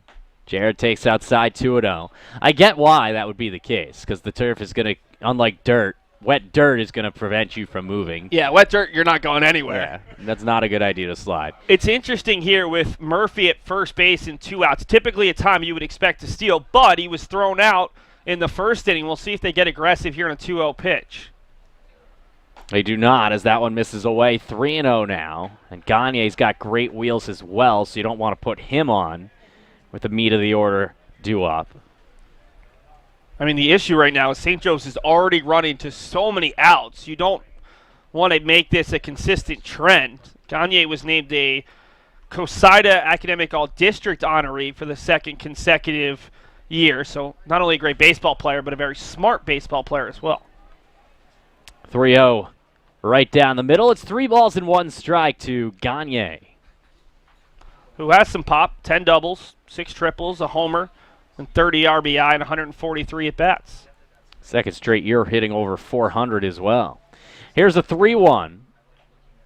Swung on foul tipped. Raposo felt that sting in his glove, but he's okay. It's now a full count with 2 outs, so Murphy will be on his horse at first. Yeah, anything to a gap right here should score a run with the speed of Murphy over there at first base. Gagne had 10 doubles and 17 extra base hits this year. Looking for another here, perhaps. Here's the payoff pitch. Runner goes. Instead, it's in the dirt, ball 4. And so a walk by Young, his second walk so far. And it's 2 men on base for Anthony DiPrizio. Second consecutive inning that Young has put on at least 2 base runners, and he's had base runners on in all 3 innings. Now, he only had 6 pitches in that first inning because of the hit by, or the caught stealing after the hit by pitch, but Young is already up to 37 pitches now, just 19 for strikes. 19 strikes, 18 balls. Not a great ratio for Young. He's tiptoed around trouble so far as DiPrizio is in the right-handed batter's box. First pitch from Young inside. Another block there from Raposo. I think we're going to be calling his name a lot throughout this tournament. As long as Wheaton goes, Raposo is going to be a huge part of how successful they are. He has made a huge impact on this game only through his defense thus far. He grounded into a 6-4-3 double play in his only at bat, but his defensive prowess has been integral. Young gets his sign, takes a peek back at Murphy. 1-0, fouled off the screen, 1 ball and 1 strike. Interesting lineup structure here, and DiPrizio being your 3-0 hitter. He's hitting just 263, which is certainly not one of their better marks. Only has 5 extra base hits and 23 RBI. Not trying to question Will Sanborn, but they've got some guys with better numbers. It just must be what they see out of him in this particular role, especially behind the 2 speedsters. The 1-1, foul tipped off the dish, 1 ball and 2 strikes. Had a nice game in the GNAC championship game. 3 for 4 with a run scored, an RBI, and a pair of walks. That snapped a streak where he had gone 0 for 12 in his previous 4 games. So now Young ahead of the count, 1-2, trying to, for the 3rd straight inning, tiptoe out of trouble. The 1-2. On the outside corner, called strike 3, struck him out. It's the 2nd strikeout of the afternoon so far for Griffin Young as we head to the bottom of the 3rd inning. Still no score between St. Joe's and Wheaton. The University of Massachusetts Boston. It's just minutes from downtown, and the Princeton Review calls it one of the best values in the country. A nationally recognized institution of academic excellence and research, UMass Boston offers more than 150 undergraduate and graduate programs, 16 Division III sports, and more than 100 student organizations. To learn more about the opportunities waiting for you at UMass Boston, visit in person or online. UMass Boston, a research university with a teaching soul. Celebrate the soggy shoes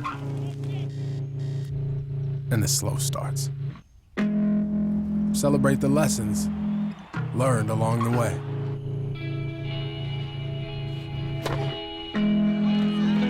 These are the wins. Not the shiny, nail-biting kind. These are the last a lifetime kind.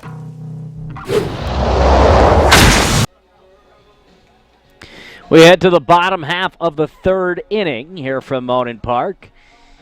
Along with Seth Orensky, I'm John Skudras. Still no score. We've had 3 hits combined, 2 for St. Joe's, 1 for Wheaton, a couple of errors, some base running blunders.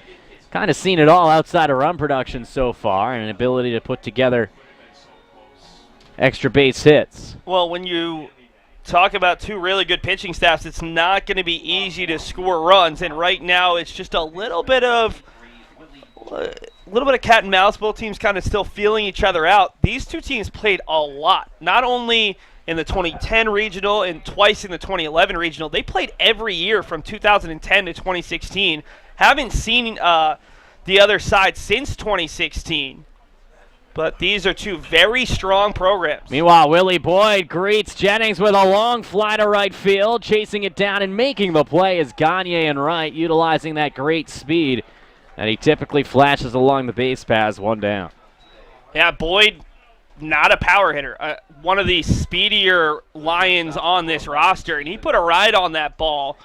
Not quite sure. I mean, the winds are – there's no wind. You look at the flags out in right center right now. They are just draped, not moving a little bit. Typically, if it's a little bit warmer and a little bit of wind blowing off the harbor, that's probably easily gone. Instead, it's just a long, loud first out. No home runs on the year for Willie Boyd, so that would have been quite a banner mark. Nonetheless, here's Stephen Quigley. The 0-1 is on the outside corner, 0-2 to the Wheaton shortstop. Quigley hitting .235 on the year, 16 driven in. Quigley out of Halifax, Mass, attended Silver Lake Regional High School. They're good at softball. I'm not sure how they're good at baseball. They've won, I think, 5 or 6 consecutive regional championships. That's just what my graphics operator is telling me. Here's the 0-2 from Jennings up high, 1-2.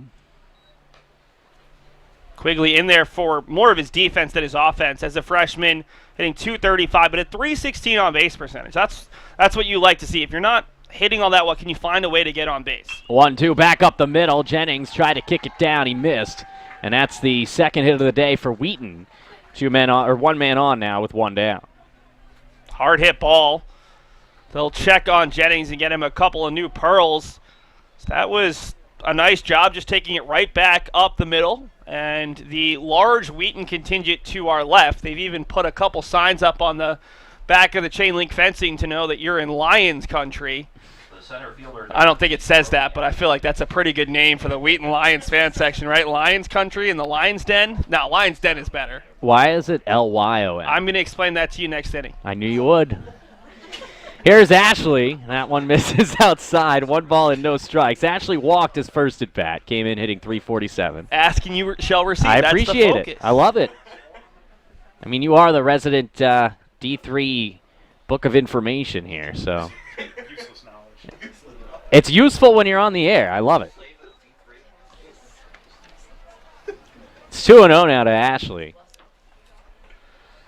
And this is a nice little spot for Wheaton. Can you find a way to extend this inning to get Raposo up, to get Sharkey up, a couple runners on? A 2-0. That one's fouled out of play. Is it because their founder last name was Lyons, something like that? Don't tell me. Don't spoil it. I got the full story for you. I know. I will tell you why it's called Wheaton and why it's called the Lions. Okay. Wow. It's a double trivia. I'm waiting with bated breath. Here's the 2-1. Nope. Instead, we'll see a pickoff move to first. Jennings has been solid today, Seth, despite the fact that he led off the game with a walk. He gave up a single, and now another single in this inning. He's given up a base runner every inning, but he's worked his way out of it. And really, it was the first inning that drove his pitch count up. He has been a little bit too eager to throw over to first. That might be the scout, but from a broadcaster's perspective, you want to see him a little bit more focused on the batter. 2-1 on the outside corner, 2-2 to Ashley. But after a near 20-pitch first inning, he's only at about 40 pitches here with 1 out in the third, and that's a little bit more in line with what you want to see if you're looking at a 6-7 inning appearance from the St. Joe's pitcher. 2-2. Grounded to shortstop. Gobbled up by Murphy. The flip to Johnson. Over to first. The throw was high. Probably would have been late anyway. Nonetheless, it's a fielder's choice at second. 2 down. Yeah, Joey Murphy was already going over to celebrate back into the dugout when he saw that that ball was flying high. It's a defense that plays extremely well. They've yet to be charged with an error, although they would have liked to have gotten out of the inning, because now if Gammon reaches, you will see Raposo up with a couple of runners on. Here's Connor Gammon, who struck out swinging in the first inning. There goes the base runner, Ashley, and a horrific throw there. And on the skidding on the turf, they almost got him as the throw came in from Emmanuelson. It bounced right after the mound and somehow still got the runner. You say horrific, I say innovative. Why not? Roll it. Online, wet turf, that ball moved. And honestly, it wasn't that late. I mean, it was close enough that Murphy asked for a call. No, it was. It ended up being a lot closer than you would have thought. Maybe that is the new innovation. Float it. Here's a 1-0 coming to Gammon. Now they got a man in scoring position, and now 90 feet away as it gets through the wickets of Emmanuelson. And also part of that, I mean, trying to get away from the silliness, is if you keep that ball low, you give your fielder a chance. Those high throws are the worst throws for middle infielders, because not only might they end up in center field, but also you're going from high to low on a tag, and you're very unlikely to get that unless the runner is still a couple steps away. It's a much easier tag if it's a low throw that skips in there on a hop. That one was 2 or 3, but same thought process. Here's a 2-0 coming from Jennings to Gammon. That one's a base hit up the middle, and it's an RBI single for Connor Gammon, his 4th RBI of the year. And talk about turning something from nothing as they get the fielder's choice. They almost were double played out of the inning. A stolen base, a pass ball, RBI single. Well, Ashley, that big steal, that was his 11th of the season, 11 of 15, and then the wild pitch, he was going to score on that either way. But a nice job by Gammon, and now can you stop the bleeding right now if you're Grayson Jennings, as we'll see that RBI single after this first pitch to Raposo, who grounded into an inning-ending double play his first time up. First pitch to Nick is up and away. Let's take a look at the single. A well-ripped ball that Johnson gave an effort on a dive but had no chance at. Yeah, that ball taking a huge hop, a full extension diving effort from Johnson, but not much. And you look at that steal from Ashley of second. That's his 11th steal in the year, second on the team. That Wheaton is 51 of 61, which is a nice number. And then you look at St. Joe's where they have 2 guys with 35 steals or more. You just see a very different way that these 2 rosters were put together, at least these 2 lineups. Because right now you have one of the guys who could easily hit a 2-run homer and really open up this lead a little bit for the Wheaton Lions with a Y.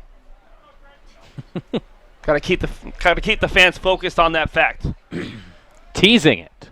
Here's the 1-0 coming from Jennings. Down low, 2-0 now to Raposo.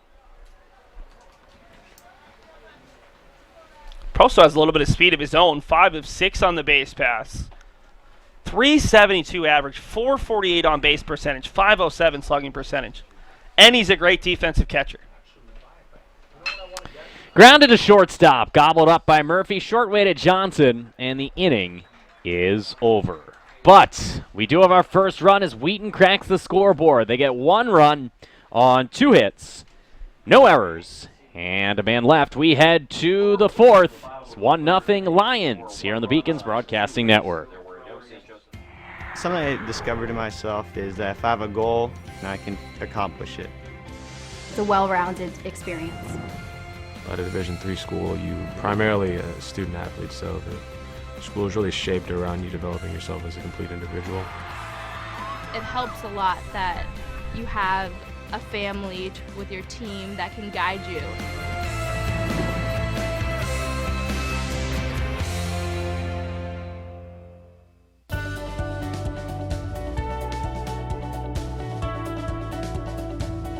I just wanted to get good grades and to do well. But it also made me realize that I have a lot of career goals. You're there to get a full college experience, not only participate in your sport, but participate in things outside of that, and it's all about growing as a person. My coaches have helped me with figuring out who I really am. Their lives are dedicated for us to succeed.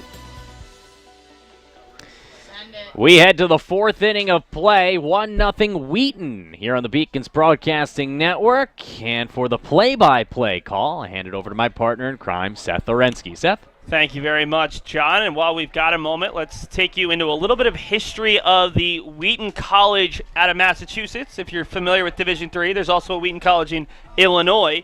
Wheaton College was founded in 1834 as a female seminary, but there's an interesting story behind it. Eliza Wheaton Strong is who Wheaton was named after because Eliza was unfortunately passed away at a very young age, and one of her father's workers was like, you need to name the school after your daughter in memory. So they named the school after her, but they named the nickname after Mary Lyon, a noted women's educator who helped them establish the seminary and put together the curriculum. So that's why they are the Lyons Lions rather than the typical Lions. Because honestly, how would you know otherwise? No, I mean, that was quite a historical lesson, Seth, and we certainly appreciate it. So the daughter of Judge, I'm assuming that's Laban Wheaton? Wheaton? Judge Laban Wheaton, correct. Laban Wheaton. Eliza Wheaton dies. That's why they named it Wheaton College. And then Mary Lyons, a noted women's educator back in the 19th century, is the Lions. And interesting, just in a little NUMAC fact, because Wheaton, of course, is out of the New England Women's and Men's Athletic Conference. Mary Lyon actually left Wheaton to help found Mount Holyoke, an all-girls school that's also in the NUMAC. Small world. I'm speechless, Seth. I'm speechless. And they're called the Lions, but I think they spell it the correct way. Not the correct way, the traditional way. All right. Why is it called UMass Boston? Well, because the UMass Dorchester. Thank you, didn't Gigi. sound It as was good. a joke. We could do this all day. And, of course, you can see it on your screen. We're just trying to kill some time as they work on the mound again. Apparently, we are in our last hour of potential rain. That's why we're trying to fight through it. Theoretically. I mean, the forecast has just continued to change and change. Originally this week, Saturday was the day that looked like there was going to be rain. Now it's sunny, 70 degrees tomorrow. Oh, Mount Holyoke is also spelled Lyons. So Mary Lyon still has a big part to play in the NUMAC. And maybe a little bit later we can look up how many schools have the nickname Monks, because it can't be that many. It can't be. Because the Beacons are the only Beacons in all of the NCAA. Not surprisingly. No, you wouldn't think. I mean, there's some out there nicknames. Beacons isn't that out there, but how many No, it's just not something you would think to name. Like Baruch the Bearcats, right off the top of the head, Cincinnati. And there's quite a few others. But not many Lions, although there are two in the NUMAC. Not many Monks. There are a couple St. Joseph's. There's one in Long Island. There's one in Brooklyn. There's one in New York. That's the famous Division I one. I'm just talking Division III in general. Drew Healy steps up, the cleanup hitter, who reached on an error but took a slight turn towards first base when the ball was thrown away by the shortstop, and Nick Raposo followed up the play and tagged him out, trying to get back to first. Healy, the DH and cleanup hitter for St. Joe's, who finds themselves trailing for the first time today. So he takes the 0-1 outside 1-1 from Griffin Young, who has had runners on in every inning. He's allowed 2 hits, 2 walks, struck out 41 pitches coming into this fourth frame. 1-1 misses well outside, 2-1. Remember, all of these teams back tomorrow starting at 11 a.m. The loser of this contest will take on 4-seeded Baruch at 11 a.m. The winner will take on top-seeded UMass Boston at 2:30.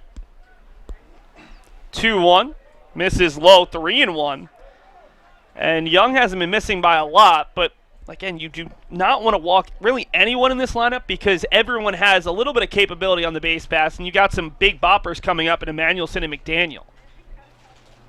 3-1 offering hit out to left, tailing towards the foul line. Long run for Sharkey, and he will not make the play off his glove right at the edge of the wall, and into second base is Drew Healy as overrunning that play with Sharkey. And in my mind, that's 2 bases on a double, but we'll see what our official scorer gives this, and it is going to be a double. It is so hard to play this field, and I think the advantage here is for St. Joseph's because they've played here at Monin Park before, and this is the first time Wheaton has ever made the short trip from Norton, and you see Sharkey fighting the wind, and it just barely goes over. Not the first time we've seen teams visiting Monin Park for the first time struggle a little bit, and then you have to factor the lights in as well. Yeah, it's a tough play, ranging all the way to the right. The lights just came on, and so that could start to affect you. We're getting towards twilight time in an hour or so.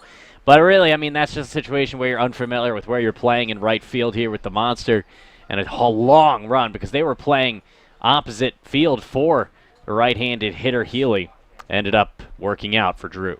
Healy's 7th double on the season, 40th hit. Ball hit up the middle, past the diving shortstop Quigley, and Greg Emmanuelson, who had the walk-off hit in the GNAC tournament title, has given St. Joe's their first run on the UMass Boston Regional. It's 1-1 just like that, a double and an RBI single. Well, that's a nice piece of hitting, going up there and attacking a vulnerable pitcher, the youngster Young, a freshman who's pitched beyond his years, but he's still a freshman. Emmanuelson goes right after it, his second hit now of the day, and just like that, we're evened up 1-1. Yeah, that was tough because if Quigley had been able to get that, you could have kept the runner at second, and it got just underneath his glove, and instead there's a runner on first. The run is in, and it brings up Noah McDaniel, who walked and was retired on a fielder's choice that turned into an inning-ending double play in the second. Putting down the bunt, successfully picked up by Young. He'll go to first, throws it over to the first baseman. Emmanuelson moves up 90 feet on the 1-3 sacrifice bunt by Noah McDaniel. That's a beautiful call and a nice execution by McDaniel. You want to get that go-ahead run into scoring position for Chisholm, who can hit the ball pretty well. And they executed it perfectly. So now a chance to drive in a run for Chisholm, who had that 2-run single. We keep referencing that GNAC title game in part because it was an epic comeback. You're down 3 in the 9th inning with your tournament life on the line. Johnson and Wills had already won the first game to force the if necessary, but also for St. Joe's to get back into the tournament for the first time since 2014. This is a big moment for a very proud and successful program here in New England. 0-1 to Chisholm. With the ball right back to the pitcher to start that double play in the second. 0-1 pitch hit up the middle right at the center fielder. Ashley will take it on a bounce. Kept the runner at second base. The fires to third and running into each other. The base runner and the third baseman. It'll be runners at the corners with 1 out after Brody Ashley nearly baited the base runner into a potential out at third base. Yeah, Manuelson almost got fooled into being gunned down by Ashley. That was a nice play by Brody. He knew from the start he wasn't going to be able to make that play at center field, and so he faked like he was going to make the catch and almost got Emmanuelson, who ends up tumbling into Boyd. Lucky everybody's healthy after that one. Yeah, that was a very nice throw out there from Ashley. Brings up Luke Johnson out of East Hampton, Connecticut, the sophomore who has 12 RBI in the season, had 13 as a freshman. Looking to give his team potentially their first lead of the tournament. He has not been playing a lot recently. Played in the championship game against Johnson & Wales, 1 for 4, but DNPs in each of his prior 5 contests. So runners at the corners with 1 out, 1 run already in for Johnson, the 8-hole hitter. Takes the first pitch low for 1-0. With the way the defense is set up, they're going to have, I believe, the corners in. Yep, corners are in. The middle of the infield set up for a double play ball. Yeah, both infielders, especially at first base, Bryant Salkine is going to come home, although he's faking as if there's a possibility for a pickoff throw. And I don't love that play because it's so easy for something to go wrong there. Not only is Salkine a little bit closer to the pitcher than normal, but also even if it's a good throw, from that angle, it's pretty difficult to get a good tag on the base runner. Chisholm just had that single to center.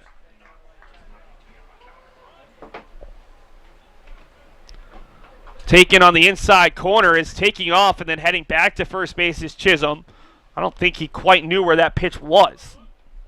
Luckily for him, they do have Salkind pinched in, which is why I was confused by that pickoff, like you said. But right now, not exactly going by the book here on either side.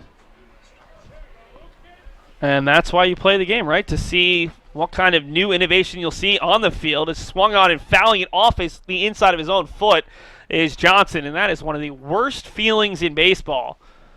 And Johnson is going to take his time getting up. He tries to walk it off. Johnson grounded out to the first baseman Weekly his first time up. Trying to come through here as he's going to need a little bit of time just to probably stop that stabbing pain in his lead foot.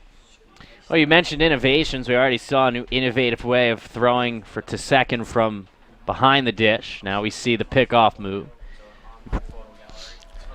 Luke Johnson with an innovative way of getting a little extra time by fouling it off the inside of his foot. This is not going to be one of the faster moving games this year at Monin Park, just because of a little bit of mound maintenance and then so many base runners. I mean, Griffith Young has had multiple base runners now in each of the past 3 innings, trying to keep the score at 1-1 after his team took the lead in the bottom of the 3rd inning on a Connor Gammond RBI single.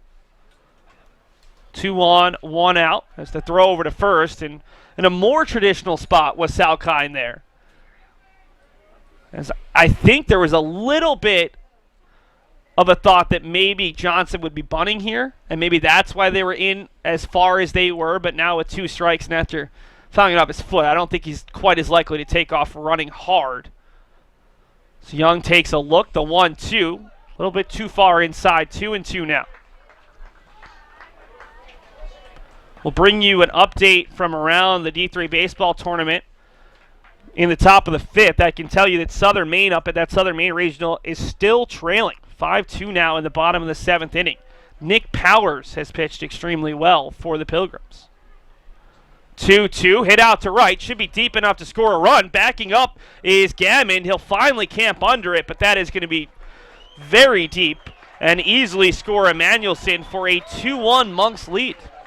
Yeah, nice piece of hitting by Luke Johnson, a guy who is hitting just .244, which is good for the lowest mark in this lineup, but he comes through with flying colors there, especially after fouling it off his foot a couple of pitches prior. You could see a guy just giving up in that at bat, but he didn't do it. Got the long fly ball, Gammon had no chance on the runner Emmanuelson, and just like that, St. Joseph's put a crooked number on the board. They lead it 2-1. Brings up Hunter Richardson, the 9-hole hitter, who singled on a ball that was bounced off the plate, a bang-bang play at first, which drew the first baseman off the bag. It got past him, but looked like Richardson was going to be in there safely one way or another. He fouls off the first pitch, 0-1.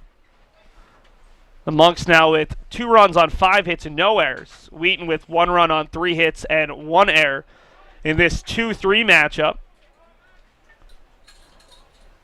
The Monks actually came in with a better record overall. So they came in, they were one of 5 New England teams with 30 or more wins, 32-10. Wheaton, an impressive 27-10 mark of their own, as Chisholm has to dive back into first base. Chisholm, not one of the most prolific base stealers on an extremely prolific running team, but he does have himself a solid number 6 steals this year. No times caught.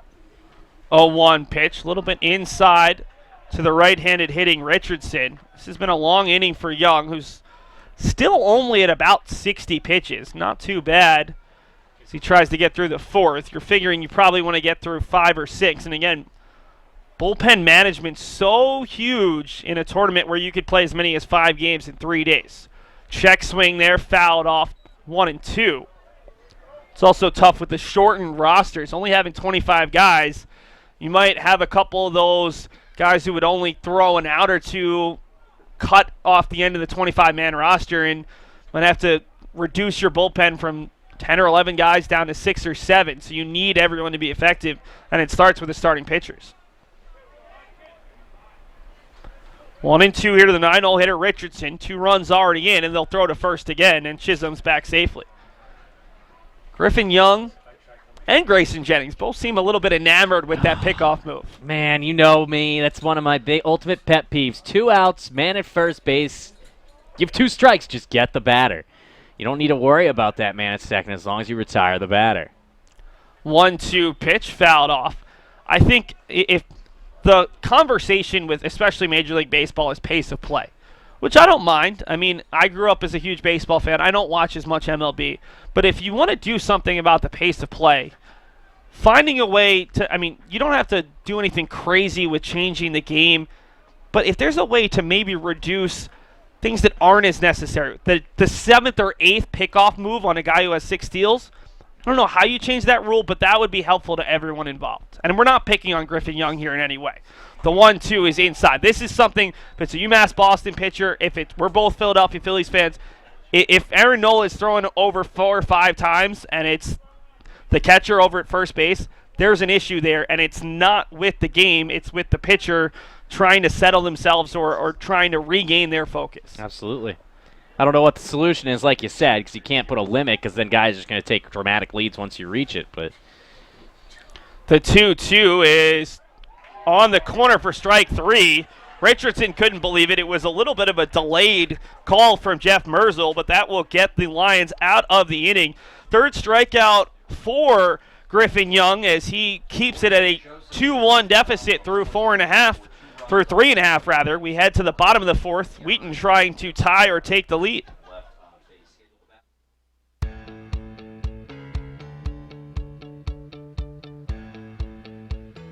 Being a part of the different activities and organizations that I've been a part of, I'm actually able to see myself where I'm like, hey, I actually can make a change. I'm one person that can make a difference. Division III has helped me to develop teamwork skills, critical thinking skills, time management skills. It's not just about basketball or it's not just about school, it's about developing yourself as a person altogether.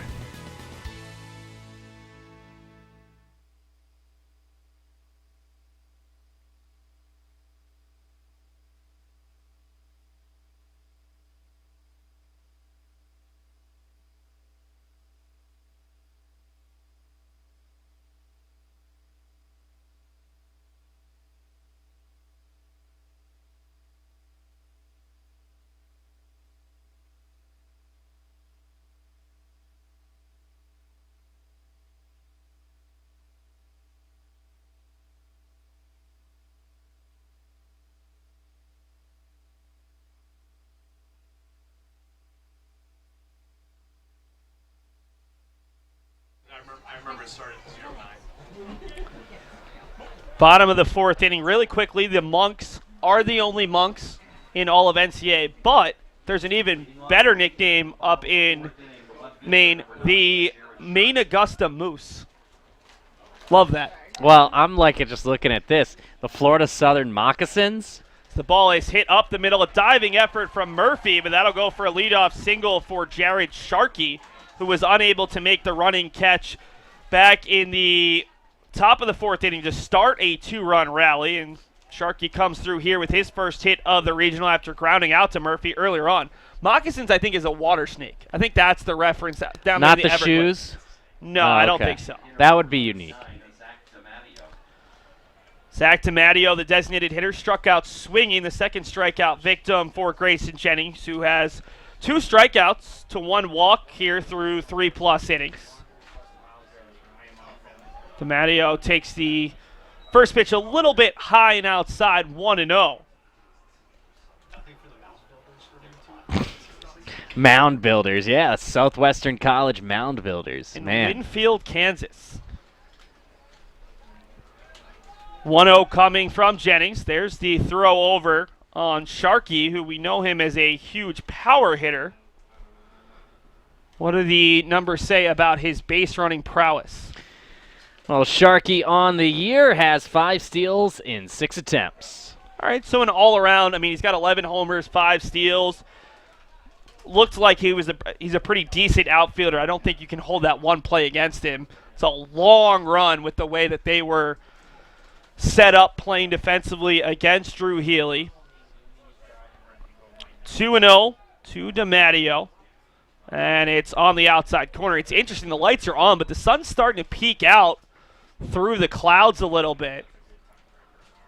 I mean, today is the first day here in Boston that the sun is setting at 8 o'clock or later. So we do have a couple hours left of sunlight here on the East Coast. This is another pickoff throw, and Sharky's back in there safely.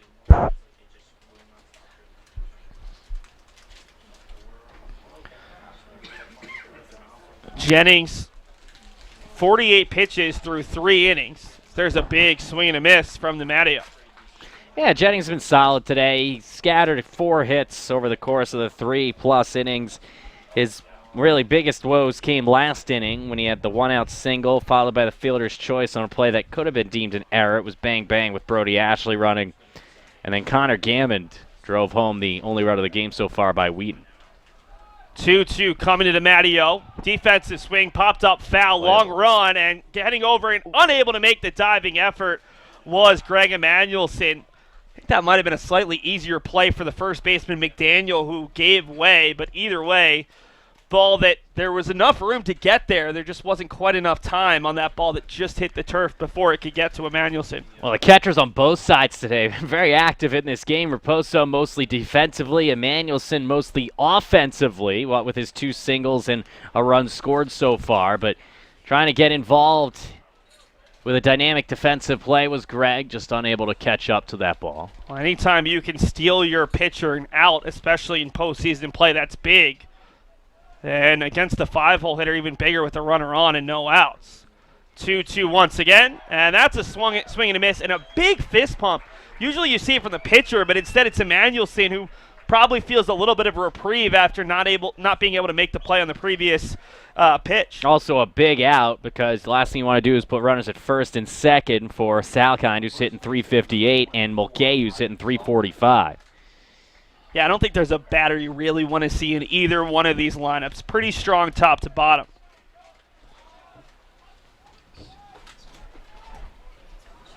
Senior throws over once again as Salkind steps up. He singled out to left field.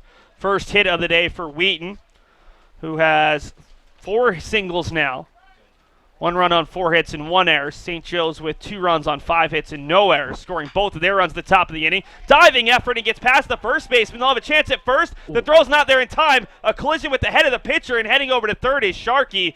That was a real lose-lose for St. Joe's. Is getting up and appearing to be okay as Grayson Jennings, but you not only saw the runner reach, you saw knee to head, and you saw the runner head over to third base. That was pretty disastrous if you're a Monks fan, and hopefully Grayson Jennings is okay, because that's the kind of play that can cause some real problems for a pitcher when you're leaving yourself completely defenseless just trying to hold the bag. Yeah, we'll take another look at it. That was a good effort by really everyone involved. The first baseman, McDaniel, on the dive, unable to get it. Then Johnson with a great recovery. Not sure if McDaniel made any contact with that ball, but Johnson was able to get that ball and get the throw off quickly.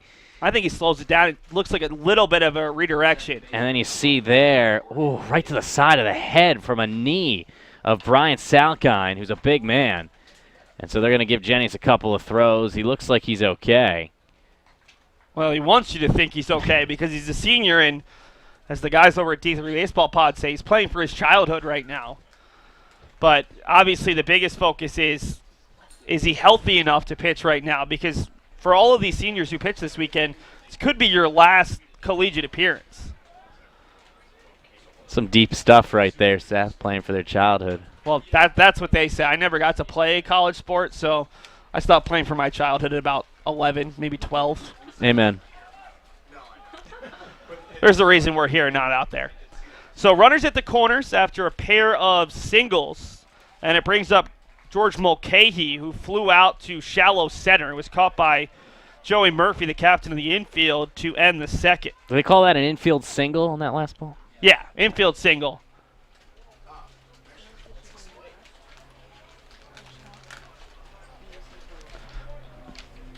Wheaton trying to score for the second consecutive inning and tie or take the lead. Jennings has another pop-up off the bat of Mulcahy. Should be easily playable for Johnson on the edge of the turf, and he makes the play. I would assume the infield fly rule was in effect there. You could have gone for 2 there. I mean, semantics with Johnson making the play, but there was a lot of shouting on the infield, and neither of us are ever able to hear quite what is said by the umpires. Not from up here, not with the crowd in front of us and whatnot, but that was a good play either way by Johnson, because with the way the rain's been falling, that can be a difficult play looking straight up like that, but he didn't have any issues with it. Now an opportunity for Willie Boyd, who gave the first opportunity in the third inning, the ball quite a ride on a fly out to right. Yeah, Boyd sent Gagne back towards the track, but he was able to pick it. Now it gets away, and that will be a game-tying wild pitch. It skipped up there, and unable to keep it in front was Emmanuelson, tying the game at 2-2 as Sharkey, the leadoff single, and he comes in after what had to be an error on that throw. Didn't even think about that, but there should be an error assessed to St. Joe's that allowed Sharkey to move up to third base. You would think on the play where Jennings got nailed in the head. Yeah, he's not taking third base, so there should be an error assessed to the Monk on the scoreboard.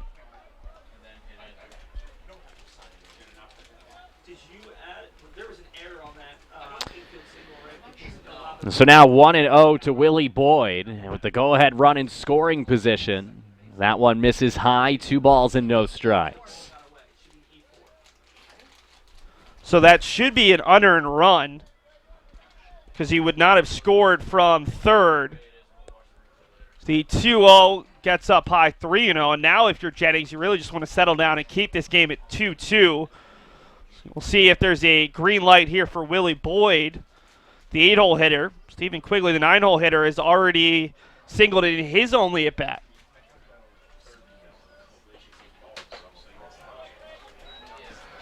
Three and 1 now to Boyd.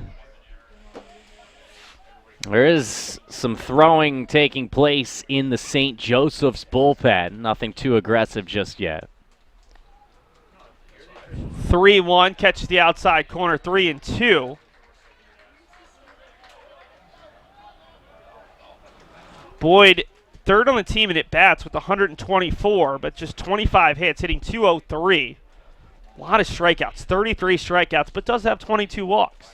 3-2 pitch, there's strikeout number 34, and we head to the 5th, tied 2-2. I did receive a non-athletic scholarship upon entering school. I got the presidential scholarship, which was huge for me. I think there's more opportunities for academic scholarships in Division III. I did receive academic scholarships. Just being involved on campus, being a leader, all those things combined kind of get me recognized. It's a great experience for me.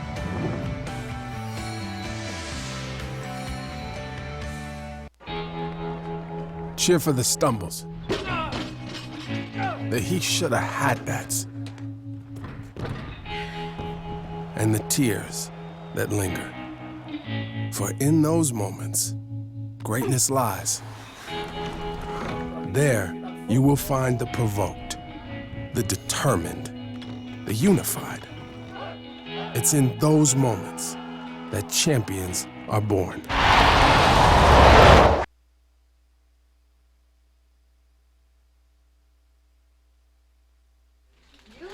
Taking a look around the D3 baseball tournament. New England College pummeling Southern Maine 8-2 in the 8th inning. Sidney Oswego and MIT taking place later on. Around the nation, it's now 9-2, by the way, New England College, and they are threatening with the bases juiced, only 1 out in the top of the 8th. The Southern Maine's hopes of advancing in the winner's bracket of their regional begin to dwindle. Around the nation, Babson beats Keystone 7-3. Tufts up on Penn State Harrisburg 7-2 in the 8th, and Trinity all over Salve Regina 11-1.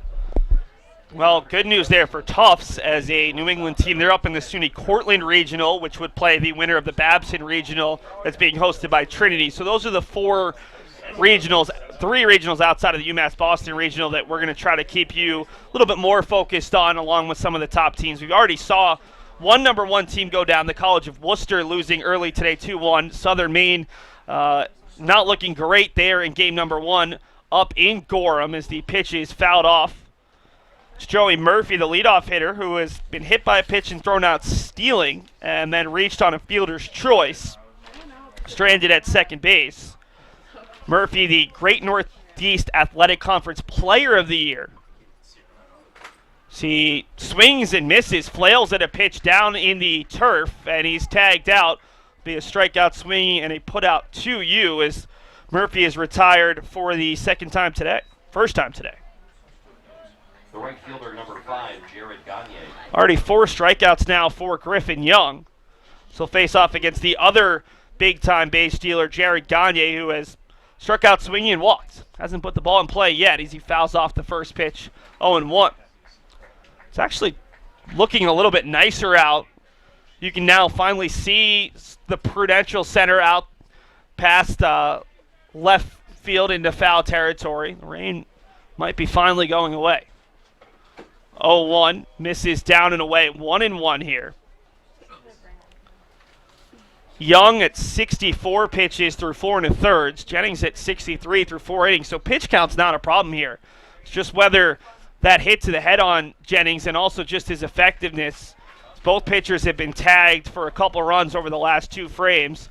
Wheaton has scored in the 3rd and the 4th. St. Joe struck for 2 in the top of the 4th. 1-2 is in on the hands, and strike 3 called. Nice pitch there as Gagne got locked up, and already 5 strikeouts now for Griffin Young, including 3 in a row. Yeah, 3 in a row for Young, who's heating up at the right time, though there is a right-hander warming up in the bullpen for Wheaton. And we'll see if that trend continues. Couldn't get a good look at who it was from this far away. Nonetheless, Young doing well here. Brings up DiPrizio, who fouls off the first pitch. Tried to take it the opposite way, but well fouled. DiPrizio has struck out swinging and has grounded out to shortstop and struck out looking. Another look at that strikeout. Nice frame job by the catcher, Raposo, because that one looked a little bit inside, getting the call. 0-1 pitch, bounces up there, 1-1 now. For St. Joseph's, they've not gone down 1-2-3 in a traditional sense yet today. They did go 1-2-3 in the first after a leadoff hit by pitch and a runner caught stealing. 1-1 to DiPrizio, swings and misses at the sweeping breaking ball, 1-2.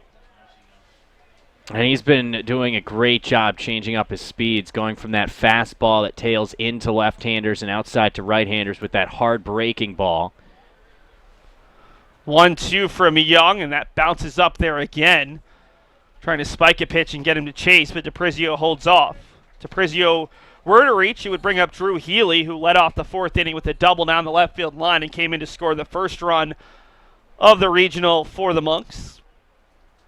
It's the 2-2 pitch, popped up foul. That will get out of play, and we'll do it again.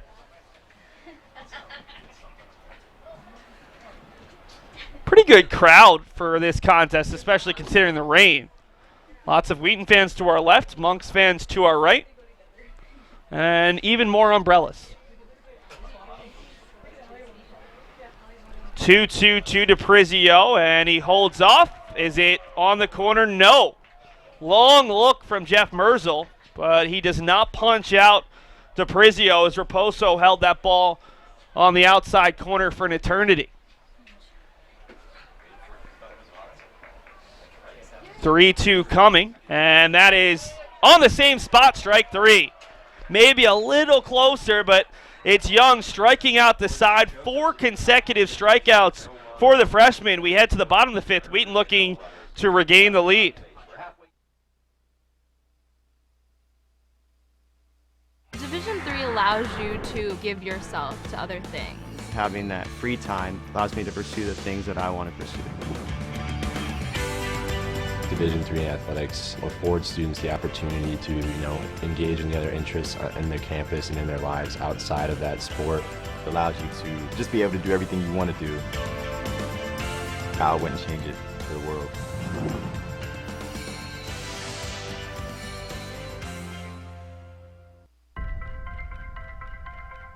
I'm a Division III student athlete, and I know how powerful words can be. The term gay doesn't mean stupid, lame, or less than. So I pledge to speak up if I hear the term gay used in a derogatory way or any other homophobic terms. If you can play in Division III. I'm a Division III student athlete, and my teammates unconditionally accepted me as part of their family. So now I pledge to do the same for others. If you can play in Division III.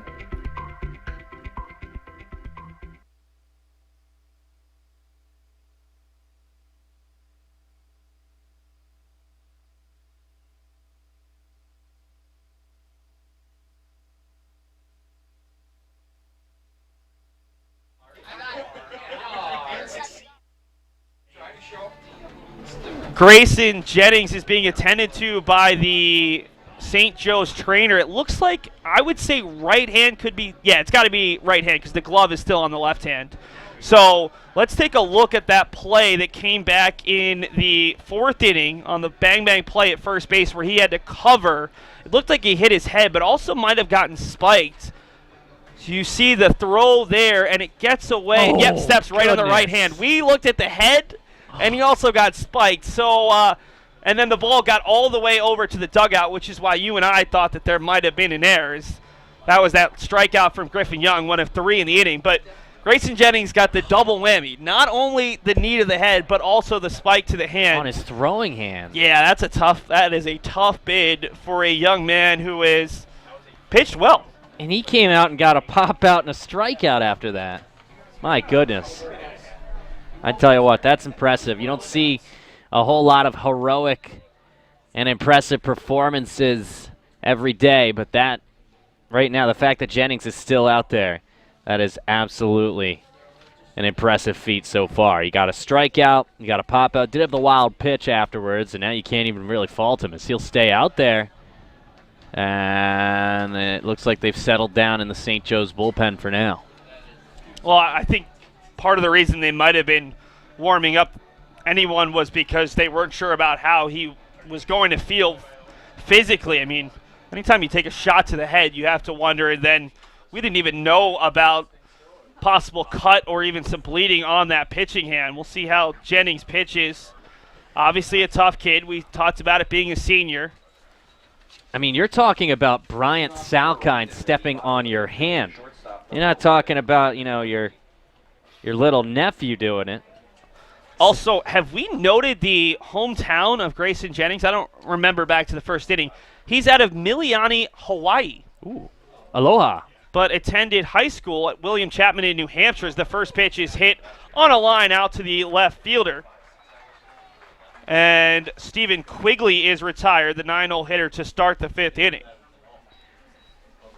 Well, the Hawaiian got all 6'3", 215 pounds of Brian Salkind on that right hand, and he's still out there getting outs. That is a very impressive move from Hawaii to New Hampshire. Kind of Johnny Tsunami. I don't remember where he moved from Hawaii to what. Yeah, brah. Johnny Tsunami. That's one of my favorite town? Disney Channel original movies. Way too early for most of these student athletes. No, of course. 0-1 coming to Brody Ashley, who sees the ball go through the wickets there of Emmanuelson. Ashley has walked, reached on a fielder's choice, stole second, moved to third on a wild pitch, and came in to score the first run of the game for either team back in the 3rd inning. Center fielder also made a nice defensive play to keep a runner from coming home in the 4th. 1-1 pitch, catches the outside corner, 1-2. And Seth, no offense to New England, but you couldn't, well, you could, but it would have to require a lot of money for me to move from Hawaii to New England. 1-2 pitch, chopped softly back out to Jennings, who nonchalantly picks, stabs, throws, and that's a quick second out. You know, I would say that makes a lot of sense, but also cost of living in Hawaii is sky high because everything has to be imported. So there are pros and cons to wherever you live. I mean, sure. Cost of living. Cost of living isn't exactly chump change in New England either, to be fair. Well, it depends on what part of New Hampshire. Connor Gammon, I just got John Skudras to think about it for a moment and keep his mouth shut. That is the first time in 7 years that I think I shut you out on a point. I'm just going to stop talking. Connor Gammon had an RBI single back in the 3rd, struck out swinging in the 1st. It's all in good jest here. I hope on the it's the Beacons last. Broadcast Network. I hope it's the last, Seth. We'll see. Jennings looking for his first true 1-2-3 inning. He did retire the Lions in order in the 1st thanks to an inning-ending 4-6-3 double play after a leadoff walk. I guess my argument to that is, yes, maybe not in like Keene, New Hampshire. The cost of living may not be high, but do I really want to live in that part of New Hampshire? Just depends on what you want to do. The pitch is low. I think everyone has a place that fits their personality and their lifestyle. Keene, New Hampshire, probably not the two of us. If you're a hunter, if you're a fisherman, if you don't like being around people, maybe that's you. Maybe it is me then. I know people sometimes get on my nerves. 2-2, 2 outs, 2-2 score. 5 hits on both sides. The 1 error for Wheaton. It's been a highly competitive 2-3 matchup here. Game number 2 of the UMass Boston Regional. Gammon looking for his second hit. Wheaton has scored in each of the last 2 frames to take the lead and then tie the game after a 2-run top of the 4th. Fouled off. High up into the netting as some water shakes off the netting that keeps the fans safe from any foul balls. That's a big focus at the major league level, but really at any level you don't want to have fans potentially taking a hard line drive behind the backstop to the face or any extremity. The rain that I thought might have disappeared for good has come back. Not quite as hard as we saw it earlier, but certainly steadily coming down. I'm impressed at the amount of people here right now. A lot of them with umbrellas, but a lot of them aren't. I saw someone in socks and sandals a few minutes ago. 3-2 offering, ripped foul. That ball is going to make its way over towards and maybe into the parking garage. I couldn't quite see. Deflected off the light pole, it looks like. Those poles maybe actually make a difference. Protective. I don't trust them, but no. I don't have a car. 3-2, 2 outs. No one on for Connor Gammon, the 2-hole hitter and right fielder. Jennings winds, throws, and strike 3. Another big exclamation point there for Grayson Jennings, who was bandaged up to start the inning and retires the Lions in order in the 5th. We head to the 6th. It's a tie game, 2-2 here at Monon Park.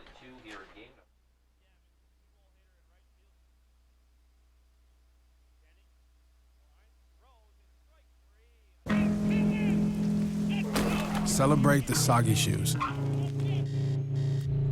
and the slow starts. Celebrate the lessons learned along the way.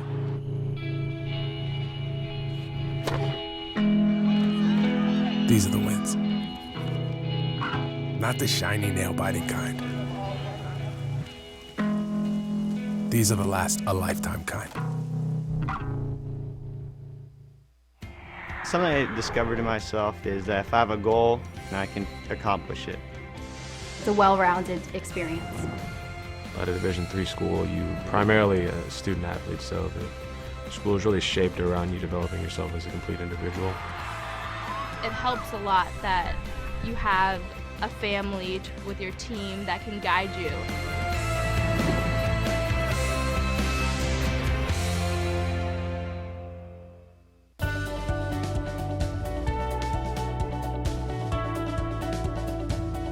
I just wanted to get good grades and to do well. But it also made me realize that I have a lot of career goals. You're there to get a full college experience, not only participate in your sport, but participate in things outside of that. And it's all about growing as a person. My coaches have helped me with figuring out who I really am. Their lives are dedicated for us to succeed.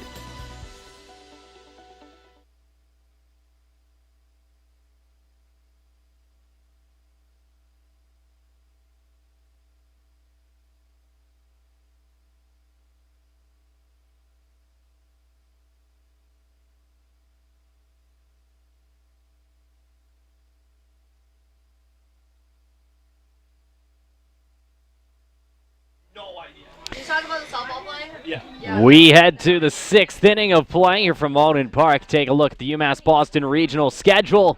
Earlier today, the Beacons triumphed over Baruch as they took care of business, beating the Bearcats 15-1. That means Baruch will play the loser of this St. Joe's Wheaton game in an elimination game tomorrow morning at 11 a.m. The winner of this one will take on UMass Boston for a trip to the championship round of the winners bracket. And then the losers of those 2 games will meet for the nightcap in what will be a long and enduring day of baseball on Saturday from Boston, Massachusetts. Yeah, the longer you can stay in the winners bracket, the more comfortable you can be just in how you handle your pitching staff, because the loser of this game is in trouble. Just because then you have to win out. You're talking about winning in Game 3, winning in Game 5, and then winning in Game 6 and 7. All of a sudden you have to go on a 4-game winning streak against what's likely to be a couple of really good teams. If you can win your first game, and then you lose that second game on Saturday. You still have to win 3 in a row, but that's a little bit easier. And obviously, if you win today and then win on Saturday at 2:30, then you just have to win 1 of 2 games on Sunday. And for any of those 2 teams, that's something you can feel pretty comfortable about. The Beacons have talked about it all year. We haven't been swept all season. We should be good in a doubleheader. That's what UMass, Boston, Wheaton, and St. Joe's are all aiming to be in that spot, needing 1 win on Sunday to clinch a spot in a super regional. Top of the 6th inning we go. It'll be the heart of the order for St. Joseph's College of Maine. Drew Healy, Greg Emanuelson, and Noah McDaniel. Healy led off in the 2nd and 4th inning. Reached both times, reached on an error, but was tagged out by the catcher Raposo after he made the quick turn in the 2nd and then doubled down the left field line and came in to score on Emanuelson's RBI single in the 4th inning. Healy, a junior out of Rochester, New Hampshire, 6'1", 190, as the rain begins to fall a little bit harder. 2-1.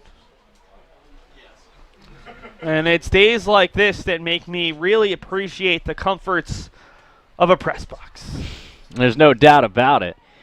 Back in the days when I first arrived here, along with you, Seth, we were doing, well, baseball we were always at Campanelli, so we were, but the soccer setup that we had, that resulted in some rainy days. 2-2 with no outs here to Healy, the cleanup hitter, who takes it right down the middle, strike 3. I think his argument was it low, but that looked right down Broad Street. And another strikeout for Griffin Young, who has struck out 5 in a row, including 3 in a row. Look at 7 total strikeouts for the freshman Griffin Young. And be interesting to see if St. Joe's maybe takes a slightly different approach, because right now they're looking at a lot of pitches that are close, and Jeff Merzel's been ringing them up left and right. So that pitch goes wide off the corner to Emanuelson, who's a perfect 2 for 2. Single to left and was thrown out trying to score on an inning-ending double play in the 2nd, and then an RBI single and came in to score in the 4th. So Emanuelson rips one foul, missed it by a couple inches down the third base line, as Will Sanborn, the longtime head coach at St. Joseph's College, is also the third base coach. Sanborn, in his 27 season, 747, 387, and 5. Winning his coach in school history at 656. He's one of 3 active coaches in New England with 700 or more wins. The 1-1 is fisted foul. That looks like it'll get out of the complex, and it will, 1-2. A little bit too far in on the hands there of Emanuelson, who's taken some really good hacks, not only in this at-bat, but all day long.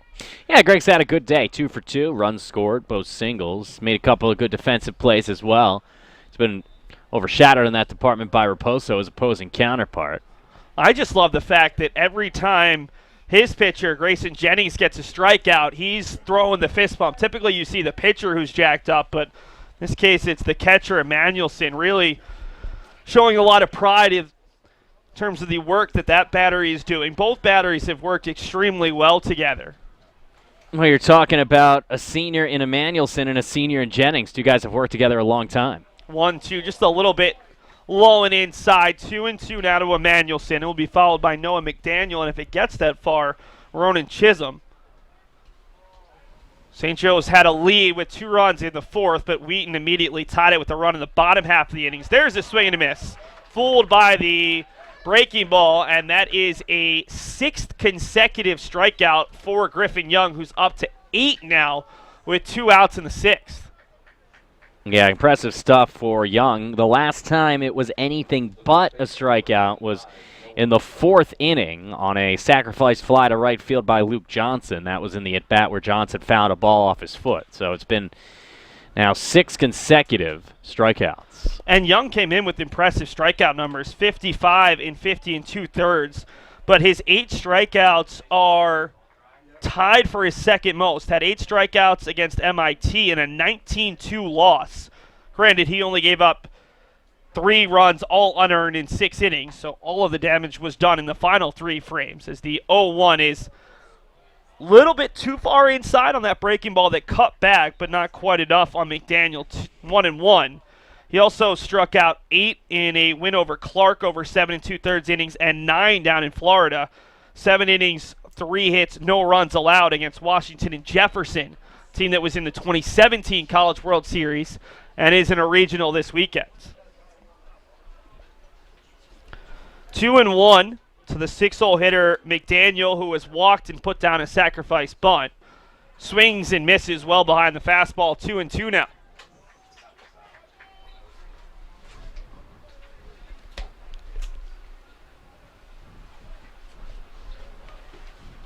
Young looking in as the rain has gone away, at least for the moment. And the 2-2 is hit back up the middle, and that ends the strikeout streak. Noah McDaniel reaches for the second time today. And the Monks avoid back-to-back 1, 2, 3 innings. First hit of the day for McDaniel. Had previously reached on a walk. That brings up Chisholm, who, as you said, has had an eventful day. He had a single in the 4th inning, and back in the 2nd was part of that 1-6-3-2 twin killing. The Southern Maine game has gone final. 4 seed New England College 10, top seeded Southern Maine 2. So the Huskies will have to win 4 consecutive games to reach the Super Regional. And that gives the other 7 teams between these 2 regionals as the ball is ripped out to right center. Long run, and it'll be the center fielder, Brody Ashley, calling off Connor Gammon and making the play as Ronan Chisholm flies out. But that will do it for the 6th. The single hit from Noah McDaniel with 2 outs. And we head to the bottom of the 6th. See if Wheaton gets another crack at Grayson Jennings, who has been a little bit banged up in this contest.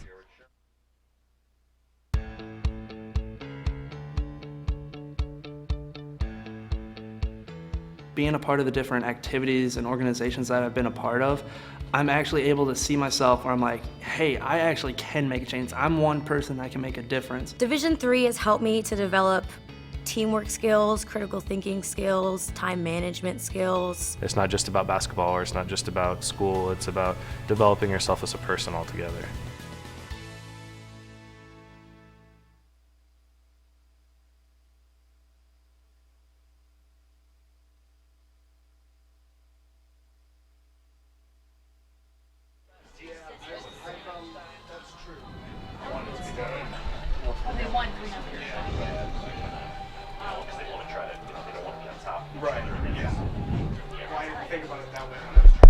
Bottom of the 6th inning, it'll be the heart of the order for this Wheaton team. 3, 4, 5, Raposo, Sharkey, and DiMatteo. And, John, when you're talking about a postseason contest, obviously this game could go 9. It could go as long as you want. I'm not going to even throw out some big numbers because I don't want to see any of those later innings. But it's situations like this. I mean, you might only see this middle of the order come up twice more here in this, maybe in the 9th. So this is a huge at-bat for Wheaton, especially in a tie game. This also might be the last time they get Jennings, who might have a little bit of wear and tear on him, more because of that one play than how many pitches he's thrown. Be interesting to see if Wheaton can get a little bit of momentum, maybe scratch across a run or two with Raposo, the 3-0 hitter, leading off. Yeah, and they've neutralized Raposo so far. Both of his at-bats, he grounded meekly to shortstop, once for a double play, another for a fielder's choice. In fact, the 3, 4, 5 hitters are now a combined 1 for 6. The only hit a 4th inning single from Sharkey, who came around to score. So he's done a good job neutralizing them, but they've seen him now. This will be the 3rd time. Usually that's when you start to see pitching erode. That's the golden number. By the 3rd time around, not only is the pitcher getting tired, but the batter has a good sense of how they're going to work, what the stuff looks like. 0-2 here to Raposo, followed by Sharkey and DiMatteo. No lead today, which we didn't hear why, but that is interesting, as Studley named the NEWMAC Rookie of the Year, one of the team's better players. That's on the outside corner for strike 3. And another strikeout for Jennings, who doesn't quite have the numbers that Young has put up, but that's 5 strikeouts now for the senior out of Hawaii. More impressively, since he got his hand spiked back in the 4th inning, it's 6 retired consecutively. Brings up Jared Sharkey, the NEWMAC Player of the Year, who has grounded out to short, reached on a single, moved over to 3rd on that awkward play where Jennings was spiked and then came home to score the game-tying run on a wild pitch. NUMAC Player of the Year versus GNAC Player of the Year, and Murphy with a strong throw to make it look easy to retire Sharkey on what I thought was going to be a closer play. Tough play. The ball was taking a couple of nifty bounces as it made its way past the mound, but he looked it right into the glove and then makes that unorthodox leaping throw, that Ozzie Smith type throw that you saw all the time back. But a great play from Murphy as the speedster gets the second out. That will bring up Zach DiMatteo, who has struck out swinging in both of his at-bats. The 5-hole hitter and designated hitter takes the first pitch, puts it in play. Luke Johnson camps under it and right, and that will do it. A quick 1-2-3 inning for Jennings, who maybe threw 7 pitches in the frame. We head to the 7th. The sun fully trying from behind the clouds as we are tied 2-2 in this regional contest number 2. Something I discovered in myself is that if I have a goal, then I can accomplish it. It's a well-rounded experience. At a Division III school, you primarily a student athlete, so the school is really shaped around you developing yourself as a complete individual. It helps a lot that you have a family with your team that can guide you.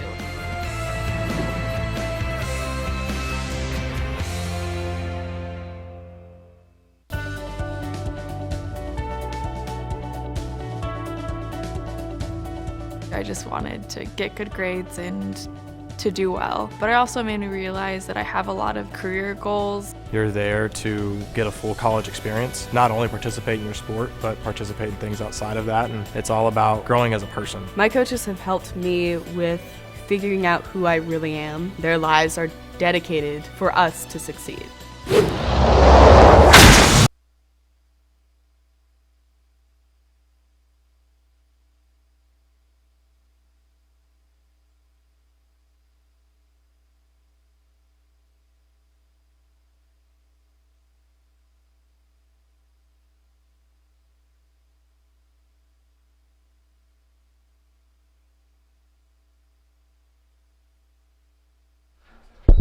Top of the 7th inning. I'm going to hand play-by-play responsibilities back to John Scudris for however many innings we have left in store. Don't jinx it like you were saying last inning. We head to the top of the 7th, Seth, and it's 8-9-1. Luke Johnson, Hunter Richardson, Joey Murphy. Johnson's 0 for 2, but he does have a sacrifice fly. And you look back at this game overall, if you're St. Joseph's, you're thinking of the missed chances right now in those early innings. Yeah, they ran into a lot of outs. 3 different occasions where you had Emmanuelson trying to score from second on that potential double play ball where the first baseman was taken off the bag. You had the play by Healy where he made the slight turn towards second base. Would have been a leadoff base runner. That could have been a huge inning in the second inning. And then the runner caught stealing. And that's the other thing. Nick Raposo was totally taking St. Joseph's College off the base pass in terms of their ability to steal bases. It's become a much more even playing field, or slightly Wheaton-tilted playing field, because they've neutralized that big strength of the Monks. 3-1 now as that fastball misses low. Griffin Young has been outstanding today. In fact, he had struck out 6 consecutive batters prior to him Noah McDaniel's single last inning. Here's the 3-1. That one grounded to second base, gobbled up by Mulcahy. 4-3 on the putout, 1 down. The one thing to watch for with Young is as a freshman, he's already up around 95 pitches. Hasn't pitched in a couple of weeks, so that kind of takes you a little bit away from that endurance that you've built up. But also, you don't want to run a freshman 120, 130, 140 pitches knowing this is a big part of your future. So it'll be interesting to see if this is his final inning, because he has been pitching so well. Just the one hit since the 4th inning when he did give up both of the runs.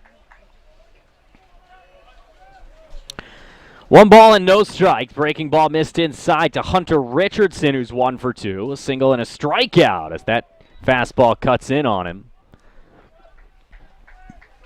2 balls and no strikes to Richardson. Young working from the windup. The 2-0. Right down the middle, 2 balls and 1 strike.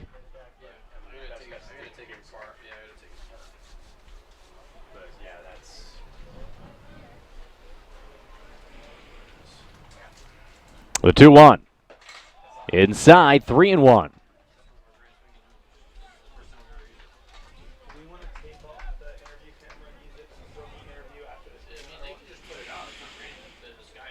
So far, it's been the Griffin Young show for Wheaton. With the 3-1, hits the outside corner. It's full count, 3-2. The freshman came in 5-1 with a 1.79, 6 1/3 innings, 6 hits, 2 runs, 8 strikeouts. Just 2 walks. Here's a 3-2, and that's walk number 3, as that one misses low for ball 4. So a 1-out base runner in the form of Hunter Richardson, and that'll bring up Joey Murphy in the top of this Monks order.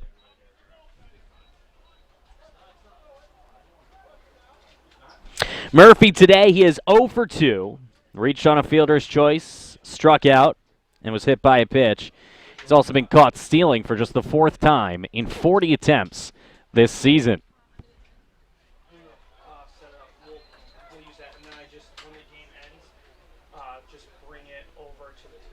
Young taking a long look over at Richardson. First pitch is a fastball that misses high. It's 1-0. So they have Murphy, then Gagne, and in the heart of the order. Plenty of speed, and Hunter Richardson is no slouch either. I mean, we talked about it. 9-1-2 is the fastest part of this lineup, and Richardson's now been aboard twice. I think this is more of a hit-and-run situation than a true running situation with Raposo's arm. Murphy fouls that one out of play over the St. Joseph's dugout, 1-1.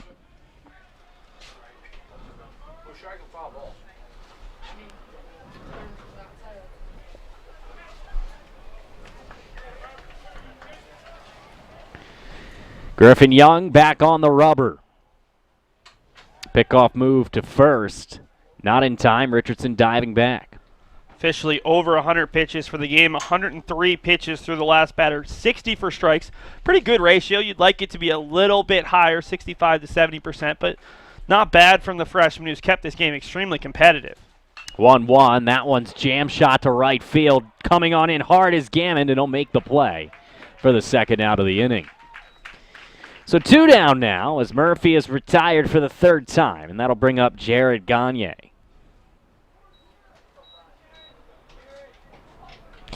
Jared today is 0 for 2. Struck out twice and walked. See if they decide to send Richardson at some point in this at bat. Try to get a man in scoring position. Worst comes to worst, he gets thrown out. You got Gagne, a speedster, leading off next inning. Gagne took a mighty hack at that first pitch, was behind on it, 0-1. Yeah, that was a huge cut from Jared Gagne, who was trying to give his team the lead with one swing of the bat, trying to knock that ball over to the Peninsula Apartments well beyond the right field wall. Here's the 0-1. Inside corner, nice movement, cutting away from Gagne. It's 0-2. I love that pitch sequence. Hard fastball out, and then that cut inside where Gagne just was not ready for that pitch in that location. And now we'll see if Young can likely end this outing on a high note. Griffin Young from the stretch. Pickoff move to first. Not in time. DiPrizio waits on deck. He is 0 for 3. But first, an 0-2 count to Gagne.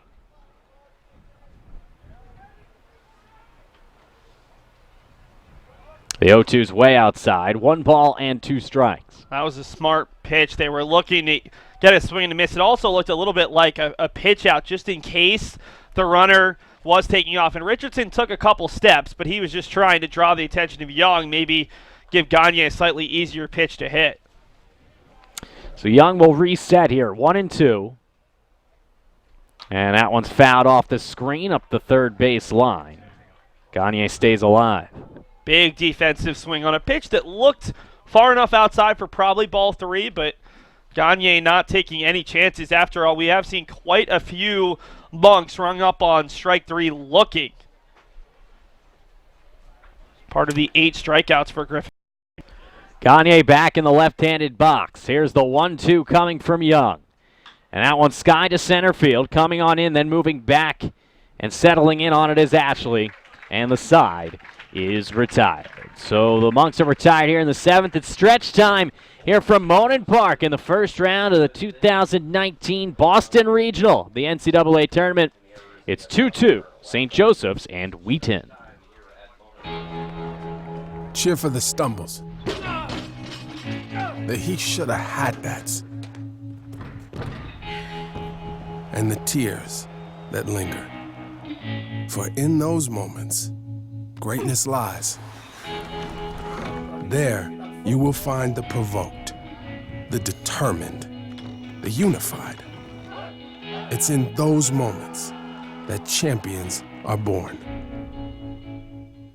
Division III allows you to give yourself to other things.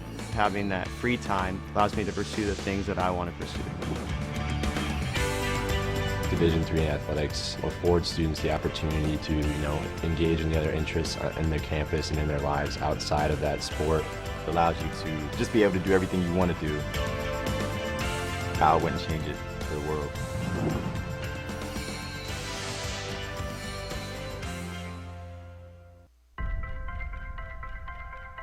I'm a Division III student athlete, and I know how powerful words can be.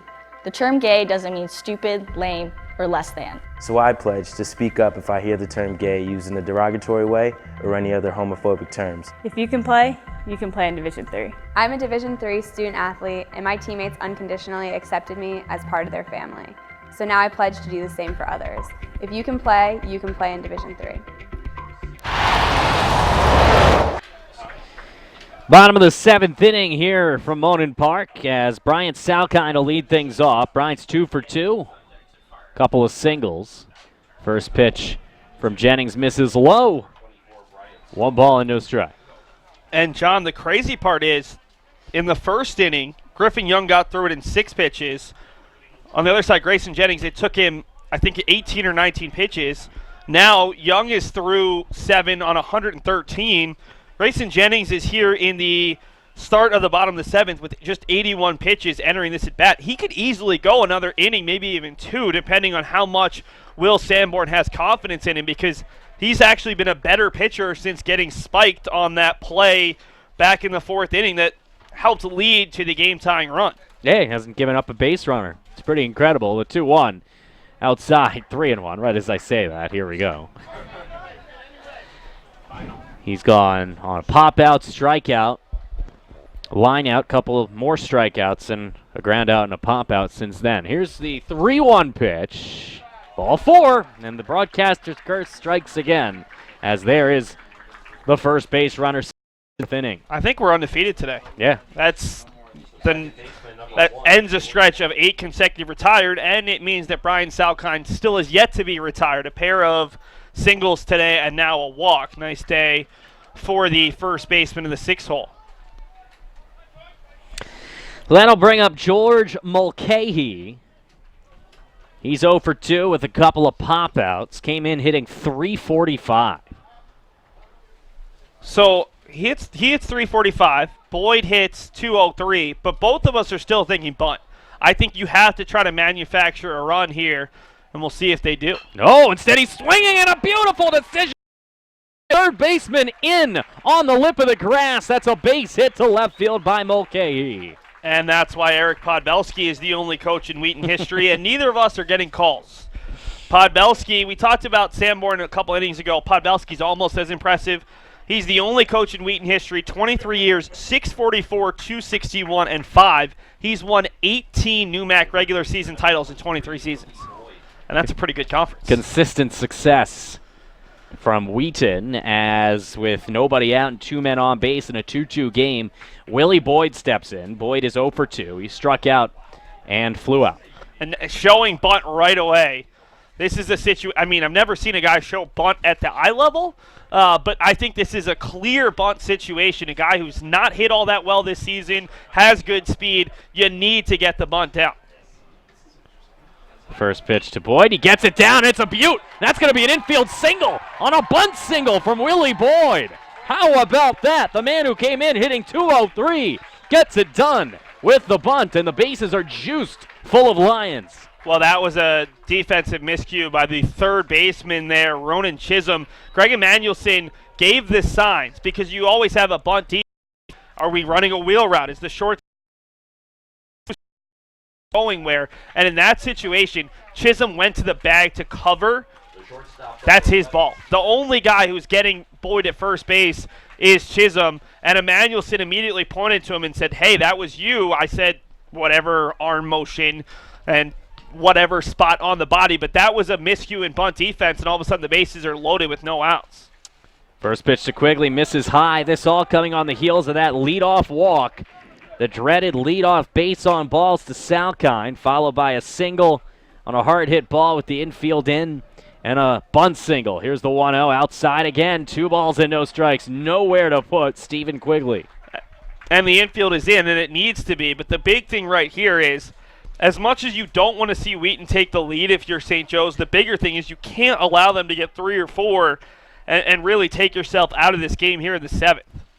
The 2-0, and that one's fouled off the screen. Now we do have action, double barrel action, a right-hander and a left-hander throwing out there for the visiting Monks. And congrats to fellow Little East Conference school Eastern Connecticut State. Just won game 1 of their super regional, 2-1 over Rowan University. So an LEC side potentially 1 win away. Well, not potentially. They are 1 win away if they can get 1 win in their final 2 games this weekend in Willimantic of making the College World Series, which would be a really cool moment for the Little East. The softball teams haven't been quite as good as they were a couple years ago when Eastern was a threat to make the College World Series every year. Here's the 2-2. Ground ball, base hit to the right side, and Wheaton comes through. Quigley delivers a 2-run single to right, and just like that, the Lions roar. They lead it 4-2 here in the bottom of the 7th inning. And the Lions Den is very excited over to our left. That's a special moment. Quigley now 2 hits, and realistically, it's been the bottom of the order who's been able to do it a couple times. Salkind, the 6-hole hitter, Quigley, the 9-hole hitter, both have had nice days, and if you're St. Joe's right now, you need to stop the bleeding in a big way. Down 2 in the 7th, not great, but attainable. Down 4, 5, then you're running into a spot where you need your offense to come up with a huge inning. After all, they were down 3 going into the bottom of the 9th of the GNAC Championship, so they've done it before, but that wasn't against the pitching staff of the caliber of this Wheaton College Lions. Yeah, and it's asking a lot for Lightning to strike twice, as we're going to have a meeting on the mound. We'll see if this is the end of the day for Greg, or rather for Grayson Jennings, as it's been a heck of a performance from the senior. He came in the first inning before settling down, but bookend struggles maybe where his day comes to an end. It looks like they're going to keep him in for right now. They do have action in the bullpen, both a lefty and a right-hander. Jonathan Marcia appears to be the right-hander. No word on who the lefty is, but we are sitting at a 4-2 Wheaton lead. Walk, single, single, single. And that's how the 2 runs came in to score as Salkind and Mulcahy cross the plate. The runner at third is Willie Boyd, with Quigley at first for Brody Ashley. The meeting on the mound is over. Jennings will stay out there, at least for the time being.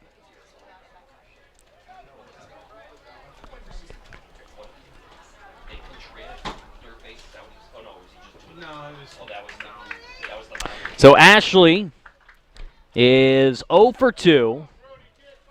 He also has a walk. He had a walk to lead off the game. Thrown out on a double play later that inning. First pitch, way outside. They're going to appeal. They're going to say Ashley did not go.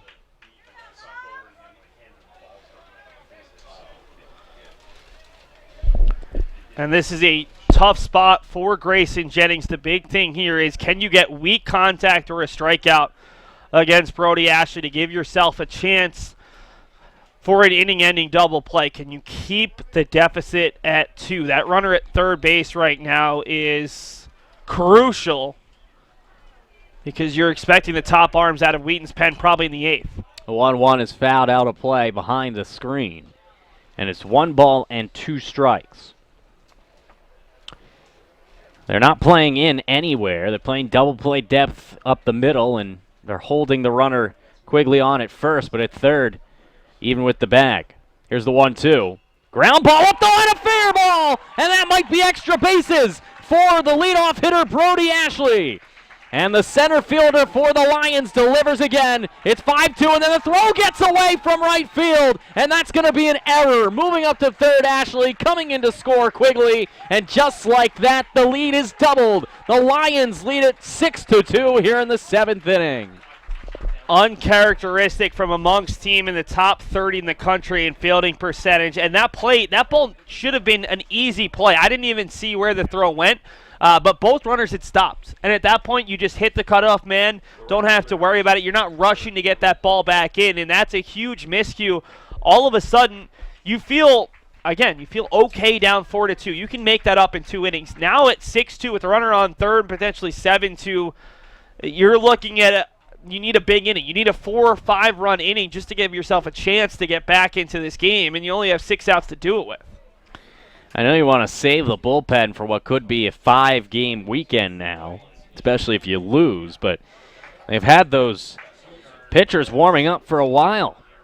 And now the lead is up to 6-2, as that one misses 2-0, and Jennings is really laboring to throw strikes this inning. Yeah, and he's still under 100 pitches, but I think right now he's laboring a little bit, knowing the deficit his team is in, just feeling some of the fatigue. Also, that last pitch, the ball that was struck down the right field line, that just barely got inside the first base bag off the bat of Ashley. There have been a couple bad breaks in this inning.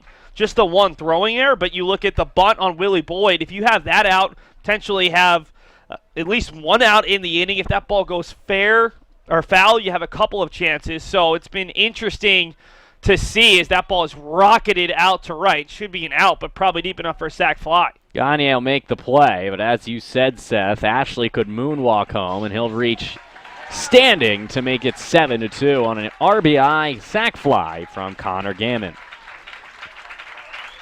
Quite the impressive throw there from Gagne, just way up the line. I want to know how loud these Wheaton fans are, these fans to our left. Gigi Bragg just got a text saying that they could be heard from the apartments out past the outfield, as that one is lined foul by Raposa. That's impressive. Yeah. Lions roars are typically pretty big. We're going to keep up all these Lions-focused sayings as long as the weekend goes. Lion puns. It's 1 ball and 1 strike as Jennings still out there, and they still have a right-hander warming up, but at this point, you want to see if he can get through the inning. 1-1, that's a base hit to right field. So as Raposa gets his first of the day, this inning has seen 5 hits already. They came in with just 5 coming into the inning through the first 6. And I don't know if you can tell, it looks like you can on your screen, but the weather has cleared up. The clouds are gone. The sky is blue, and the sun is shining, and it is certainly shining on the Lions right now. And it has stopped raining. The only thing raining right now are the hits in the box score for Wheaton, as that one is fouled back off the screen, off the bat of Sharkey, who's 1 for 3. And this is really the one long inning we've had in this game. It's been a lot of 3 batters, 4, maybe 5. All of a sudden, if Sharkey doesn't hit into a double play, Wheaton will have all 9 batters step to the plate. Saw that twice for UMass Boston in Game 1, but for the most part, this has been a very well-played, tight, strongly pitched game until the bottom of the 7th when Wheaton is struck for 5 runs. Jennings still out there from the stretch. The 1-1 to Sharkey. Popped up. That's going to be playable. McDaniel, to the left of the bag, makes the play. That's the second out of the inning. And now DiMatteo steps up 0 for 3 with Brian Salkine, who started this whole rally with a walk up next. The designated hitter, number 39, Zach DiMatteo. DiMatteo, as you said, struggled today. He's 0 for 3. Couple of strikeouts. In fact, after this prolific inning, he is the only Lion to not have a hit.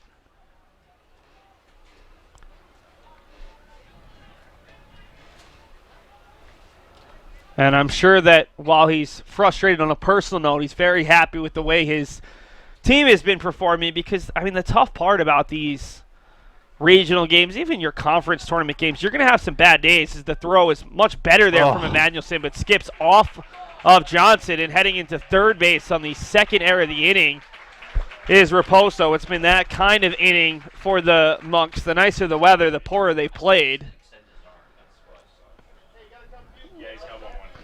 Well, right now, that is a huge run at third base with DiMatteo up. 5 runs is already a tough enough hurdle as there's the 1-1. That's high 2-1. And for the Monks, they'll go 3, 4, 5 in the 8th, so it's not like they're even starting with their speed guys with the chance to get those big bats with some runners on. They'll just start with the big bats. Another base hit up the middle, the 6th hit of the inning, 11th of the game, and it's 8-2 Wheaton Lions. And so now everybody in the lineup has a hit, and that's going to be the end of the afternoon for Grayson Jennings. A day that began inauspiciously in the middle innings was outstanding and comes crashing to a fiery end. We're going to go to a break. When we come back, we'll get a look at who the new chucker is for St. Joe's. They have given up 6 runs and now trail 8-2.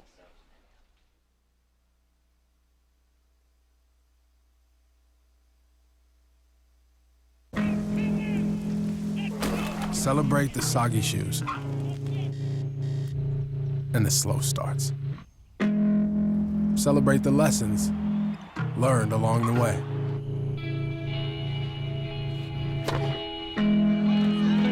These are the wins. Not the shiny nail-biting kind.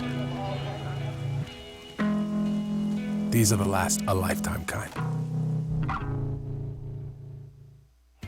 Something I discovered in myself is that if I have a goal, then I can accomplish it. It's a well-rounded experience. At a Division III school, you primarily a student athlete, so the school is really shaped around you developing yourself as a complete individual. It helps a lot that you have a family with your team that can guide you.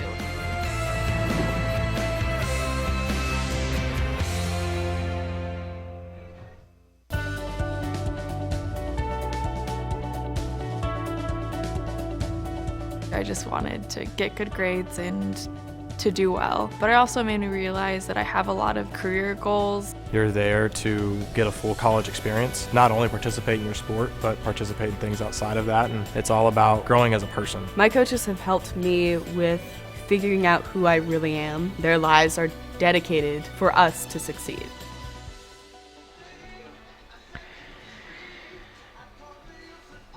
Still here in the bottom of the 6th, 7th inning is 2 down. Wheaton has put 6 runs on the board, and what was a 2-2 game is now an 8-2 lead for the Lions.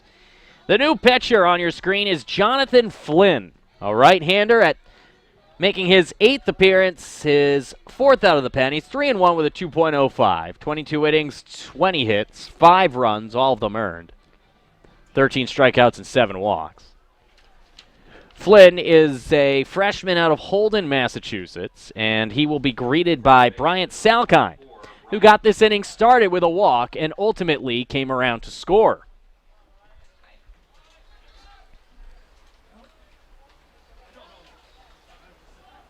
Taking a peek over at DiMatteo, not coming home. DiMatteo slips. Chance to pick him off. They got him dead to rights, and they do. A beautiful play by Greg Emmanuelson, who guns down the designated hitter DiMatteo and picks him off to retire the side. But the damage has been done. 6 runs on 6 hits, no errors, and 1 error and no man left on base. We head to the 8th. It's 8-2 Wheaton. I did receive a non-athletic scholarship upon entering school. I got the presidential scholarship, which was huge for me. think there's more opportunities for academic scholarships in Division III. I did receive academic scholarships. Just being involved on campus, being a leader, all those things combined kind of get me recognized. It's a great experience for me.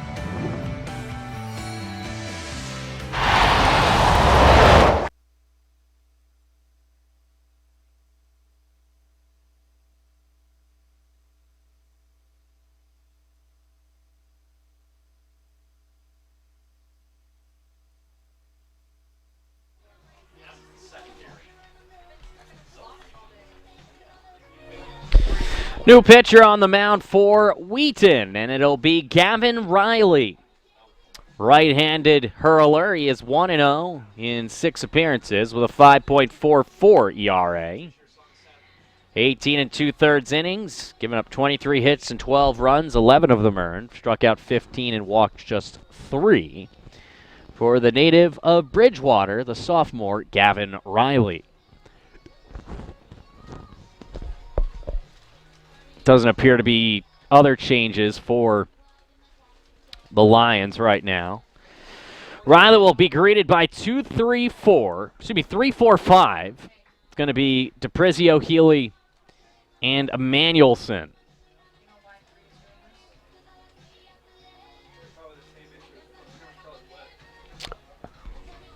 Let's get another look at Riley and his numbers. And a 6-run game, 8-2. Wheaton leading, heading to the 8th inning. In a game that was a 6-run, or is now a 6-run cushion, was a tie game just minutes ago. Here is DePrizio. He's 0 for 3 with 2 strikeouts. On the outside corner, 0-1.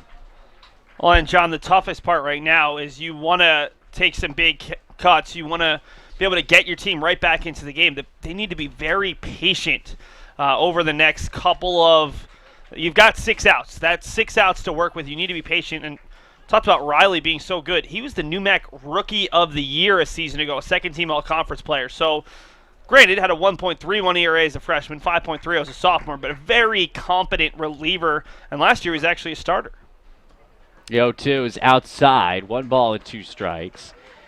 He moonlighted as a starter in both his freshman and sophomore years, but here in the postseason, he's going to be used as a reliever, and it can be just as important, especially now that you got a lead in the late innings. That one's fouled out of play, still 1-2. Riley, in his most recent outing, did not pitch very well. A third of an inning, 3 hits, 4 runs, 4 earned in that NUMAC elimination game against Babson. That was his first relief appearance of the season. Riley from the windup, 1-2, down low. 2 balls and 2 strikes to DePrizio. And Riley actually played his high school ball just across the street at Boston College High School. So, should be pretty familiar with Monon Park. You would think. That one on the outside corner, called strike 3. DePrizio's retired, and that, get your hats out. That is his 3rd strikeout of the day. And his 3rd looking strikeout of the day. And that's got to be a bigger frustration if you're the St. Joe's coaching staff, because you just have to be swinging at those pitches, whether you think it's a little off the corner or not. That's 9 strikeouts for Wheaton pitching, and I would say, well, I don't have to say, I can look it up pretty quickly. Close to half of those have been strikeouts looking. 6 of the 9 have been strikeouts looking, which is a little bit of a lack of adjustment by those batters on recognizing the zone, because I think it has been a little bit of a wide zone, but it's been a consistently wide zone. 0-1 pitch is down low, 1-1 to Drew Healy. Healy is 1 for 3. He doubled and scored in the 4th inning. He also struck out and reached on an error. Here's the 1-1. Just missed up and in, 2-1. Healy was the victim back in the 2nd inning when he reached on a throwing error by Quigley at short and then inadvertently turned towards second and was tagged out by Raposo. Here's the 2-1. Line back up the middle. That's a base hit. So a 1-out base runner, which is just what the doctor ordered. Right now, you don't need homers. You need base runners if you are the Monks. But they are bringing up a guy who can hit a home run. Greg Emmanuelson, already done it once this year at Monon Park. And Emmanuelson's had a nice day. pair of singles, an RBI, a run scored, and a strikeout.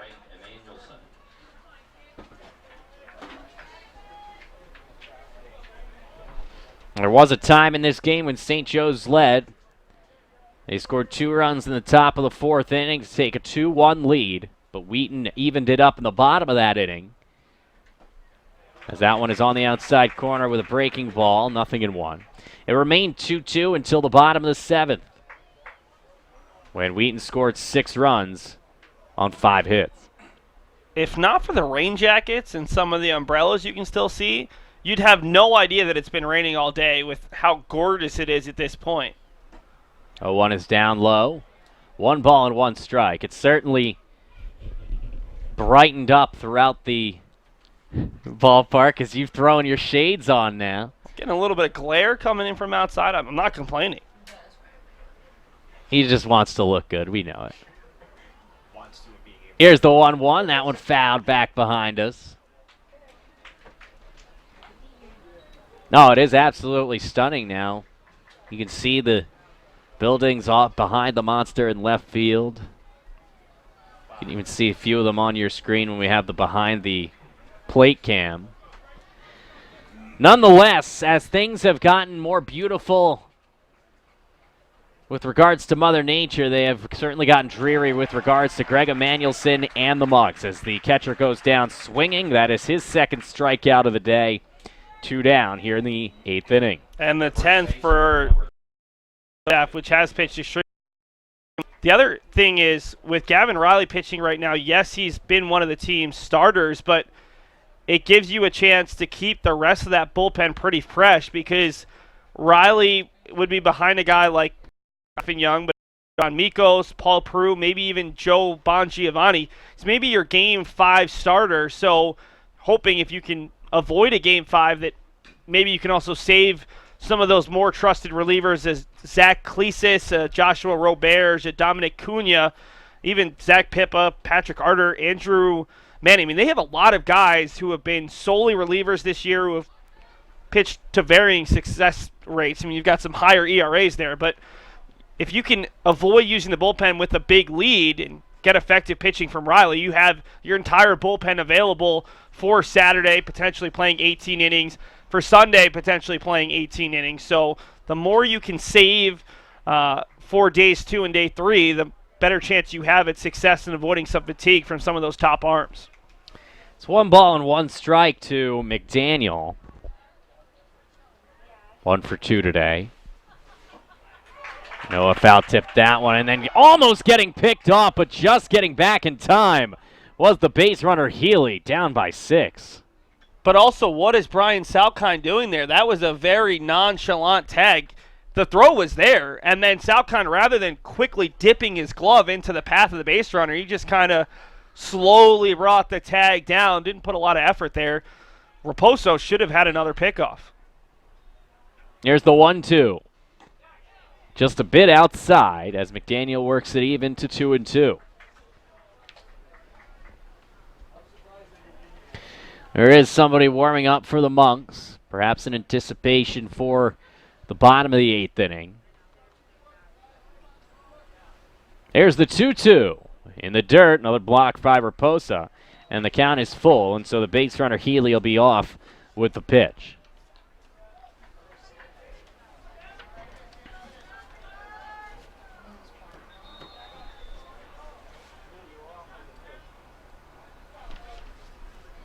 Riley back on the rubber. Takes a courtesy peek over at Healy, but with a 3-2 count and no one holding him on, he'll still be off. There he goes, 3-2. Line down the right field line. It's going to go foul and out of play. So Healy will have to mosey his way back to first, and we'll do it again.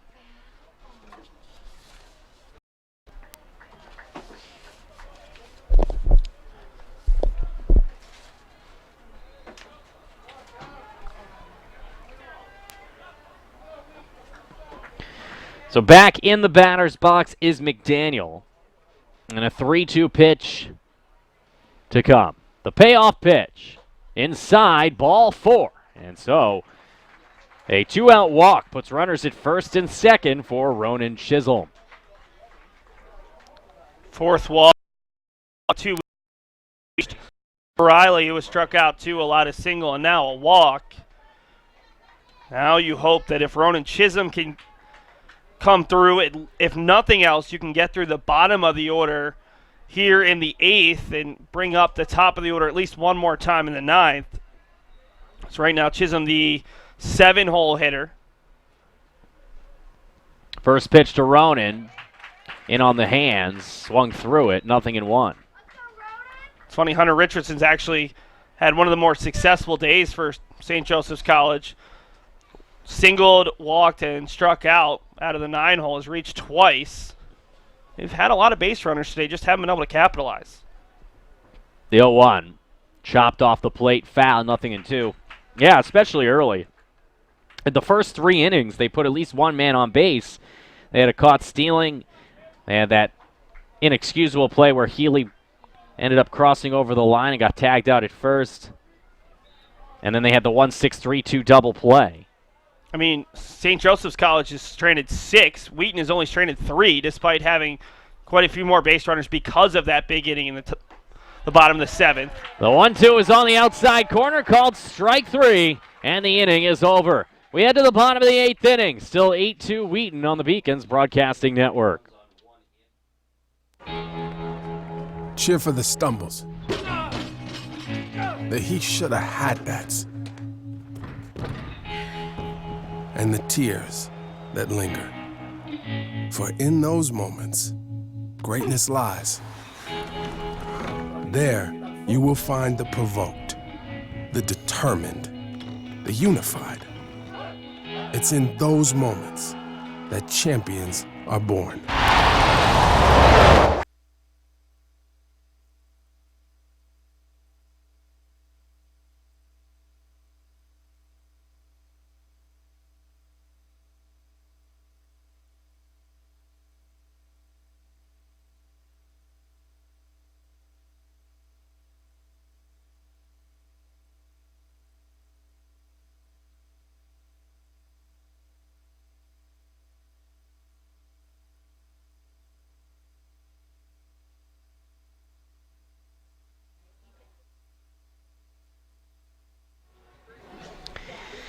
Bottom of the 8th inning for Monon Park. It's 8-2 Wheaton over St. Joseph's. And in a game that was a nail-biter throughout, the Lions roared back and took the lead and took a big one at that. It was 6 runs in the 7th inning. For Wheaton, leading off is going to be Bryant Salkind after a pickoff ended the 7th inning. The first pitch is grounded to shortstop. Gobbled up out there by Murphy. 6-3, 1 down. So Jonathan Flynn came in, got a pickoff, and now gets to retire a batter the colloquial way. And then it'll bring up George Mulcahy. You wonder if Will Sanborn left Grayson Jennings in for a few too many batters. Not that I think it would have made a huge difference, but Flynn has been effective here, and Jennings just, you could see him quickly losing gas and steam there in that 7th inning. He came in pitching okay, the leadoff walk, then the single. It was the bunt signal that really kind of deflated him, and then a couple of big hits, the biggest of them, Stephen Quigley's 2-run single for the freshman out of the 9-hole. Ooh, he plunks him in the back, and so that's a hit by pitch. That is the first Wheaton Lion hit. We did have a Monk hit. In fact, the first pitch of the game was Joey Murphy getting hit, but Mulcahy's a 1-out base runner for Willie Boyd. The third baseman, number 23, Willie Boyd.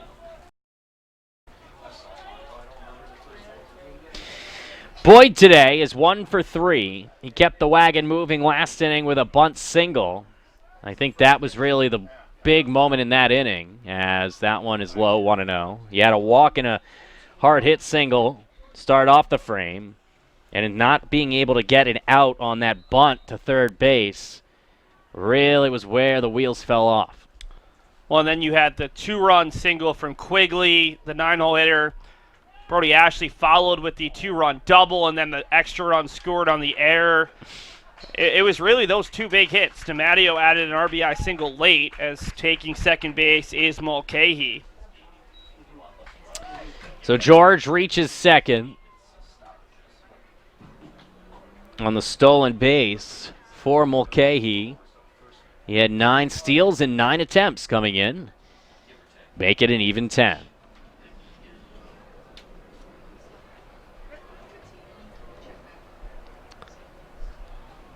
From the stretch, the 1-1. That one's in the dirt. 2 balls and 1 strikes from Jonathan Flynn to Willie Boyd.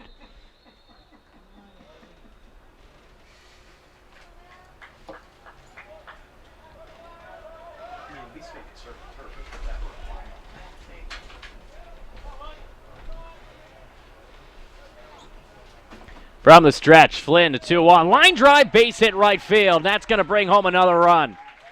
Coming in to score is Mulcahy. It's an RBI single for Willie Boyd, who has 2 hits in his last 2 at-bats. And all of a sudden, the floodgates are wide open.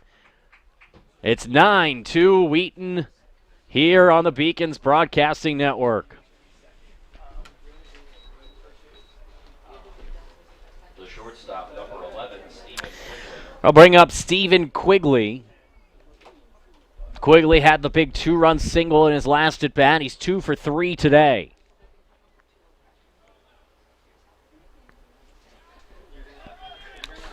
Ball in the dirt, and Emmanuelson has no play. Advancing up to second is Boyd. And just like that, another man in scoring position, as Wheaton will look to put double digits on the board, something that just an hour ago seemed impeccable.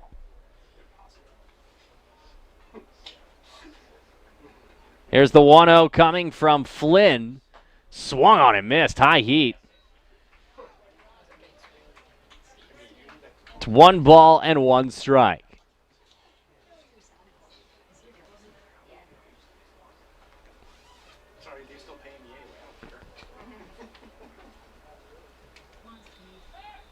Pickoff move to second. That one almost thrown away as Flynn tumbled down like a tree in the forest. Nonetheless, unable to connect with the man at second base. I'm confused why you still don't like that pickoff throw on the one bounce. There's nothing wrong with it. It better low didn't than get high. him. It bounced back in there, though. There's the 1-1. Breaking ball inside corner. 1 ball and 2 strikes.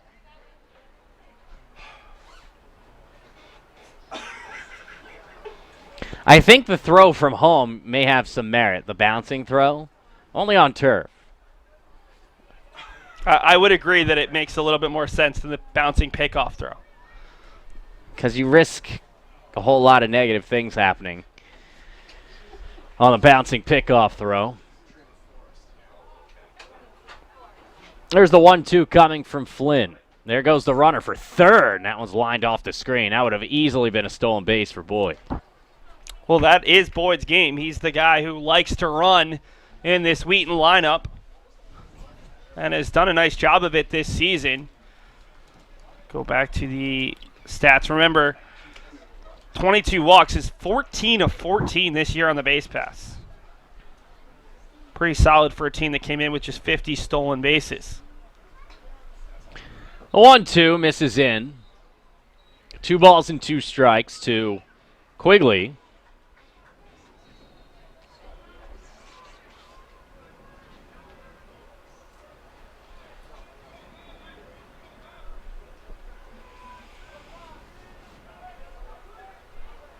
Another peek back at second. Now Flynn will look back to the bag.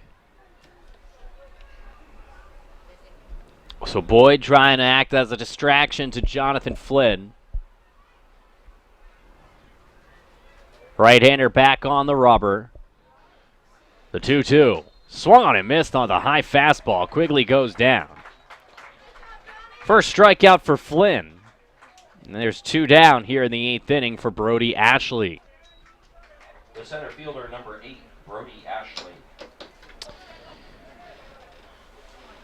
Ashley on the day is 1 for 3. He doubled and was stranded doubled and scored last inning.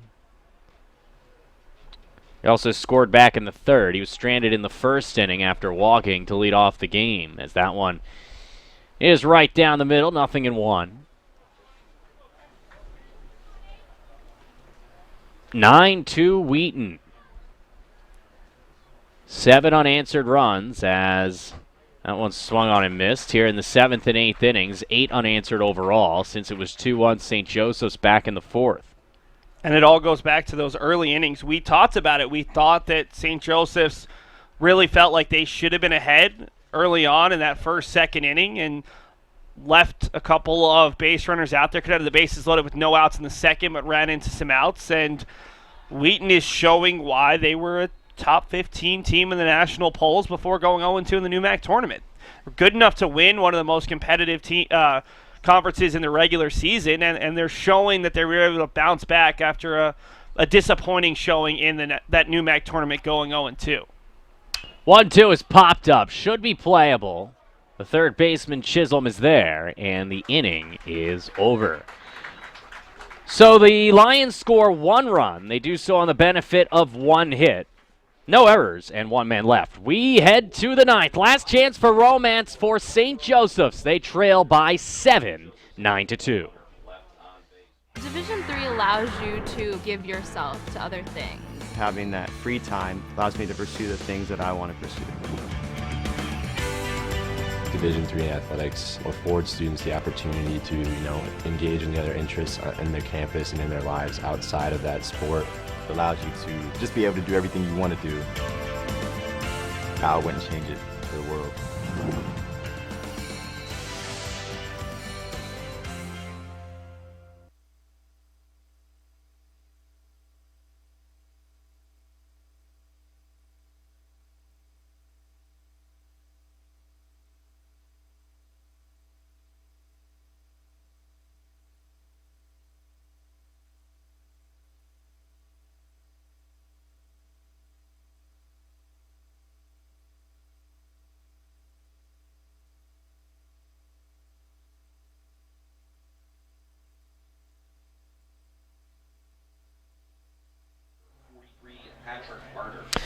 New pitcher, as you see on your screen, the Wheaton Lions will turn to Patrick Arter. Arter is a sophomore out of Lakeville, Massachusetts, standing 6'2", 185 pounds. He's 0-2. This will be his 18th appearance, good for 3rd on the team, but a less than pristine 7.02 earned run average. He does lead the team with 3 saves. 14 1/3 innings, 13 hits, 13 runs, 11 of them earned, 16 strikeouts, and 9 walks for Patrick Arter. Well, Arter, the stats aren't quite where they want them to be, but he is a guy who obviously Eric Podvelski wants to be a successful reliever. Pitched in both games of the NCAA tournament. Didn't pitch well, but he came in 2 spots, gave up 2 earned runs, did not get an MIT, 3 earned runs, did in 2/3 of an inning against Babson. Is pitching in his 3rd consecutive game, and to be fair, he pitched extremely well in his previous 6 outings, going at least an inning, and in total 6 1/3 innings, allowing 1 hit, no runs, no earned, and striking out 9 versus 2 walks. So maybe we're looking at a poor sample size in the postseason, because before that he was dynamite. Yeah, and that's why the ERA is so inflated. He was dynamite prior to his last 2 appearances where he got blown up, and as a reliever, you just don't have enough innings with which to make up for those bad ones. It's 1-1 now to Luke Johnson. It'll be 8-9-1. Johnson, Richardson, and Murphy. Although it looks like we're going to see a pinch hitter for Richardson. As standing in the on-deck circle is Ben Gravel.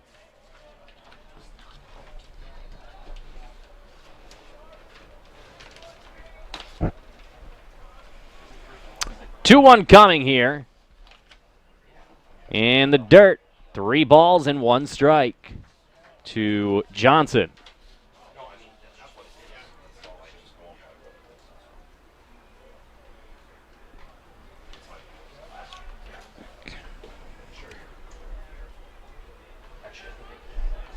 And again, while they're using Arter today, it does mean that some of their guys they're a little bit more confident in because they have a lower ERA will be available for tomorrow. They have a couple of pitchers who have pitched a few more times. Arter specifically, we're talking about Zach Clesis with that 2.93 ERA in 21 appearances. Joshua Roberge, 3.43 ERA in 21 innings pitched. Dominic Cunha, 18 and 2/3 innings pitched, 2.89. That's really their big three. Pair of freshmen and a sophomore. All three of those guys, if they can get through this inning, should be available and fresh for tomorrow, no matter how many innings they have to go tomorrow or Sunday. Big swing and a miss by the pinch hitter, Ben Gravel, as he comes in hitting .211 with 3 RBI. They did walk Luke Johnson. Not exactly what you want to do up by 7 in the 9th inning, but plenty of wiggle room here for Arter. So 0-1 is low, 1 ball and 1 strike. Well, we saw it in game number 1 with a couple of the relievers. P.J. McCormick walked the first batter he faced. Acevedo and Rahman both struggled with their first couple of batters. There's nerves here. I mean, all of these guys, for all these freshmen, sophomores, for Wheatner pitching their first NCAA tournament. Hit 'em. Everyone for Baruch, everyone for St. Joseph's College of Maine. And I think a bit of this is nerves because you're not worried about a wet ball right now. And he's just trying to maybe get some of his confidence back after struggling in those previous 2 appearances. So now runners at first and second with no one out here in the 9th inning. After the walk, now a hit by pitch. And so Joey Murphy steps up. Joey's 0 for 3, was hit by a pitch to lead off the game. He's grounded out, struck out, and flown out. And just in case there is a righty who's begun to warm for Wheaton, just in case this becomes a much bigger, difficult inning than it should be. All of a sudden, I mean, you have 2 on, but if you can get a ground ball to the middle infield, you get a double play. You're not worried about giving up a single run up by 7. 0-1 on the outside corner, 0-2 to Murphy. Joey came in hitting .428 to lead the team, and he's hitless today. Reached on that hit by pitch, but was thrown out stealing, and St. Joe's does not have a steal today. Very out of character. The 0-2 gets away, and the runners will advance as Arter is struggling here to throw strikes. Still had 1 and 2 in the count here, but walk, hit by pitch, and now 2 men in scoring position. With a 7-run lead for the Wheaton Lions. Interested to see if Wheaton does hold on, how Gerardo Roque does against this St. Joe's team if they're able to get some base runners. Because we saw some decent defensive play by Roque. He did make an error in that first game, but he could really have his work cut out for him tomorrow if St. Joe's is able to get on any part of that lineup, but especially 9-1-2. All 3 of those guys with a dozen steals or more is right now Eric Podbelski is just going to come out and try to settle down Arter. I mean, there's a reason he's on this 25-man roster. He was a lot better last year when you look at his ERA, and honestly, prior to these past 2 games, his ERA was probably floating around 4, maybe even the high 3s. So it's just more about a confidence thing right now. He's clearly got the stuff to get guys out. Another potential upset, sorry, John. Trinity, Texas, which is the number 1 seed down at Texas Lutheran. They trail 8-9 in the bottom of the 9th. So we could see not just 2, but maybe 3 number 1 seeds fall on day 1 of this regional tournament. 2-2, laced foul out of play up the first base line. And it's obviously, with this new regional format, you're more likely to see 1 seeds fall because instead of 1 seeds playing 8 seeds, 1 seeds are playing 4 seeds. And there's some 4 seeds that might be 8 seeds, but there are some 4 seeds who might be 4, 5, or 6 seeds in a normal year of that 8-team regional.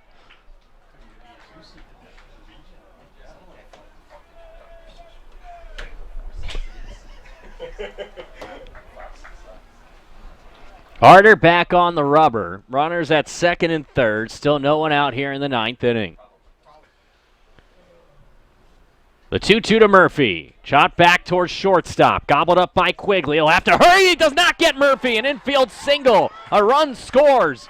And here come the Monks as they continue fighting here in the 9th inning. It's 9-3. I think that was the right call by Chris Engstrand, and I loved watching. I watched Murphy. I didn't even bother watching the shortstop. He was going so hard the entire way. That is a senior who's just trying to look to extend this game, extend his career any way he can. He knows he's got at least one game tomorrow, but got to love the hustle there. That looked like a pretty routine ground ball, and no issues from Quigley at short, just the hustle from Murphy to be able to drive in that run and keep the inning going with no outs, because realistically, when you're down by 7, you can't really trade a run for an out. You need to trade 3 or 4 runs for an out, as you'll see it here on the bang bang play. Chop to shortstop. Quigley got it away quickly, but easily. In a good call there. The 1-0, it's popped up. Gagne's had a tough day. It's going to continue. Coming on in is Ashley. Makes the play for the first out. Down by 6, you can't send Gravel. And so 2 more outs to go here for the Wheaton Lions to advance to the winners bracket against UMass Boston tomorrow. It's going to bring up DiPrizio, who's had himself a rough day. And what a matchup that would be between UMass Boston and Wheaton. Not only 2 top 25 teams, UMass Boston edging ahead of Wheaton for the first time in a while because the Beacons just went 4-0 in the LEC tournament, and Wheaton's been off after going 0-2 the NEWMAC tournament. But talking about the last 2 teams to make it to the College World Series out of New England, both doing it back in 2017. Bit of a showdown after the Beacons were able to end the Lions' postseason run that year. 2 very strong New England powers trying to move to 2-0 and stay undefeated. There goes the runner. They'll let him go on defensive indifference. It's called strike 2. 0-2 to DiPrizio, who's already struck out looking 3 times. It's a tough break for Murphy. He's looking to add to his stolen base total. Even a weak throw down to second base would have helped. Here's the 0-2. Chopped off the plate, foul. It'll remain 0-2. In this inning, a walk, hit batter, a single, brought home a run, and a fly out to right field, or center field rather, by Gagne. Now 0-2 to DiPrizio. Down low and away, 1 ball and 2 strikes. That did not miss by much. I'm sure some St. Joe's fans and players are wondering where was that pitch, but actually, well, some Wheaton fans. But the only issue there is Raposo had to bring it back into the corner. If he just held on, he might have been given the strike 3 call looking yet again. Arter's 1-2, and that one's fouled up the first base line. It'll get out of play again. And if you're DiPrizio, I think you have to be swinging here at anything close. You've already struck out looking 3 times. You don't want to get the golden sombrero looking. Yeah, that's got to be the worst I mean, I guess, well, either way, you'd never want to get the golden sombrero, but getting the golden sombrero looking has got to make your coach have a real conversation about your approach at the plate. You might as well not send anybody up there. Here's the 1-2. Swung on and missed. The golden sombrero has been reached by DiPrizio. He strikes out 4 times. And at a half-hearted, and down to their final out are the Monks of St. Joseph's. That's a dozen strikeouts now for Wheaton, and you're talking about a freshman and 2 sophomores, all making their NCAA tournament debuts. Really impressive from this young but very talented staff. So it's going to bring up Healy. Drew is 2 for 4, as that one is a called strike, 0-1. And that very loud Wheaton fan section to our left, getting louder with each successive strike and out in this inning as they hope to celebrate their first NCAA win since 2017. The 0-1. Grounded to second base, taken in by Mulcahy.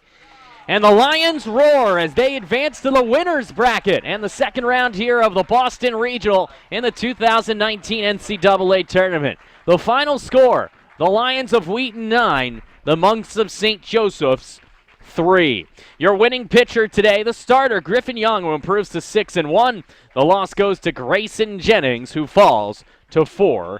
and 2. We'll go to a quick break. When we come back, we'll wrap this one up with a bow and get you a look at the matchups for tomorrow's second round. Again, the final, Wheaton 9, St. Joseph's 3, here on the Beacons Broadcasting Network.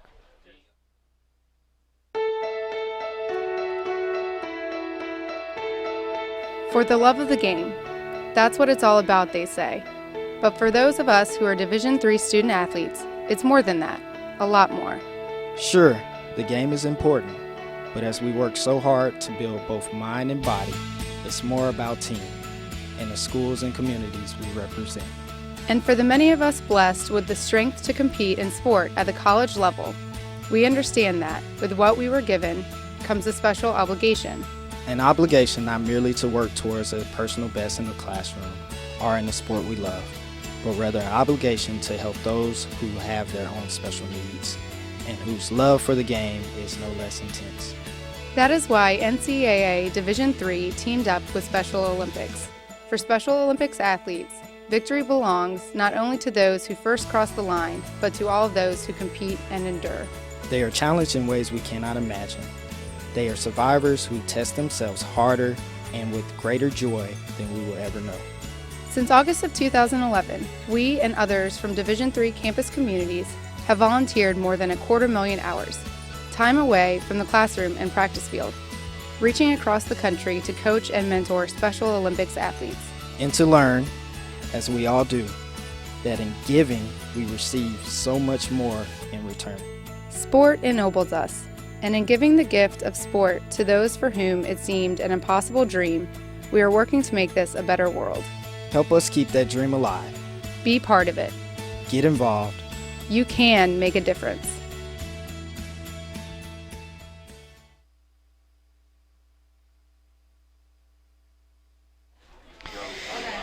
Welcome back to the Beacons Broadcasting Network. Wheaton, the number 2 seed in this 4-team regional bracket, will advance to take on the top seeded UMass Boston Beacons tomorrow.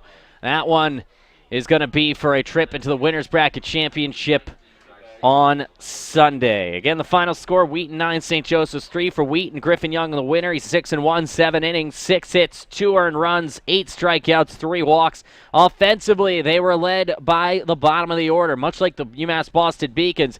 2 for 4 for Boyd, 2 for 4 for Quigley, including RBIs from both of them, 2 from the shortstop, as Quigley and company win this one 9-3. Meanwhile, for the visiting St. Joseph's College Monks, Jennings got a solid start to the day, but crumbled later in the game in the 7th inning, where he gave up 6 runs, 6 2/3, 11 hits, 8 earned runs, 6 strikeouts, 2 walks. Offensively, they were paced by Drew Healy, who went 2 for 5 with a double and a run scored. Let's take a look at the regional schedule tomorrow. As you see there, Game 3 is the first game tomorrow, as Baruch will take on St. Joseph's of Maine. Coverage beginning just before 11 a.m. Seth and I will have that one. Game 4 will be between UMass Boston and Wheaton shortly after Game 1 concludes, tentatively scheduled for 2:30, and then Game 5 will be the winner of that Baruch St. Joseph's game against the loser of UMass Boston and Wheaton. That is an elimination game. The winner of that advances on to take on the winner of Game 4 between UMass Boston and Wheaton on Sunday. I want to thank our production team for helping us out on what has been a long day today. It'll be even longer tomorrow. Our producer, Seth Orensky, our directors, Gigi Braga and Kelly Danahy. Gigi on instant replay. Our camera operators, Stevie Bryant, Sarah St. Cyr, and Ellie Falieras, Bree Colucci, and Mary Jo Murphy. For Seth Orensky, I am John Skudras. Good night, good luck, and good baseball. We'll see you tomorrow right here on the Beacons Broadcasting Network.